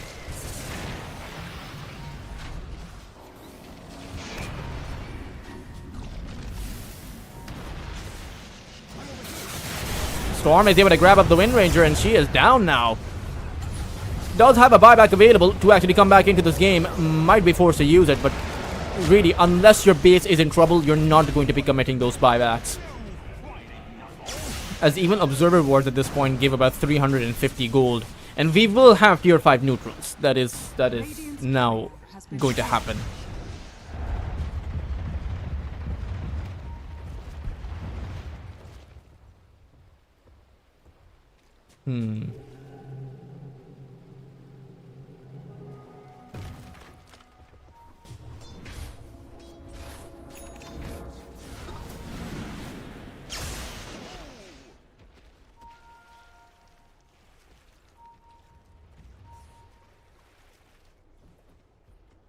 Let's see what the case will be. As they still need to find some way to actually push. Now the good thing is, you don't actually have to go for Megas on your own side. You just have to go for the throne. With this Terrorblade being as farmed as he is, that throne will actually melt if the other side doesn't have a buyback.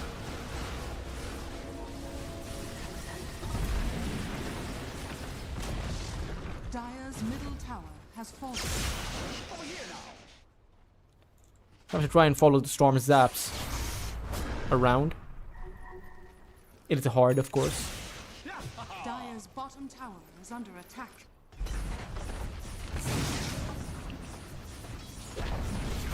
Dire's bottom tower has fallen.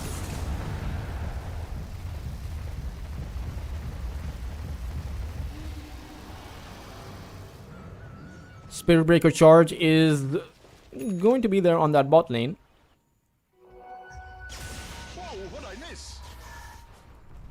As the pings are coming out, there's no gem, but Never Die actually sees the Storm, while the Storm doesn't see Never Die.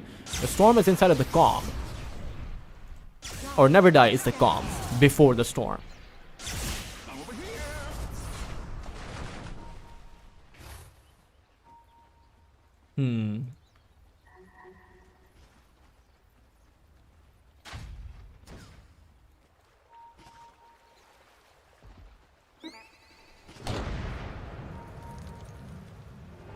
Lloyd is outside of his base. He'll throw down his global silence, but in the end, it's not going to matter. Lloyd will actually just die here. Has the buyback available, of course, as the 60-minute neutral items are available now.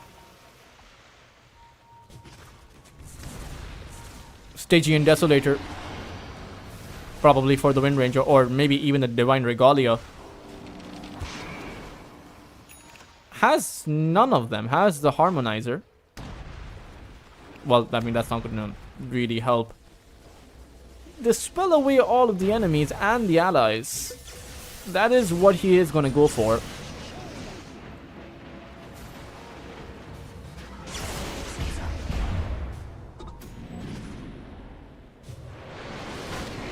Storm. I don't know, I thought Storm was going to fall. A butterfly effect. Suddenly, Satan 666 are playing this very fast in the midst of me discussing what the tier 5 neutral items are going to look like. There's a Divine Regalia on the techies, though, of all heroes, as Lloyd will buy back into this. Focus fire down on that throne. They want to end this game, but the glyph is always going to be there. So what is the game plan? Spirit Breaker is going to charge in as DO6. All he needs is a bit of time. They're going all in for that throne, and it will fall. Satan 666 will end this game despite of that Terror Blade still existing in the game. No Storm Spirit available for that defense. 4v5, even though they had attackers, even though this game was quite close, and for a 62-minute game, for a 62-minute Southeast Asian game, 28 to 33 is not that many kills, guys. You have to consider that. So massive props over on that end for the kind of discipline both of these two teams definitely showed. For Satan 666, this is a massive, massive win, being able to take down the top of the group stage contender, which was Roar Gaming. Now it's going to be 4 series wins and 2 series losses. That's it for Roar Gaming as far as the group stage is concerned. They are guaranteed, though, for the upper bracket of the playoffs. For Satan 666, their day is not over because they have yet one more series to play. It is going to be against Carstens, who are probably, in my opinion, just the names on Carstens put them at the very top of Lunar Horse Trophy. They are a serious contender even for the qualifiers for some of those big tier 1s, and I can't wait to see how they actually perform with their new roster. For now, guys, we will be taking a bit of a break. Satan 666 has to receive a break at the back of a 4-hour series, or maybe even more actually, at the back of a 62-minute game. But we will be back with Lunar Horse Trophy right after a decent break, around 10 to 15 minutes. So don't go anywhere and stay tuned.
mistake last night.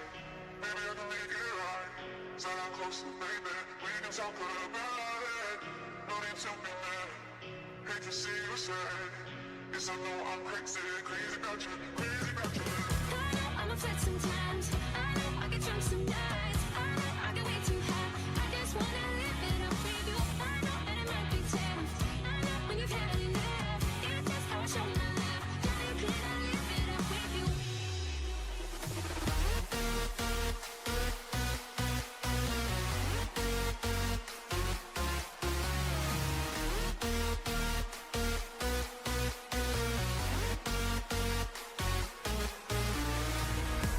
I'm upset sometimes. I know I get drunk some nights. I know I get way too high. I just wanna live it up with you.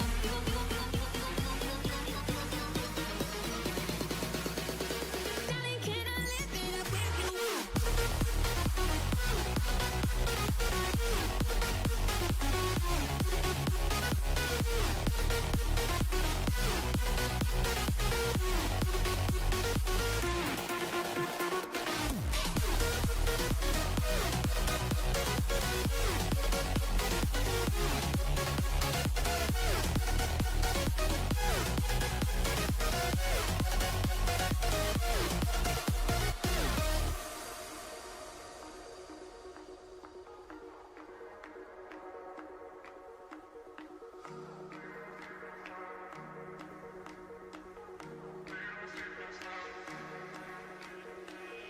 Made a mistake last night. Maybe I can make it right. Said I'm close to baby. We can talk about it. Made a mistake last night. Maybe I can make it right. Said I'm close to baby. We can talk about it. No need to be mad. Hate to see you sad. Yes, I know I'm crazy, crazy about you, crazy about your love. I know I'm upset sometimes. I know I get drunk some nights. I know I get way too high. I just wanna live it up with you. I know I might be tough. I know when you've had enough. It's just how I show my love. Darling, can I live it up with you?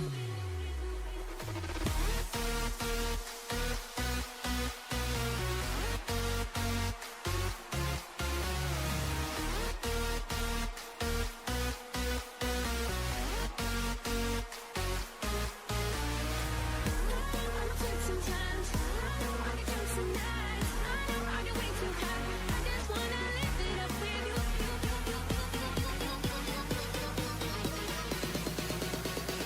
Darling, can I live it up with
I live my life on the run.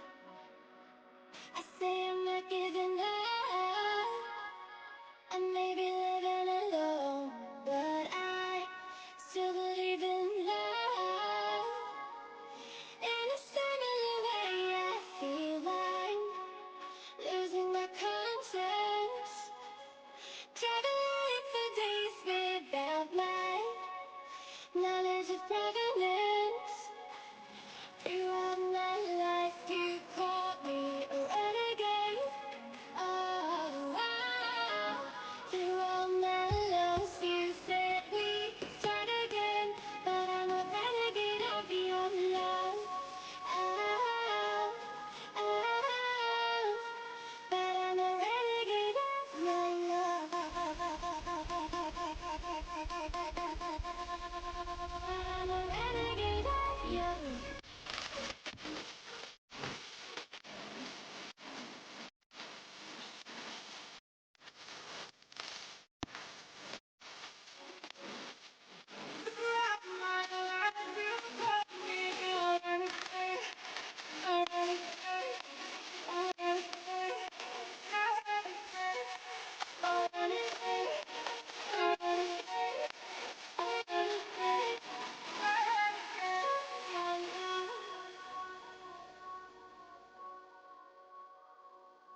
Been on the streets a few months.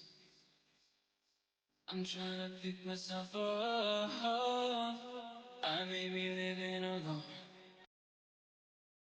Okay, ladies and gentlemen, welcome back to Lunar Horse Trophy, and my name is Dodai.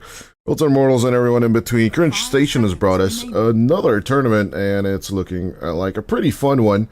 Of course, we are halfway through the group stage, as you all know, and more than halfway through the day, but someone who's also been halfway through the day has been pretty successful is Satan666. Right now, on the bottom of the screen, there we're going to be playing on the Dire side, opening up with the Techies Tide Hunter, kind of unconventional in my book, if you ask me, although on Karsten's, everything is down to the meta. Picking up the most popular carry, the most popular or most contested position for the Hoodwink. And I would have been unsurprised if a Phoenix would have reared its ugly head on Satan666, but out comes the Winter Wyvern for position 5. More than likely going to be played by none other than 9NZ. Yeah, it's a decent start. 10 seconds remaining. So far, in terms of the draft, Bisk playing the Hoodwink, more than like, Bisk playing the Hoodwink, and then Hardell going to be pitching in with the Lich as Dream sells Lone Druid. I haven't seen it myself, although my Southeast Asian colleagues have been on and on about every time the Lone Druid comes in, causing very, very long games to happen. But Satan666 actually just recently did actually beat Carson's did actually beat Satan666, so they're definitely out for a little bit of vengeance for sure. Of course, it was actually 8 days ago when Carson's got that W. Well, none of the wins were with the bear, so to say.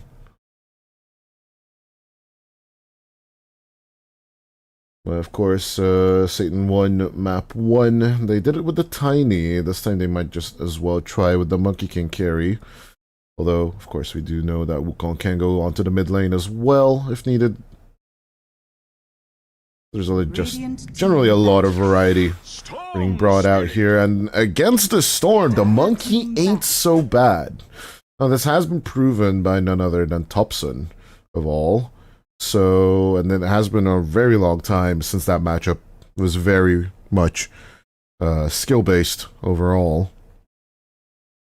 The usage of the ball lightning definitely defined 10 seconds remaining. If you could make the play or not. Oh, let's just add a little bit of that good old music from the game. Radiant team ban. Do excuse me.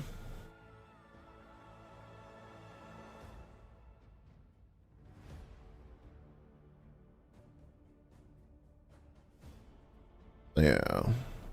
With the Mars being picked up as well, huh? 10 seconds remaining. Interesting questions remain. 5 seconds remaining.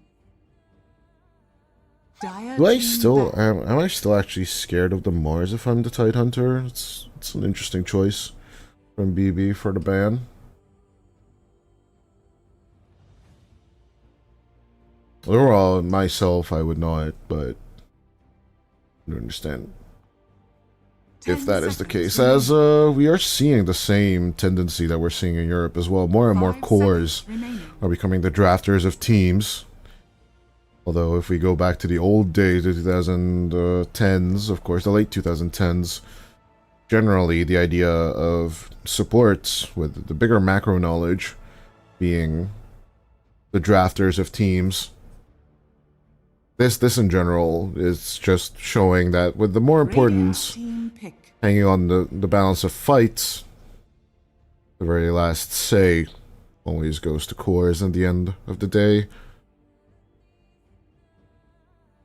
Thus, yeah, there's just a higher need of cores being more map aware and just having a bit more knowledge of matchups. Remaining. 5 seconds But it's an remaining. interesting phenomenon, seeing more and more cores stepping up to the plate. I believe the first one in history was still Dendi when it came down to Navi at the end of the day. Beastmaster. During his last days at the organization, he stepped up to the plate and became the drafter of the team. But yeah, Puppy's words still echo. They live rent-free in my brain overall. It does boil down at the end of the day to whether or not you can deliver on that knowledge or not. But then there came the practice where Coors would draft with the captain, and then of course the now classic one where the coaches also basically have a say, or basically do the draft themselves. Yeah, in Southeast Asia, this new tendency is just a fun one to see. DB stepping up to the plate, whether or not he will take the Monkey King for himself or give DO6 something new is up to him. Although DO6's Monkey King win rate is not much to look at. Overall, he's played the hero 13 times, but has only won 3 times and lost with it 10 times. An interesting question, whether or not his most picked hero this time will bring the expected results. Of course, when we go into the overlook of things, previous series didn't have any of these heroes picked up.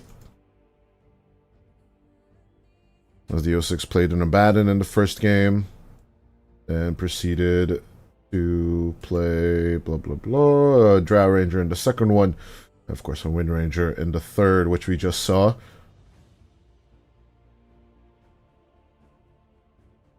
I really didn't think that Roar could outlast as long as they did in the previous game, but still kudos to them for lasting against Mega Creeps for so long.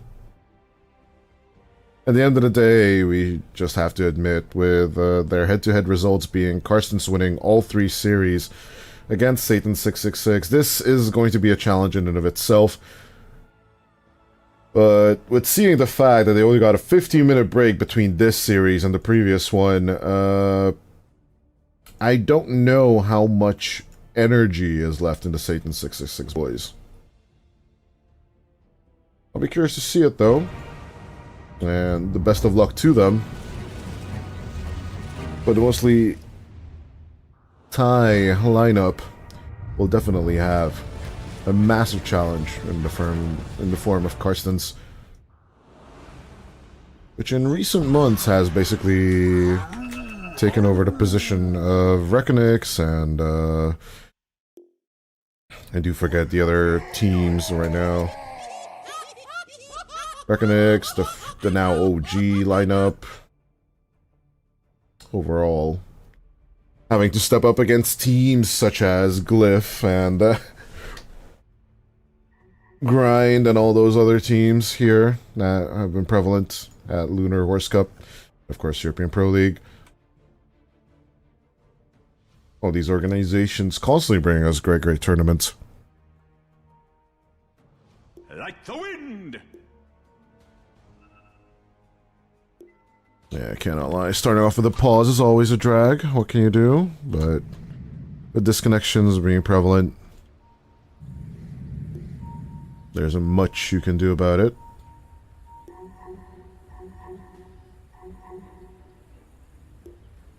Ivory. That's the team I was thinking of. Yes, exactly. You're just reminding me of what's the one I've been thinking of.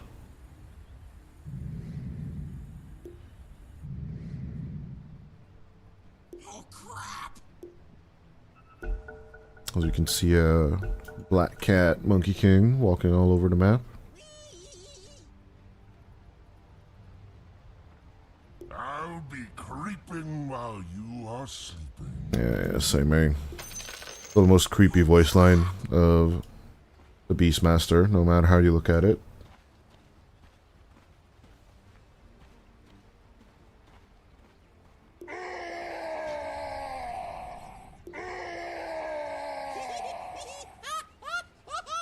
Looking good. A little bit of roar from Dreamacella just for funsies. A strict no-kill policy.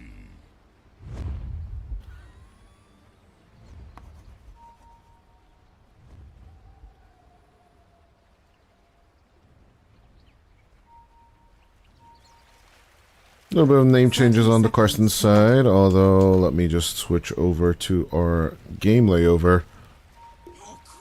Carson's did forget their logo, not our problem, but at least we get to see Satan 666 on the top right corner, so we know which team is which.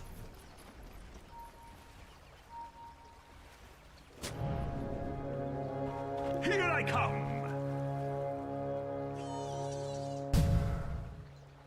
The battle Call back. begins. Dream Missile could be saving the bear here. It will be 2-on-2 on the runes instead of the 3-on-1 Carsons are hoping for. End of the day, I will still say that the bear could definitely rat in pretty quickly, especially towards the mid game where 9NZ. Good catch coming out from Dream Missile. A little bit of a chow down. Onto the Winter Wyvern. Oh no. Rodion overextended. Did think that he could kill off 9Z alone. That would have been true if NVD would never die. T would have not intervened here. Radiant's courier has been killed. Still, Rodion losing out his courier is definitely a plus, as NVD will be going for the wraparound. And with the block back and forth, maybe Rodion could be pulling on a few creeps to help out here. But no. Lane 2 pull from MVD is just pure and clean. No, of course, Dream Missile has to do everything in his power. Draw in lane number 2 as far back as he can. And that is just a perfect lane control right there. Meanwhile, on the mid lane, we didn't really talk about it, but BB did pick out the better matchup for themselves. Basically bullying out the Storm in the early game. The early 2 or 3 minutes, at least. Be a little bit of hell for Salam at 1. In terms of survival, in terms of execution, everything will run a bit horrible for him. A straight edge just pulls in the bear towards himself once more.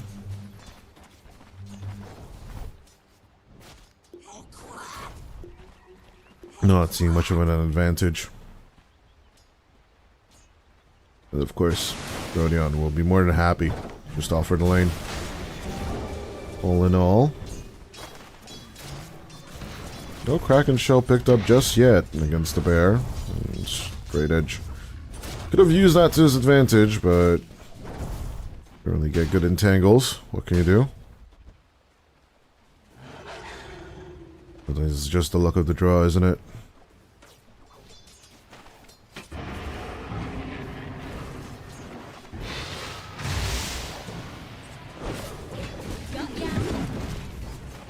Only applies 2 on the enemy heroes, but 5 on the creeps. That's why it catches the creeps, but not the heroes. Sometimes it's just about reading the spells, isn't it? Yeah, at the end of the day, with him not having Kraken Shell just yet, Tide does make himself a little bit more vulnerable. Yeah, the result's still a little bit skewered in favor of the Radiant due to the clean fact that, of course, they did get first blood. The gaming graph still agreeing that the Radiant should basically have the better pushing power and the better tempo in this game. Quick and dirty is still the plan, but of course, as we talked about at the laning stage, could go the other way for now. And as of yet, as expected, the Lone Druid is doing great. The Viper's doing great. One thing I'm not really understanding is how is the Beastmaster and the Hoodwink suffering this hard? Because just catching out 9Z with a good bushwhack is all they kind of need for a little bit of setup. The 06 having to do the pulls himself is definitely not the place where the Monkey King wants to be. Radiant's middle tower. Yeah, having to dodge out all these wild axes is annoying as hell. We do have a little bit of cutoff attempt from NVD. He will be the one cut off instead. Not even ball lightning yet on Salamat 1. He's already bullying supports. That is kind of what you'd expect. EMP now open, trying to shake off things, but there it is, the entangle. One level in the Kraken shell is just not going to be enough here. And of course, Rodion will be happy to take the kill.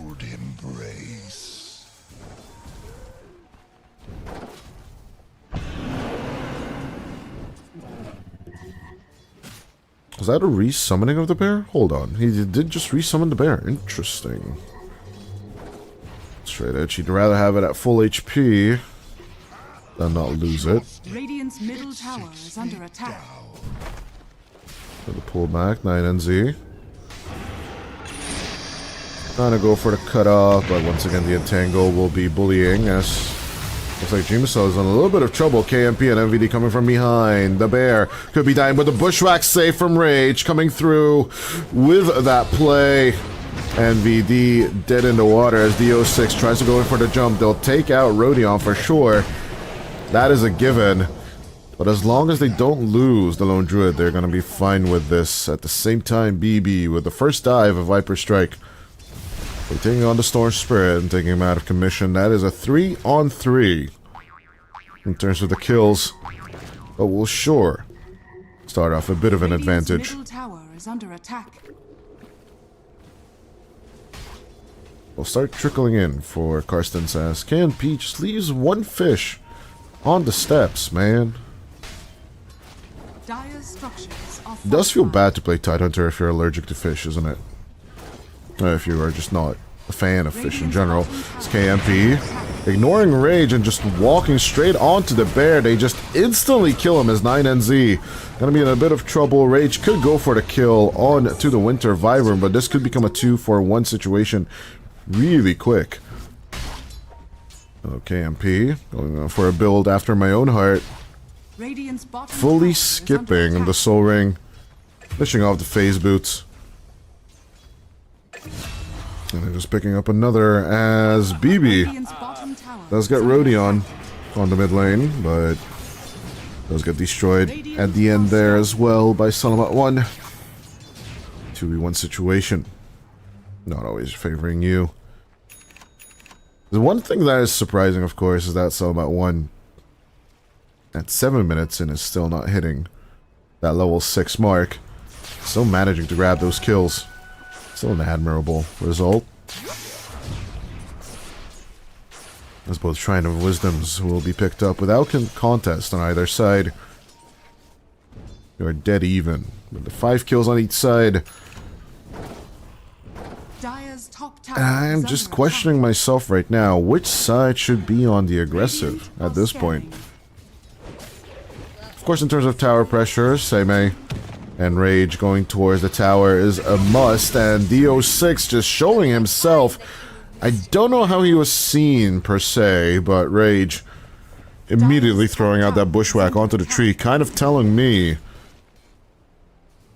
that he knew he was there, but there's evidently no ward on the top side. Radiant's middle tower is under attack. A little bit of a misstep coming out from MVD, but KNP overextending under the tower as well into true form. Even expending the Ravage just to get the low druid kill is a little bit of an overextension, I should say. Especially into Rodion and Rage at the same time. Yeah, the Hoodwink just enjoying itself as much as it could with the Bushwhack. Once again a catch. Primal Roar at the ready as inside the Wukong's command, the Cold Embrace will truly be embracing. That's not a mischief, that's a changing of the guard, and DO6 will keep his distance. Rage looking for the sharpshooter targeting, as Rodion could provide the vision to maybe, possibly, make a catch against the monkey. If he'll try and decide to turn back here. Ball Lightning, looking onto the back.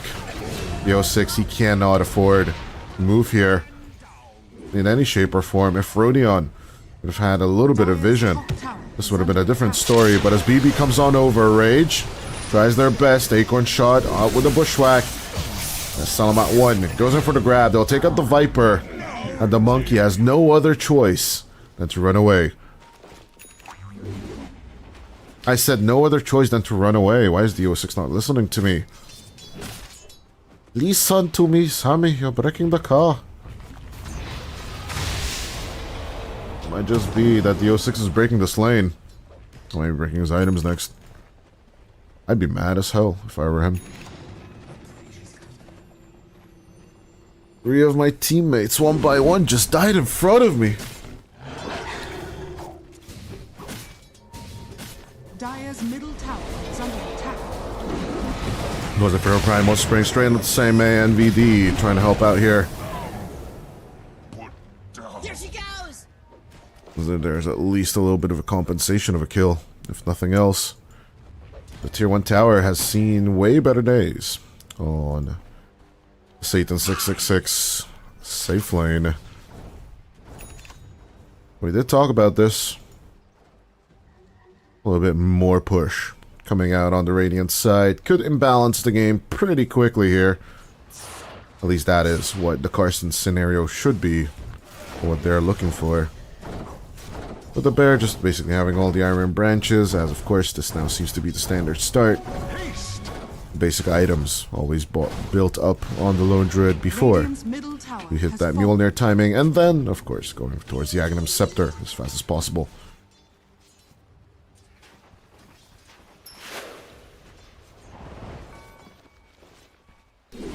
It seems like a good tempo build-up, I'm not gonna lie. The Orb of Corrosion helping you as well. Reaching that power spike. The extra Orb of Frost is something that is a little bit confusing to me per se, but who am I to question these Lone Druid builds? I do miss the old Desolator, Aghanim Scepter, Abyssal Blade, Assault of Cuirass, and in some cases even Satanic build-up on bears, but those days are kind of gone as Primal Roar straight into the monkey once more. BB trying to keep up the contact with Seimei with the poison attacks, but the damage is not going to be enough on either side of the aisle, so no one will eventually die. Reactive Taser having already been used, Straight Edge coming through. As it looks like they might just continue the aggression. KMP does not have the Ravage, of course having used it down on the bottom in the previous fights unsuccessfully. But we'll join in with the Anchor Smash just for the fun, as the Viper will be exchanged for the Lich. I think Straight Edge and the boys are just more than happy to continue this onslaught, as the Ball Lightning chase straight onto the Monkey King will continue. The Tide will eventually die as D06 finds himself once again in a situation where you cannot make anything happen.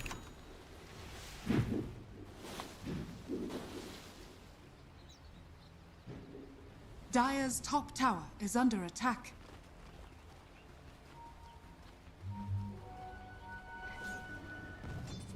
The 06 almost getting his tree cut off from below him. Seimei trying to separate, but the boars are doing damage, at least to the supports. NVD. Well, never say never, I guess, at this point.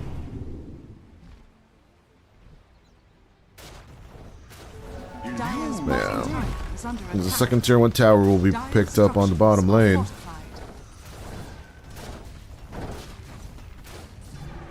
AMP looking for the contact, but Bushwhack just to secure with the break. And the Chain Frost just for good measure as well. Taking out the Tide nice and fast. Saving Private Bear. Seems to be the mission, but disarmed is the Panda. And Straight Edge will just do nothing else but resummon it. Still a decent exchange in terms of tower damage and everything else. They could somehow keep up that pressure, they'd definitely be happier.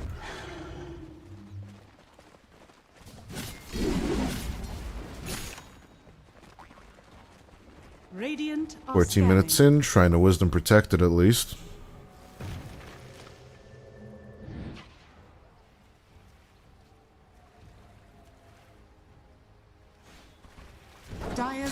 I'll be the first one to admit, BBs or B-buys in the name sometimes, or always, still confuses me.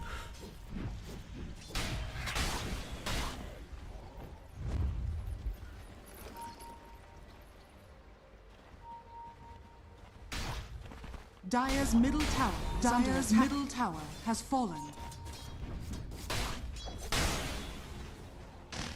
Sometimes I want to say B-Buy, sometimes I want to say BB. I think I'll stick to BB just for funsies. Or at least try, as the panda dies again! Dire are scanning. A little bit of mistake coming out from straight Radiant's edge. bottom tower is under attack. Radiant structures are fortified. Oh, Dreamer Cell, why did you have to give off the bear? But, at the same time, while Satan 666 are trying to solve their second objective on the map and catch up in terms of objectives. There's been a lot of setting up going on the Carson side of things. Of course, the Dom being finished on same as we saw, and with the Overlord is not that far behind either. After this, what he will go for is just a question only he can answer. Straight edge, finally resummoning the panda. Let's see if the Winter Wyvern can cause enough chaos for this to be annoying. True form, committed. Storm Force, double damage.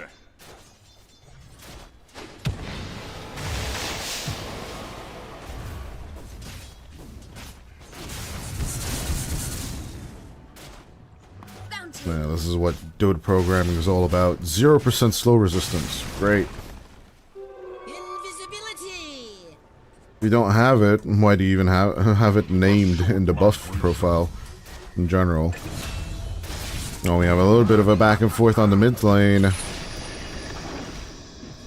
So I'm at 1 and BB exchanging lives. But it is an even exchange. A queen for queen exchange. Of course, they just learned a few new lessons there. Even exchanges are not good for you if you're the one behind. Although in Dota, that is not true since we have combat gold being a thing.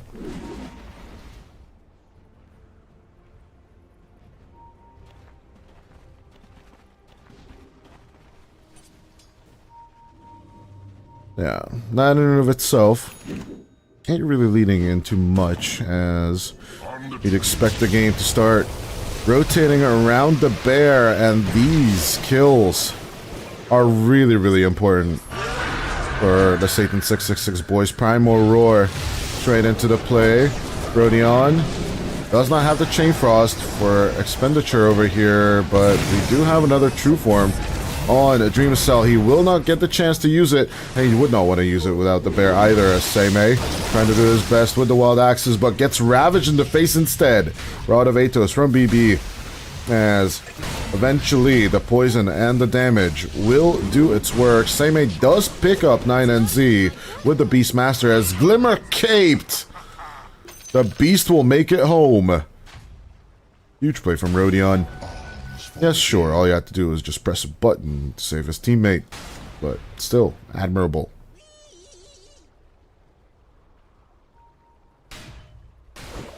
No. I don't know how that bushwhack missed on those creeps, but it is what it is. Rage can't really do much about it. I do definitely advise people to start using this ward position, especially if you're position 5. So one of the West warding spots found on the map as of the new patch. There's 9NZ. Good with the grab. The sharpshooter connects, and so will Rodion's Frost Blast.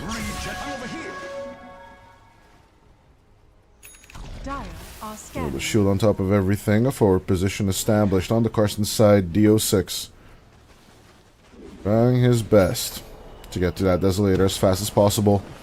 But I don't think he will be fight ready just yet. After. He is aiming for the shard. Get straight into the smack dab middle of the action later on down the line. Seimei with the blink finished is moving on towards the BKB. But the big push is coming faster and faster. Yeah, straight edge. Doing his best to finish up at the Aghanim Scepter so he can finally hand over the items to the panda itself. They do like the fortification, most likely against the tier 2 tower, but to some extent I kind of feel like it's against the Lone Druid. Yeah, with the next wave coming up and the next wave after that being a catapult wave, actually. Has been killed. Or actually 2 after that will definitely be a massive benefit for the bear. This BBMVD and 9NZ smoked up and searching for Christopher Robin. Is already showing on the mid lane. These move forces coming out from Karstens. They're just basically offering the Lone Druid as the honeypot. While Seme is absolutely free to push up on the top lane. BB will put an end to this. Viper Strike committed. On to the Hound of the Overlord creep. I mean, it's still 250 gold, so to some extent, it does feel worth it.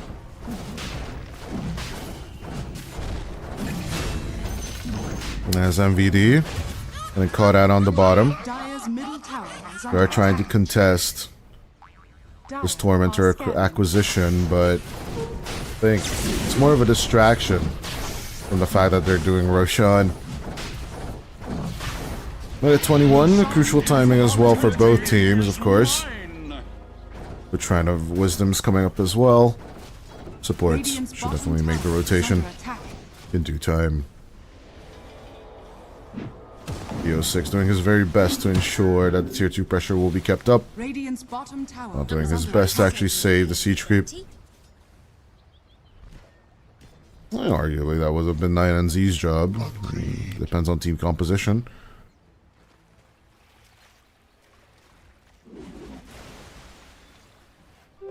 Invisibility. Radiant are scanning. BKB almost done on Seme, but he is walking under massive vision. 9NZ and the boys absolutely know what's going on, although seeing what's happening on mid. And go Salamat 1. Might just have to be the consequences of their actions. They have to live with this one. Kudos to Salamat, not even dying, even with the Aegis. As of course the Panda Rat cannot be stopped. The attempt at the return will be successful at the end of the day. Dire's bottom tower is under attack. Jubicel managed to save the bear. Dire's bottom tower has fallen. So yeah, Salamat 1's counterplays are starting to pay a lot of money. Of course, Karstens' little pockets. They're $12,000 up. It does actually say on the Dota Plus graph that they are now officially, absolutely, massively in the lead of things. Even though I think the 87% is a little bit ambitious in terms of numbers. I do believe it's a little bit far from the truth. It's more around the 70% mark, especially with only having touched one tier 2 tower for now. They're generating a lot of profit for themselves by picking up the Tormentor as well. 4-man smoke up. I don't know if they're ready to receive this massive 4-man move. Satan 666.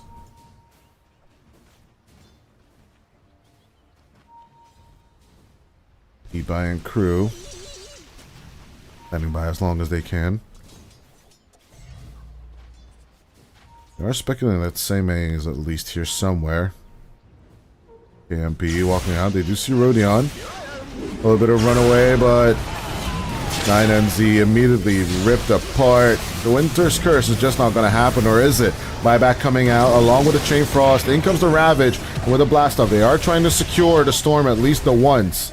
But as Rodion falls, Salamat 1 still on the run, but the Gush will be a miss. The bombs inside the triangle will be catching as the Shield Rune at least picked away from him by the monkey. 1 for 1 at the end of the day. Not too big, not too shabby, but it's cut down from a tree and being stunned up just for a second.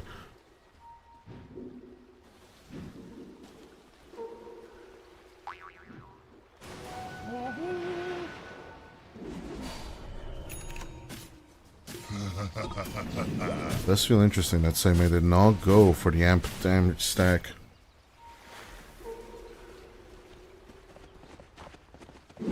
Dire's middle tower is under Wanting attack. the extra armor is just a little bit strange for me, but absolutely understandable.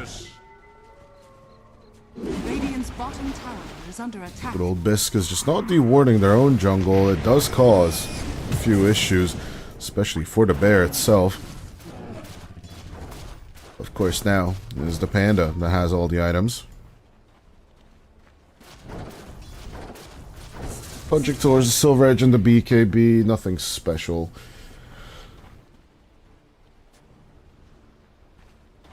Be seen in the itemization or the build so far.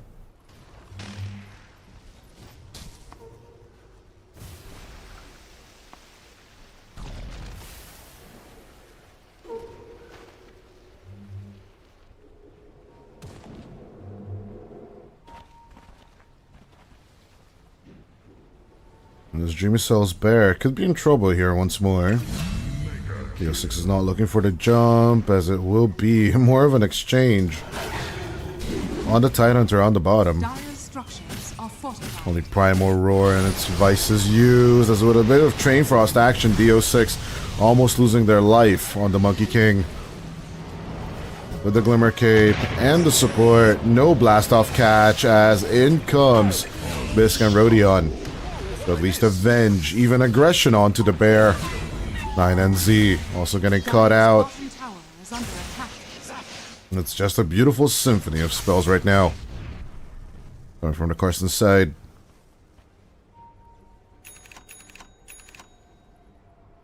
Back and forth move of saving the bear, but then making the executions on the other supports. Just a testament of skill. And maybe just shows that Satan 66 are truly, truly tired after a 4-hour series. AMP. Who's then held on to. Now comes a Ravage. They'll try and kill the Storm off. This time without an Aegis, they will be successful in securing the kill. Seimei. The Primal Whisper straight into the Viper's ear, but will it be enough? The answer is a yes.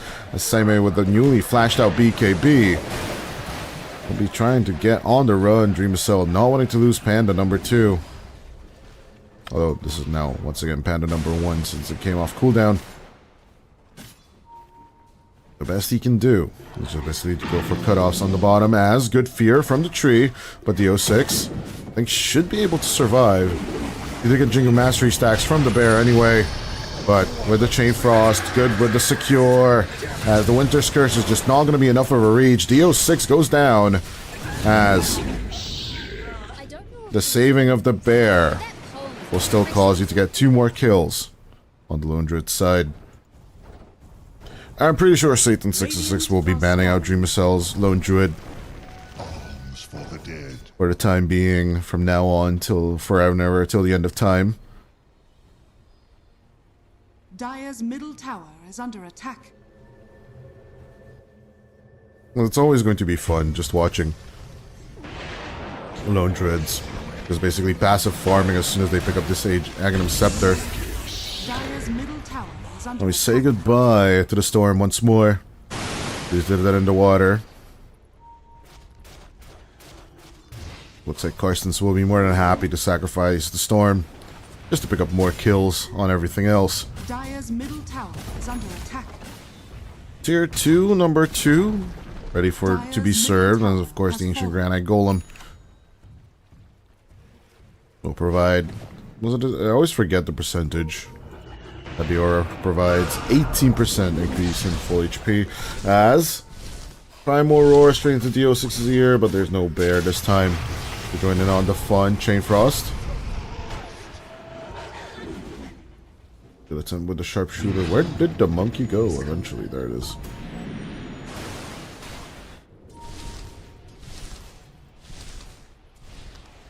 It's still 400 damage into your noggin. Straight from the bat. Good with it then in the water. So I need a bit more than that to stop his return.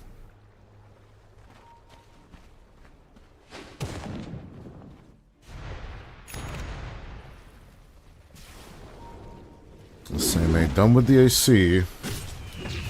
Ready for the massive push with the team if need be.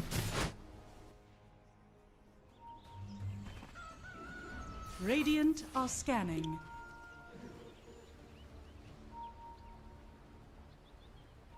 $23,000 gold in the bag.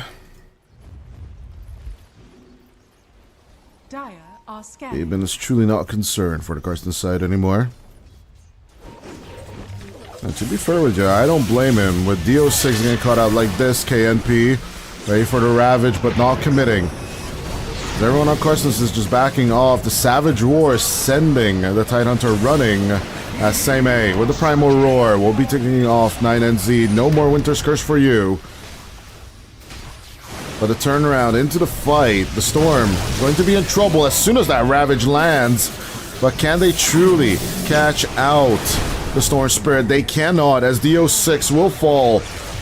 All the Wild Axes and all the King's Men could not put DO6 back together again. This KMP being the only survivor, but he's the only thing that is tanky, truly. On the side of Satan 666.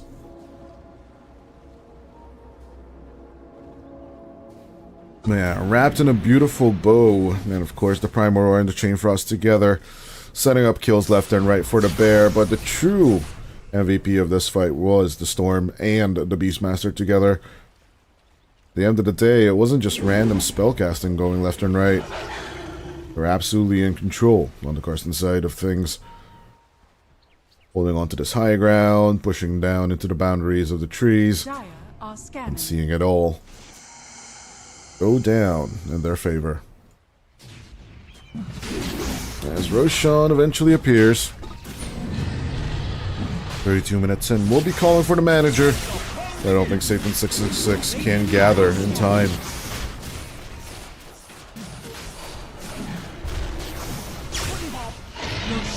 I truly do not know if it was the delayed Ravage or just generally not a good fight position, but Satan 666 walk in an ideal situation. They do not have control over the events happening in the fight. Of course, a Savage Roar, one Chain Frost.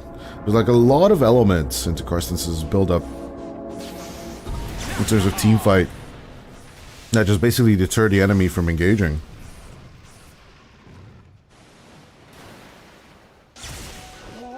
Or maybe an earlier Ravage would have grabbed up a support, or maybe a core. And maybe that should have been enough for you. While you're this behind on the Satan 666 side of things. Straight edge now. All the Silver Edge on Salamat. Out with the Savage Roar. And of course the Primal Roar. This is just roar on roar action. And a roaring kill on DO6. 60 seconds without him as well. This could be the beginning of the end. Of course, with the immortal words of Quinn echoing in our ear, never go high ground though. It's going to be an interesting approach one way or the other. This Dream to Sell. I don't want to sacrifice the panda just yet, but overall. We'll try and go for the Savage Roar. Send away as Bibai. Gonna be approached. Out comes the Ravage. The Spirit Bird is gone. At the same time, Winter's Curse straight on to the Lich. Good with the nosedive, Bibai.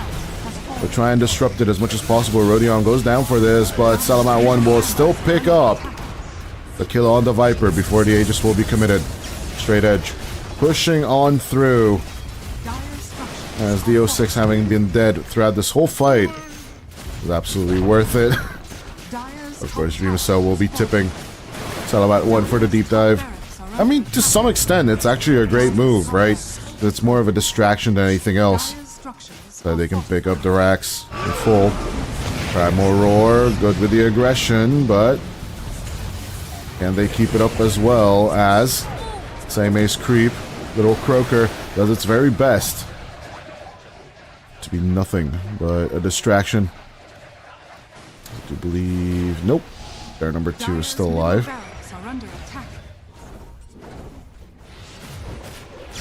Will be Exactly 60 seconds until he can summon the next one. But yeah, with the Savage Word combination, the 06 will still die. I am thinking, does this go through everything? No, it doesn't pierce through spell immunity, but... yeah, not having the BKB on your Monkey King. It would just basically signal that you should not be joining into the fights against the bear in any shape or form. Dire's top barracks are under attack. The bear just does not give a damn, B-Bye. Hit by the sharpshooter, but I don't think Salamat 1 wants to commit more mana for this. Back to the bottom lane, back to cleaning that up. Let's see.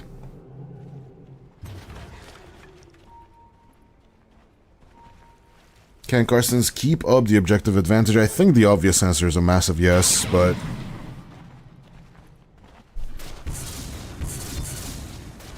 getting these kills overall.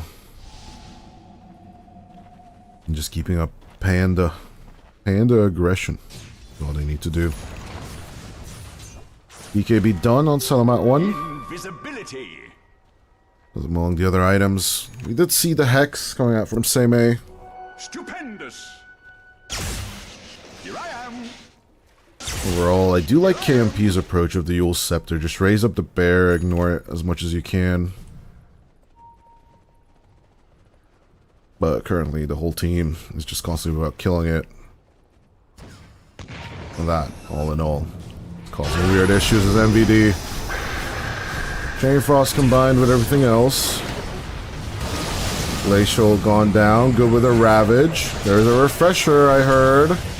Let's see if Ravage number 2 will be committed. I don't think so, since it's a BKB Beastmaster.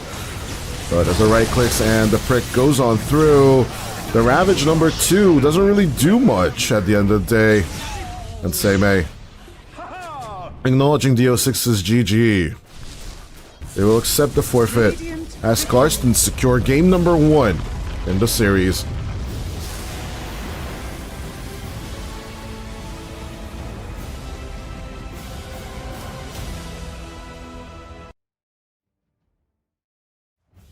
Not gonna say I called it at the beginning of the game, but I kind of called it at the beginning of the game. Karsten's basically had the draft that was pushing from two sides at the same time, and despite Satan 66's great efforts at just focusing down on the mid lane, they didn't really have much of an answer to Karsten's approach into the fights.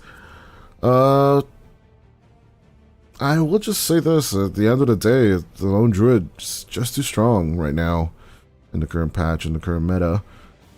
I would not be surprised if it gets a bit more nerfed or a bit more nuanced. People just finding better and faster ways of actually making this build happen will basically just cause it to get out of control again and again and again. Without Savage Roar basically being nerfed or one of his toolkits just, you know, being put down into the ground, it's still going to have one of the best tempos in the game. Where, of course, even if you mitigate it, as much as Satan 66 has tried, the other elements of this draft will basically be pushing down on you. But at that, ladies and gentlemen, let's go over to a little bit of a break and let's see if in game number 2, can Satan 666 actually manage to turn things around. And with that, Karsten's leading 1-0 over Satan 666.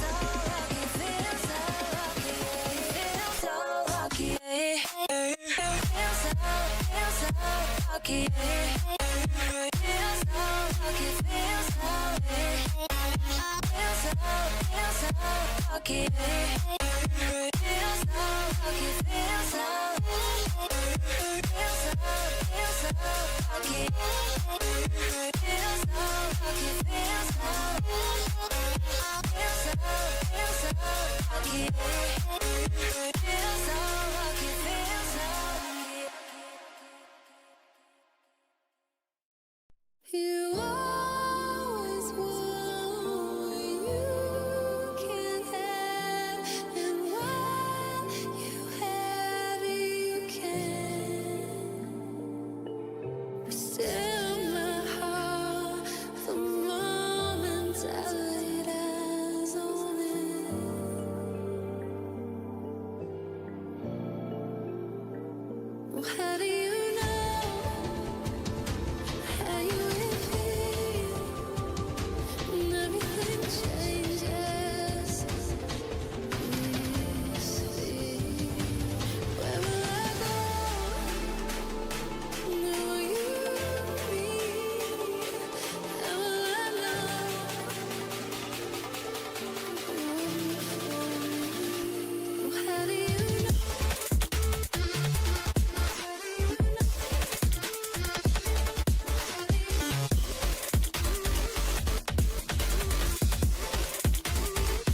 Okay, ladies and gents, heralds and immortals, and everyone in between, we go back. Satan 66 will be picking up the Monkey King once more. Mistake? Question mark? Or will it be just a gamble that pays off? Find out soon enough, I guess. 5 seconds remaining. At the very same time, Carston's true to their form did take game number 1, but this time around, having lost the Beastmaster and the Lone Druid, let's see what they can deliver on. Same A, picking out his Rubik and the Mars for the team. Mars for himself, of course, and of course, the Rubik. Going for Brisk, Dire team if nothing else. Does remain a few questions. There's a Treant Protector along with the Hoodwink. Interesting combination coming out from Satan 666 on this one. 10 seconds remaining. NVIDIA 9NZ. 5 seconds remaining.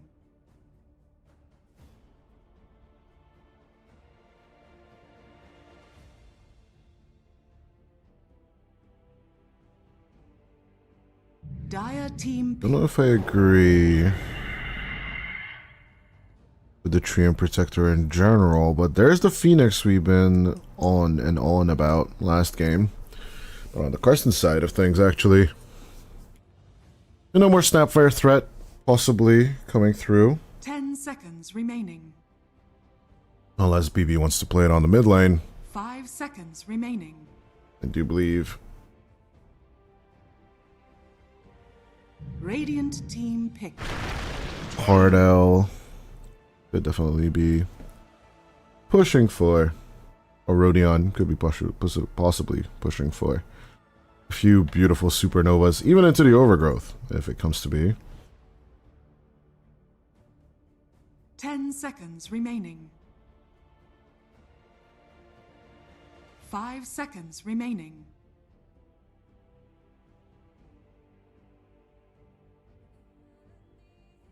Dreamisol playing as Tiny. We're back in form. Although, this could be Salamat ones to some extent.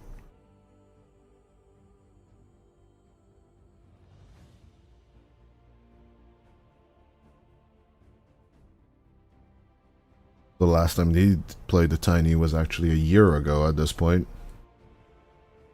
I believe I casted one of those games. Radiant team back. Timbersaw! Dreamisol just basically playing Tiny yesterday. I'm more than confident that this should be a Dreamisol Tiny.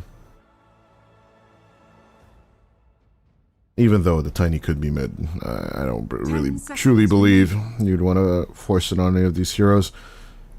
And with last pick in your hands, right, you even have the decision.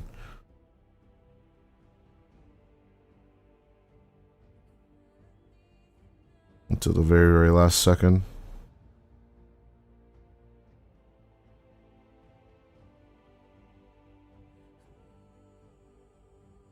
Dire team ban. One thing I'm truly interested in is why isn't more teams just picking up the Tiny into your first position? Because like the very last second, if you always get your Tiny just basically massively outplayed or outcountered by pick 4, by pick 18, pick 17, you can just basically divert to something different and put the Tiny into the position 4, which it will still have a very solid 20-ish 22 minutes-ish timing for that Bling Dagger, and then you can just basically advert from there. 10 seconds remaining. 5 seconds remaining.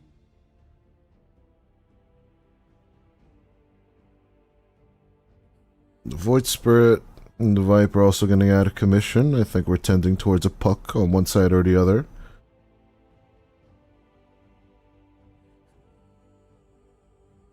It'll be by Dust Prefers Spirits. Dire team ban. I would not be surprised. Another spirit just gets banned, and then you let the puck live. Necro comes out, which is a nice counter to the Mars and the Tiny. But with the Cottlestone, the pool, well, I'm at 1. Could just generally outforce the Necro. I'd say this is a Caudal favored lane overall. We'll see if Salamat 1 can deliver here. Dream of Cell once again playing the Tiny on his own as meant to be. They turn it around with a Necro carry and a B by Monkey King, actually. Now, will this bite Salamat 1 in the ass, though, is rather the question. Not even sure. Now that we think about it.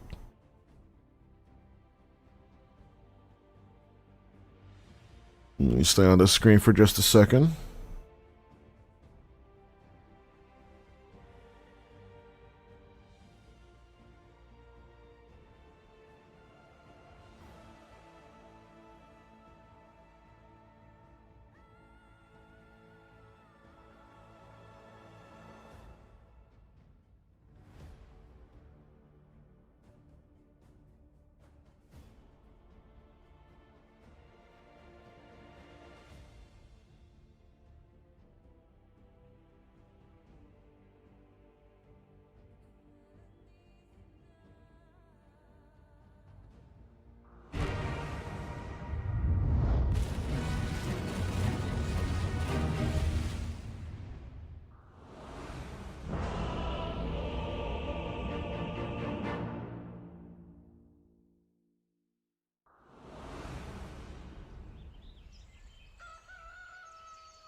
My apologies.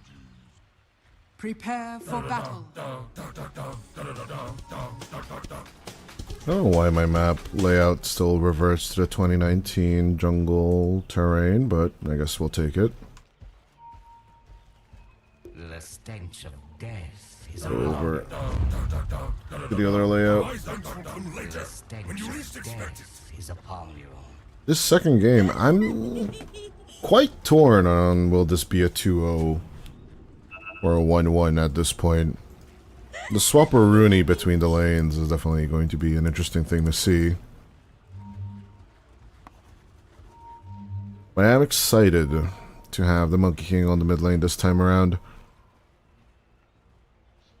With the 06 possibly just basically slapping everyone with this Necrophos. Radiance to start things off, definitely agree with that.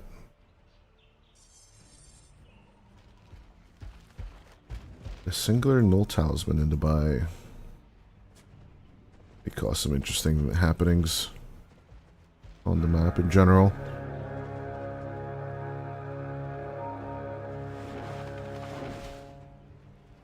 The battle begins. Nature Skies, 9 and Z. Want to be a bit more annoying, but that's all they could bring out of all this.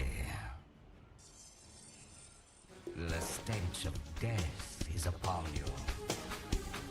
All the trees cut out once more. So do I. On both sides, actually, as much as possible. Let's see. MVD and KMP coming from the backside.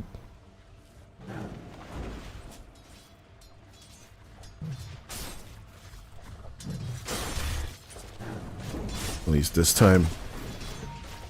No overextension on either team. Go with a bushwhack. A little bit of a tickle.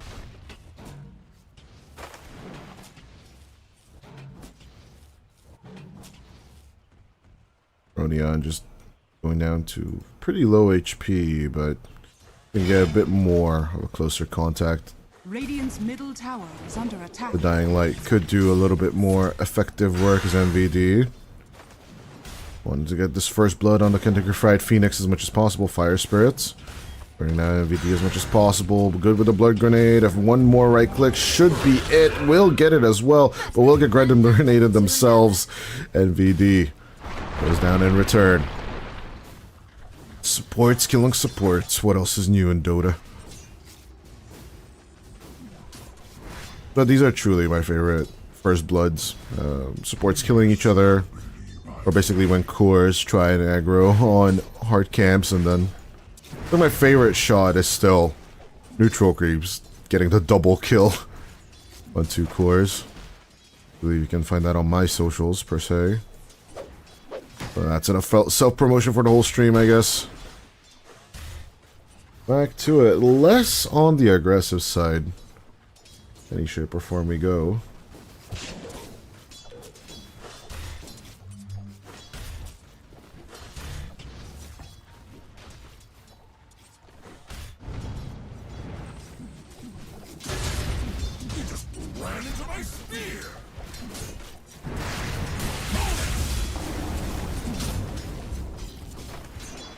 Same with the spear, trying to save Disc as much as possible. But 9NZ also hitting pretty hard. 1 good death pulse would be the be-all end-all. Stick charges used. Stick charges available for Seimei. That's good with a spear. The aggression does not hit. That's 9NZ. Looking to commit. There's a death pulse. It's outreaching. Get the courier. Dire's courier has been killed. At least no death under Rubik. Pretty tight spot for Seimei and the boys, but it looks like the Mars won't really have another choice. Trying to keep DO6 away. The only thing he can do. That was costly. Even the Twin Gate being an availability, Spear and TP is what he opts in for. Goes all the way home. At least wasting the enemy core's time as much as we can talk about it. It's pretty much a straightforward lane for the Necro. Walk up to it, press the Q, outzone the enemies.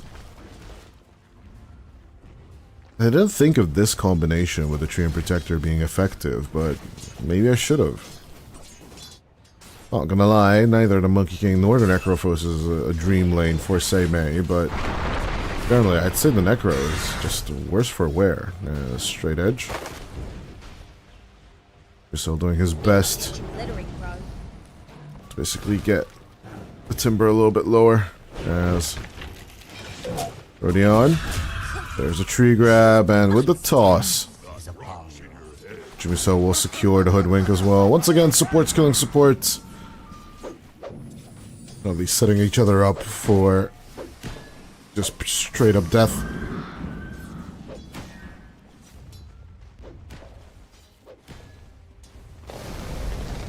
The stench of death is upon you.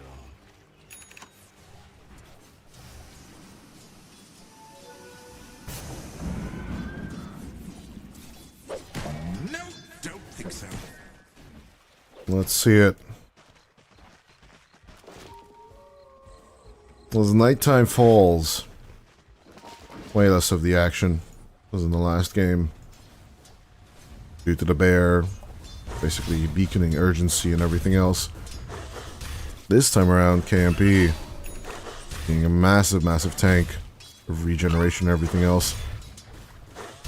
We just sit on the lane as long as possible. Speaking of urgency, MVD once again going for these rotations.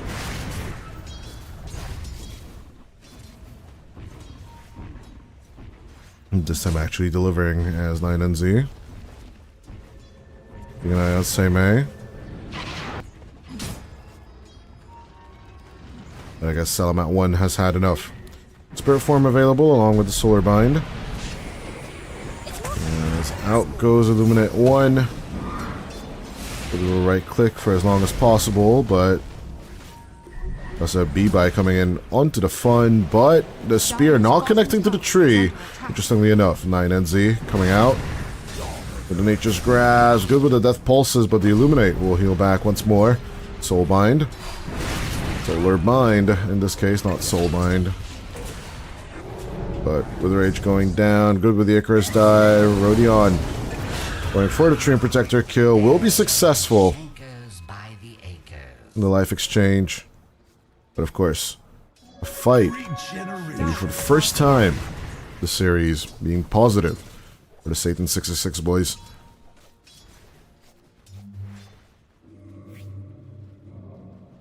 Dire are are scanning.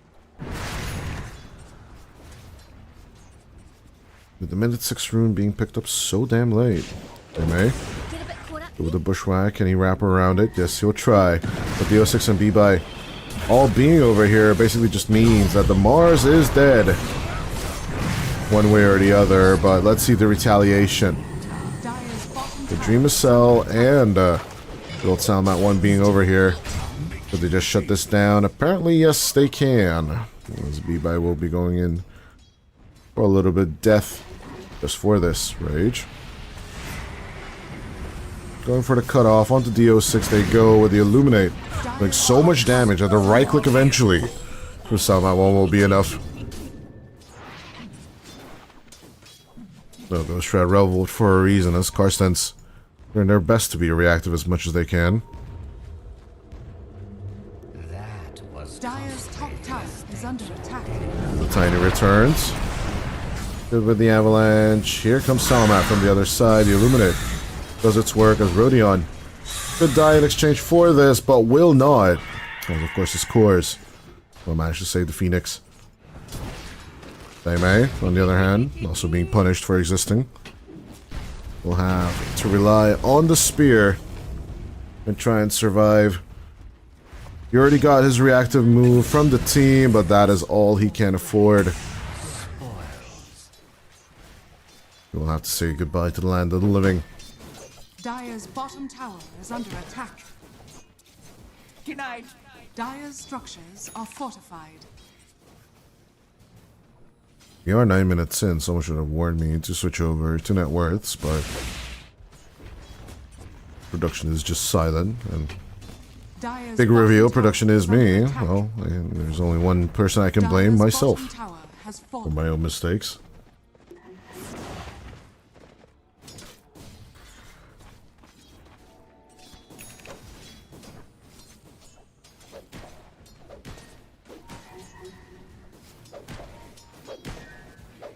The 7 and 6 are on the scoreboard. We have to be mighty careful about what numbers we read out, because the memers are going to come for us. We just cannot have that on chat. Yeah, net worth line switching back and forth between the two teams. At least having a little bit of a deep dive. Win probability graph, also known as the Gaben graph by OD Pixel. It's actually giving 68% of a win probability for Satan 666. I do believe that's a little bit generous. I would say around 54 to 46. This is more along the lines of reality right now, but yeah, I've been wrong before, and I will be wrong again. Who needs a cloud? Definitely don't listen to your casters, is all I'm saying.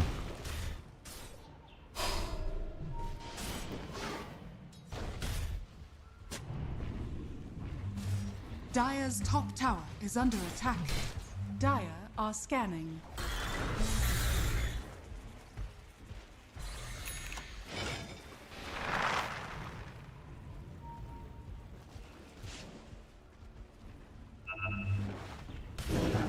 Dire's top tower is under attack.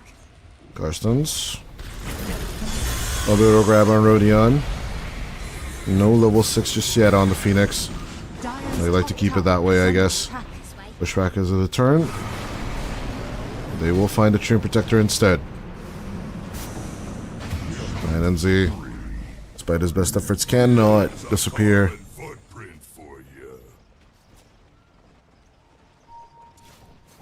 Really truly a path to basically bait the Treant Protector into the rest of the team. Yeah, one bad thing, of course, on the Satan 666 combo as well as the Timber Saw combined with the Treant Protector. You do want to cut off as many trees as possible. Of course, keep up your innate.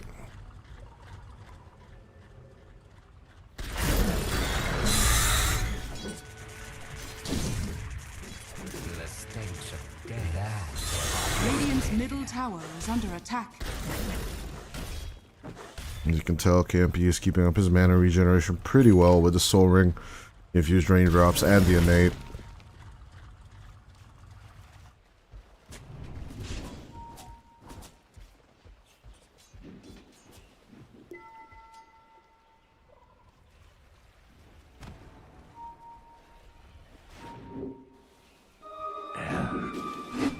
was I doing?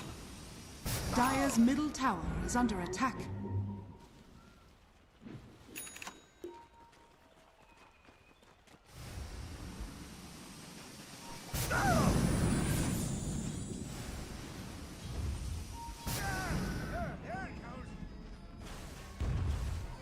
Radiant's middle tower is under attack.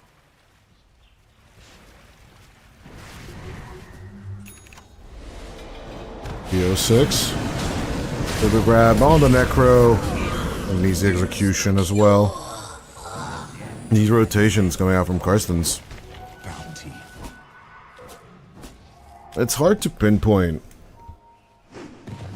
what makes them so effective or what allows them to get there so quick, right? Because in general, with these 3 charges on the Spirit Vessel, there's just more and more of this lane domination coming through where B-Buy just needs to be preoccupied with the mid lane over and over again. Or to at least make a counter argument or anything happen as MVD. 5-man congregation of Karstens just constantly being here. It's kind of insane how fast the Caudal is in general. Right? Just a few seconds ago when I started the monologue, he was already on the mid lane shoving out with the Illuminate, but then he just casually walks down over here. And helps secure the kill on the Hoodwink as well. In the meantime, Rodion will also say goodbye to Tier 1, along with his life. Titanic 666 does have that slight net worth advantage for now, but they might as well keep it. Dire's top tower is under attack. The Dream is selling the boys. Everyone getting grabbed. Sharpshooter down into the counter. With no Dream Mastery available, the Monkey will look for the escape. The same, eh? Those are for the grab. They'll take out the Hoodwink in exchange.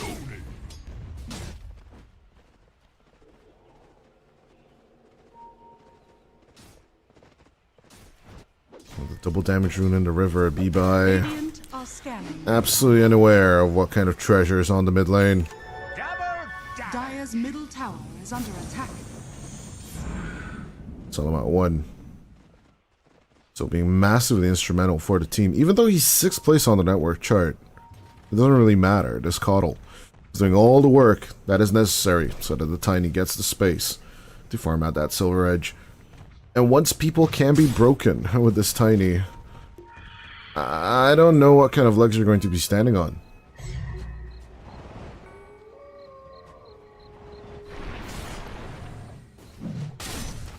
The Necro was scary, especially during the laning stage, but the more and more we look into it, What about EO6 is scaling. It's just a tad bit too slow for my liking.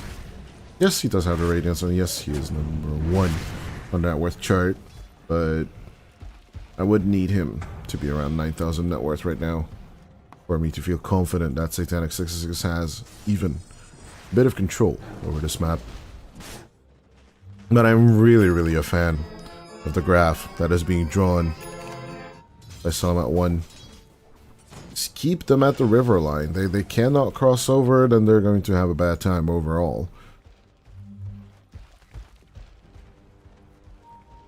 I'm not sure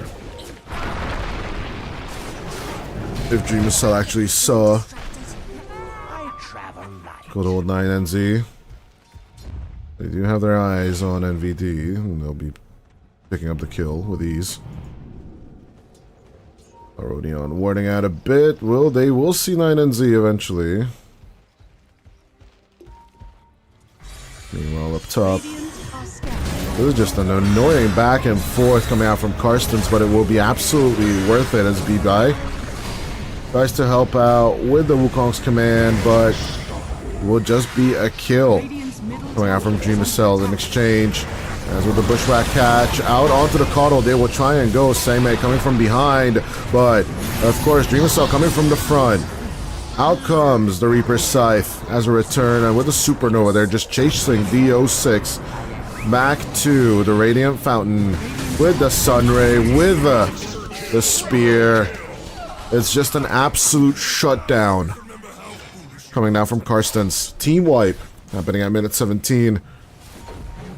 And a 2k net worth lead along with the tower to go with it. Radiant's top tower 5 in exchange for the 1 and even giving away the Reaper Scythe. has fallen. Thanks.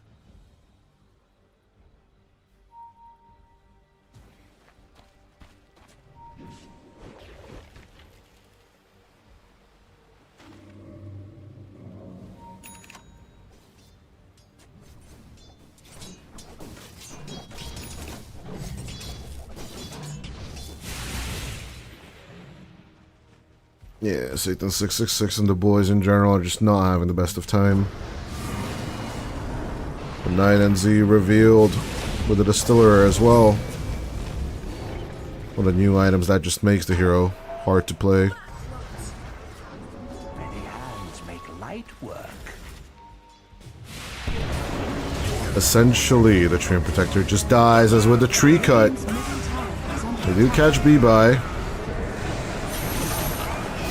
Reaper Scythe shuts things down coming out from Bisk. Attempt after attempt, they're trying to make contact. Will be shut down. They will find the Phoenix, but no Reaper Scythe catch for DO6. Zima's Courier will be taken out of commission. Radiant are scanning. The of KMP in general is regretting the decision. We're going towards the BKB instead of the Lotus, but at this stage, it's hard to say which one would have been better.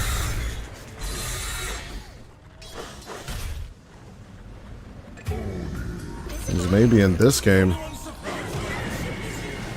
just a Solar Guardian, maybe a Dawnbreaker would have been the choice, but yeah, overall, every move Satan 666 makes is just being killed off one by one. The 5-man moves from Karstens are just relentless.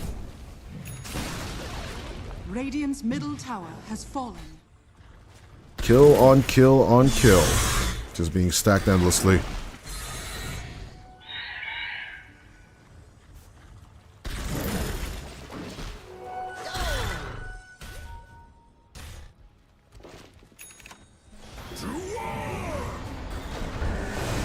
Raise into the sky, 9NZ. Another. Rage. Oh no. How many does he have? Reaper size stacks 3. The 06 has less Reaper size stacks than the Rubik at this point. I do believe Rage will just keep on stacking them up. Same A. Good grab. Onto the Hoodwink. As Bisk.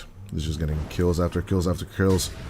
3 squared and 2-2, so the 3-2-2 fans will definitely have a field day with this one. Funny number on screen to some extent. What can you do?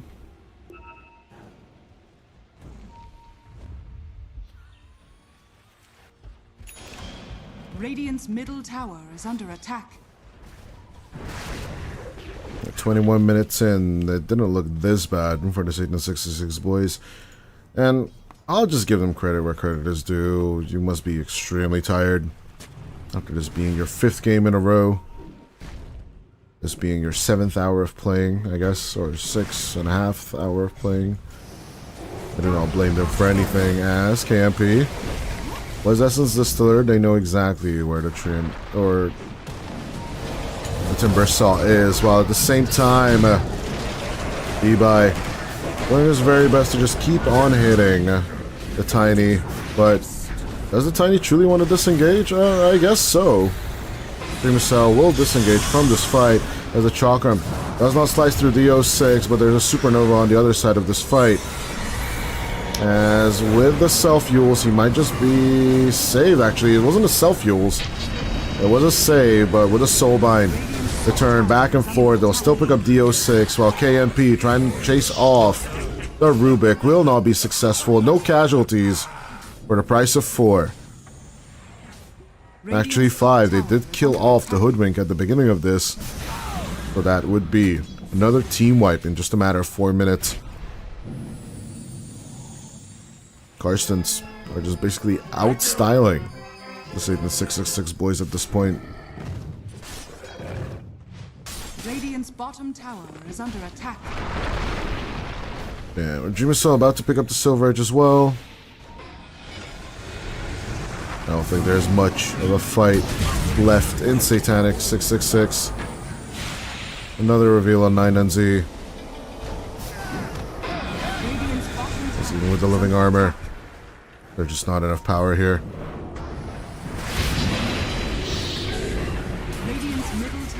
Easy commitments left and right. Once again, the support's just dying. All for nothing.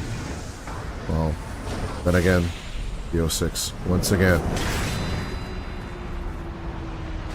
Gonna be focused on. Out comes the Lotus on the Necro. Finally in action, but yeah, KMP should have had one of these, honestly. Maybe with 2 of these Lotuses, fights would be just a tad bit easier, but defensive builds while you're thinking you're potentially the lead can blind your judgment.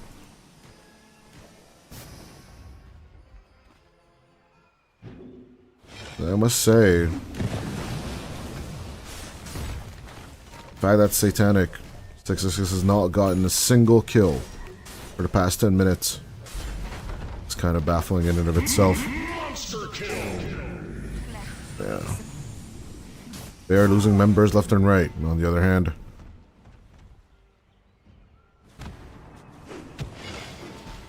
Radiant's top tower is under attack.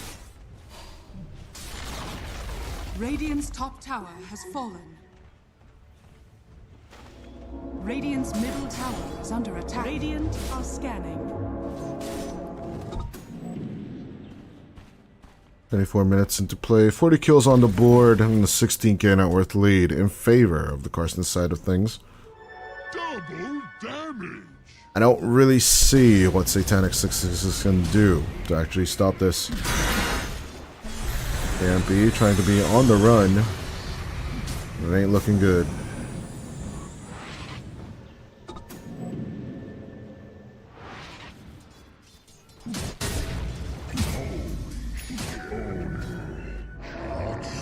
Straight edge. Just getting caught.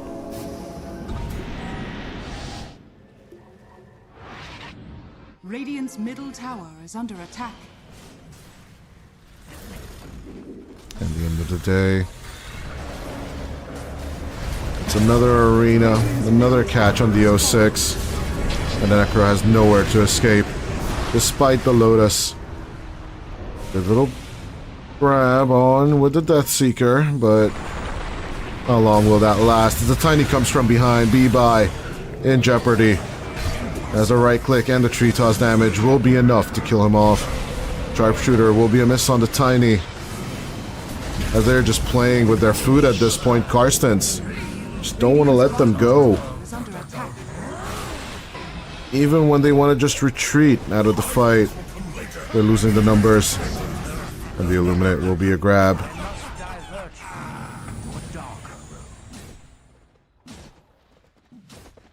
I don't think Karstens are sorry about this one.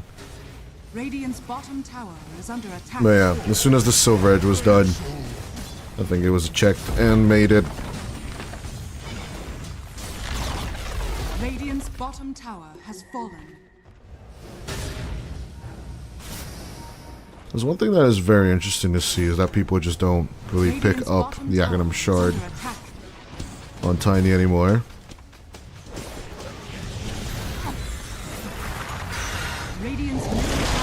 Even though it has really, really positive effects on the hero, people just don't pick it up willingly.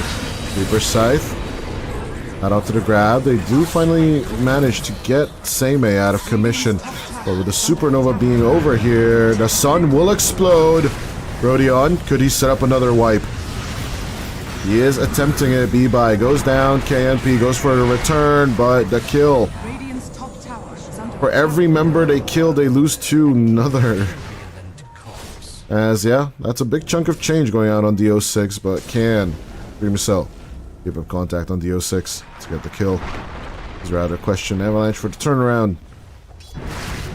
The 06 won't give it up this easy. That Seeker moving forward, but doesn't have the Reaper sight to actually kill the Tiny. Of course, Dream Cell always having the option of just going into Silver Edge and running away.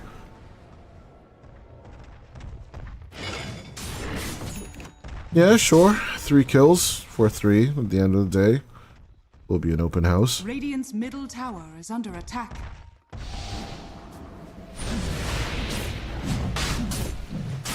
But even with the number disadvantage, you see that Carsons are absolutely confident at taking over Roshan themselves. Daedalus coming up soon on the Tiny. Now that Harpoon's finished, I highly doubt anyone can escape the pile of rocks' grab in the long run. Let's go around the horn. Maybe we find some interesting itemizations overall. But I must say, I'm not truly impressed or surprised with any of these choices. At the end of the day, they're quite understandable. It's just that Carsons are just simply faster.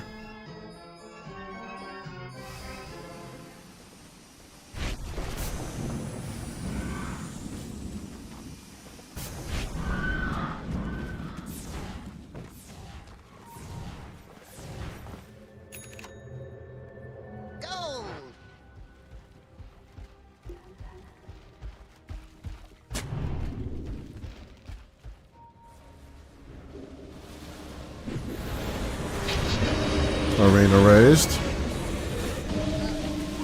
DO6 up with a grab.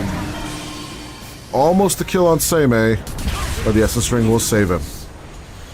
Here comes Dream of Cell from the other side. Good break on DO6. The Avatos combo. They'll take out the Necro without a problem. The Overgrowth does nothing for this guy, as the Phoenix and the Mars will receive the Monkey with open arms. NVD, on the other hand, also going down. All of these exchanges are just bad news. Finally, high ground time. More than possibly is KMP trying his best to be a nuance. So I'm at 1 not actually managing to grab the tree and protect the Timber Saw. Radiant's bottom tower is under attack. It still doesn't mean much for Dream of Cell. Radiant structures. I'm in the Aegis for 3 more minutes. I highly doubt there's anything they can do to even touch him. Radiant's bottom tower has fallen. DO6 still only having 1 charge in the Reaper Scythe. Rage actually has 4. This is just doing a great job at utilizing the Necro spells. And in about 13 seconds, he's going to have his next one.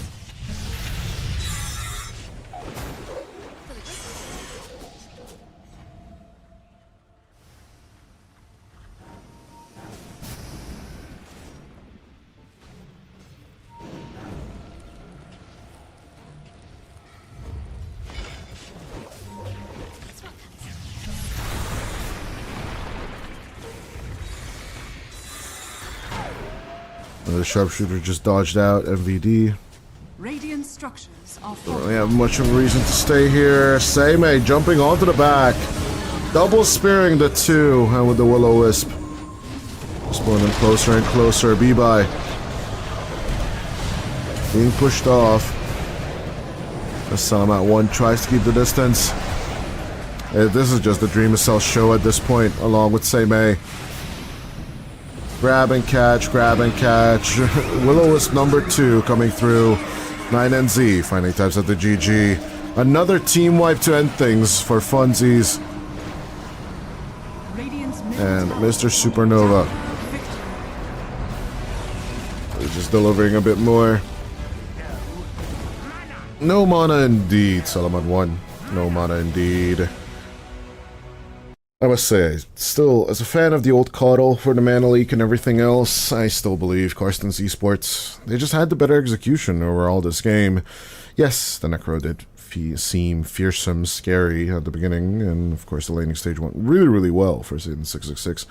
But laning stage is just the start of the game. It is mid-game where things are truly decided this patch, and it looks like Karstens definitively decided things in the mid-game. A 10-minute of onslaught fiesta throughout the end of this game, and color me unsurprised. Overall, when these two teams have met, Satan 66 have yet to step up on the plate or show anything surprising.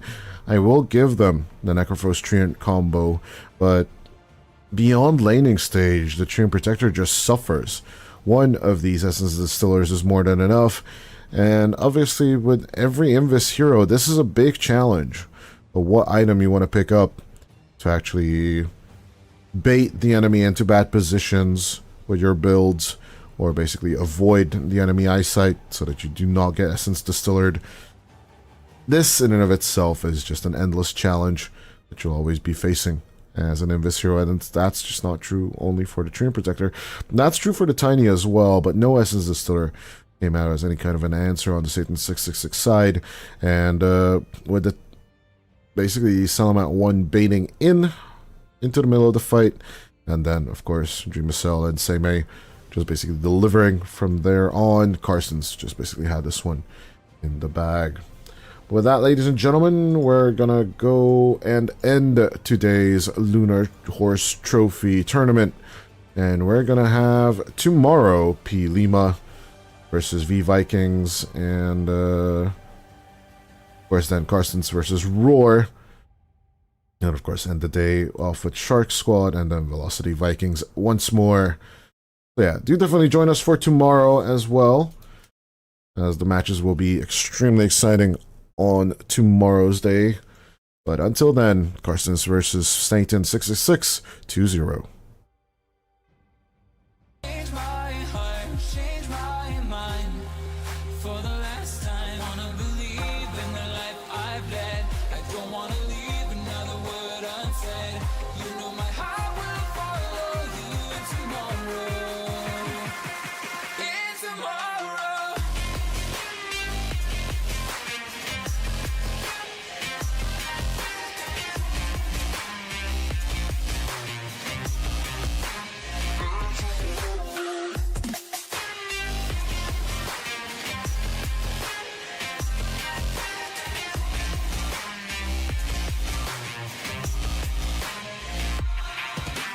Holding on to memories that we've shared. My evidence you once really cared. I'm reaching for a hand to pull me up. One open to an everlasting love. Exhale the past, inhale the future that lasts. Change my heart, change my mind. For the last time, wanna believe in the life I've led. I don't wanna leave another word unsaid. You know my heart will follow you in tomorrow. In tomorrow.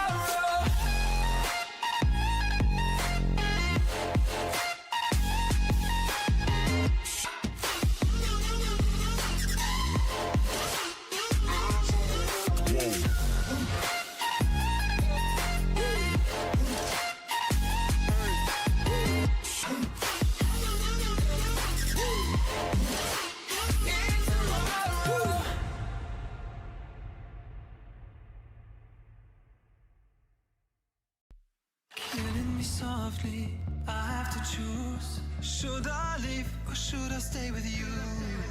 I am addicted, we are too close. One more day and I'll overdose. Killing me softly, I gotta choose.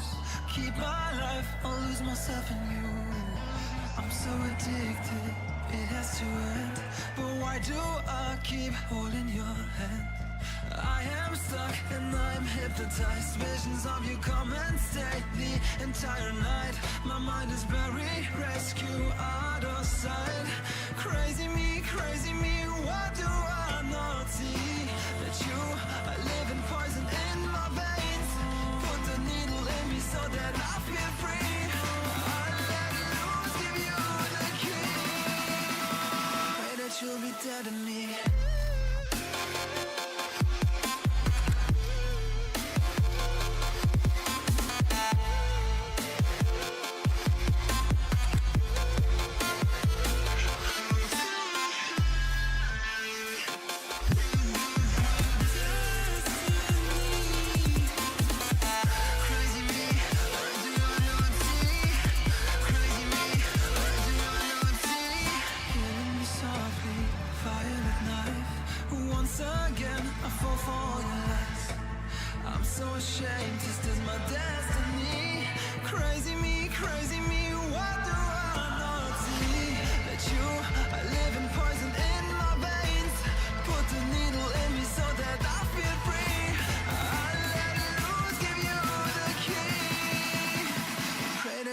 dead to me.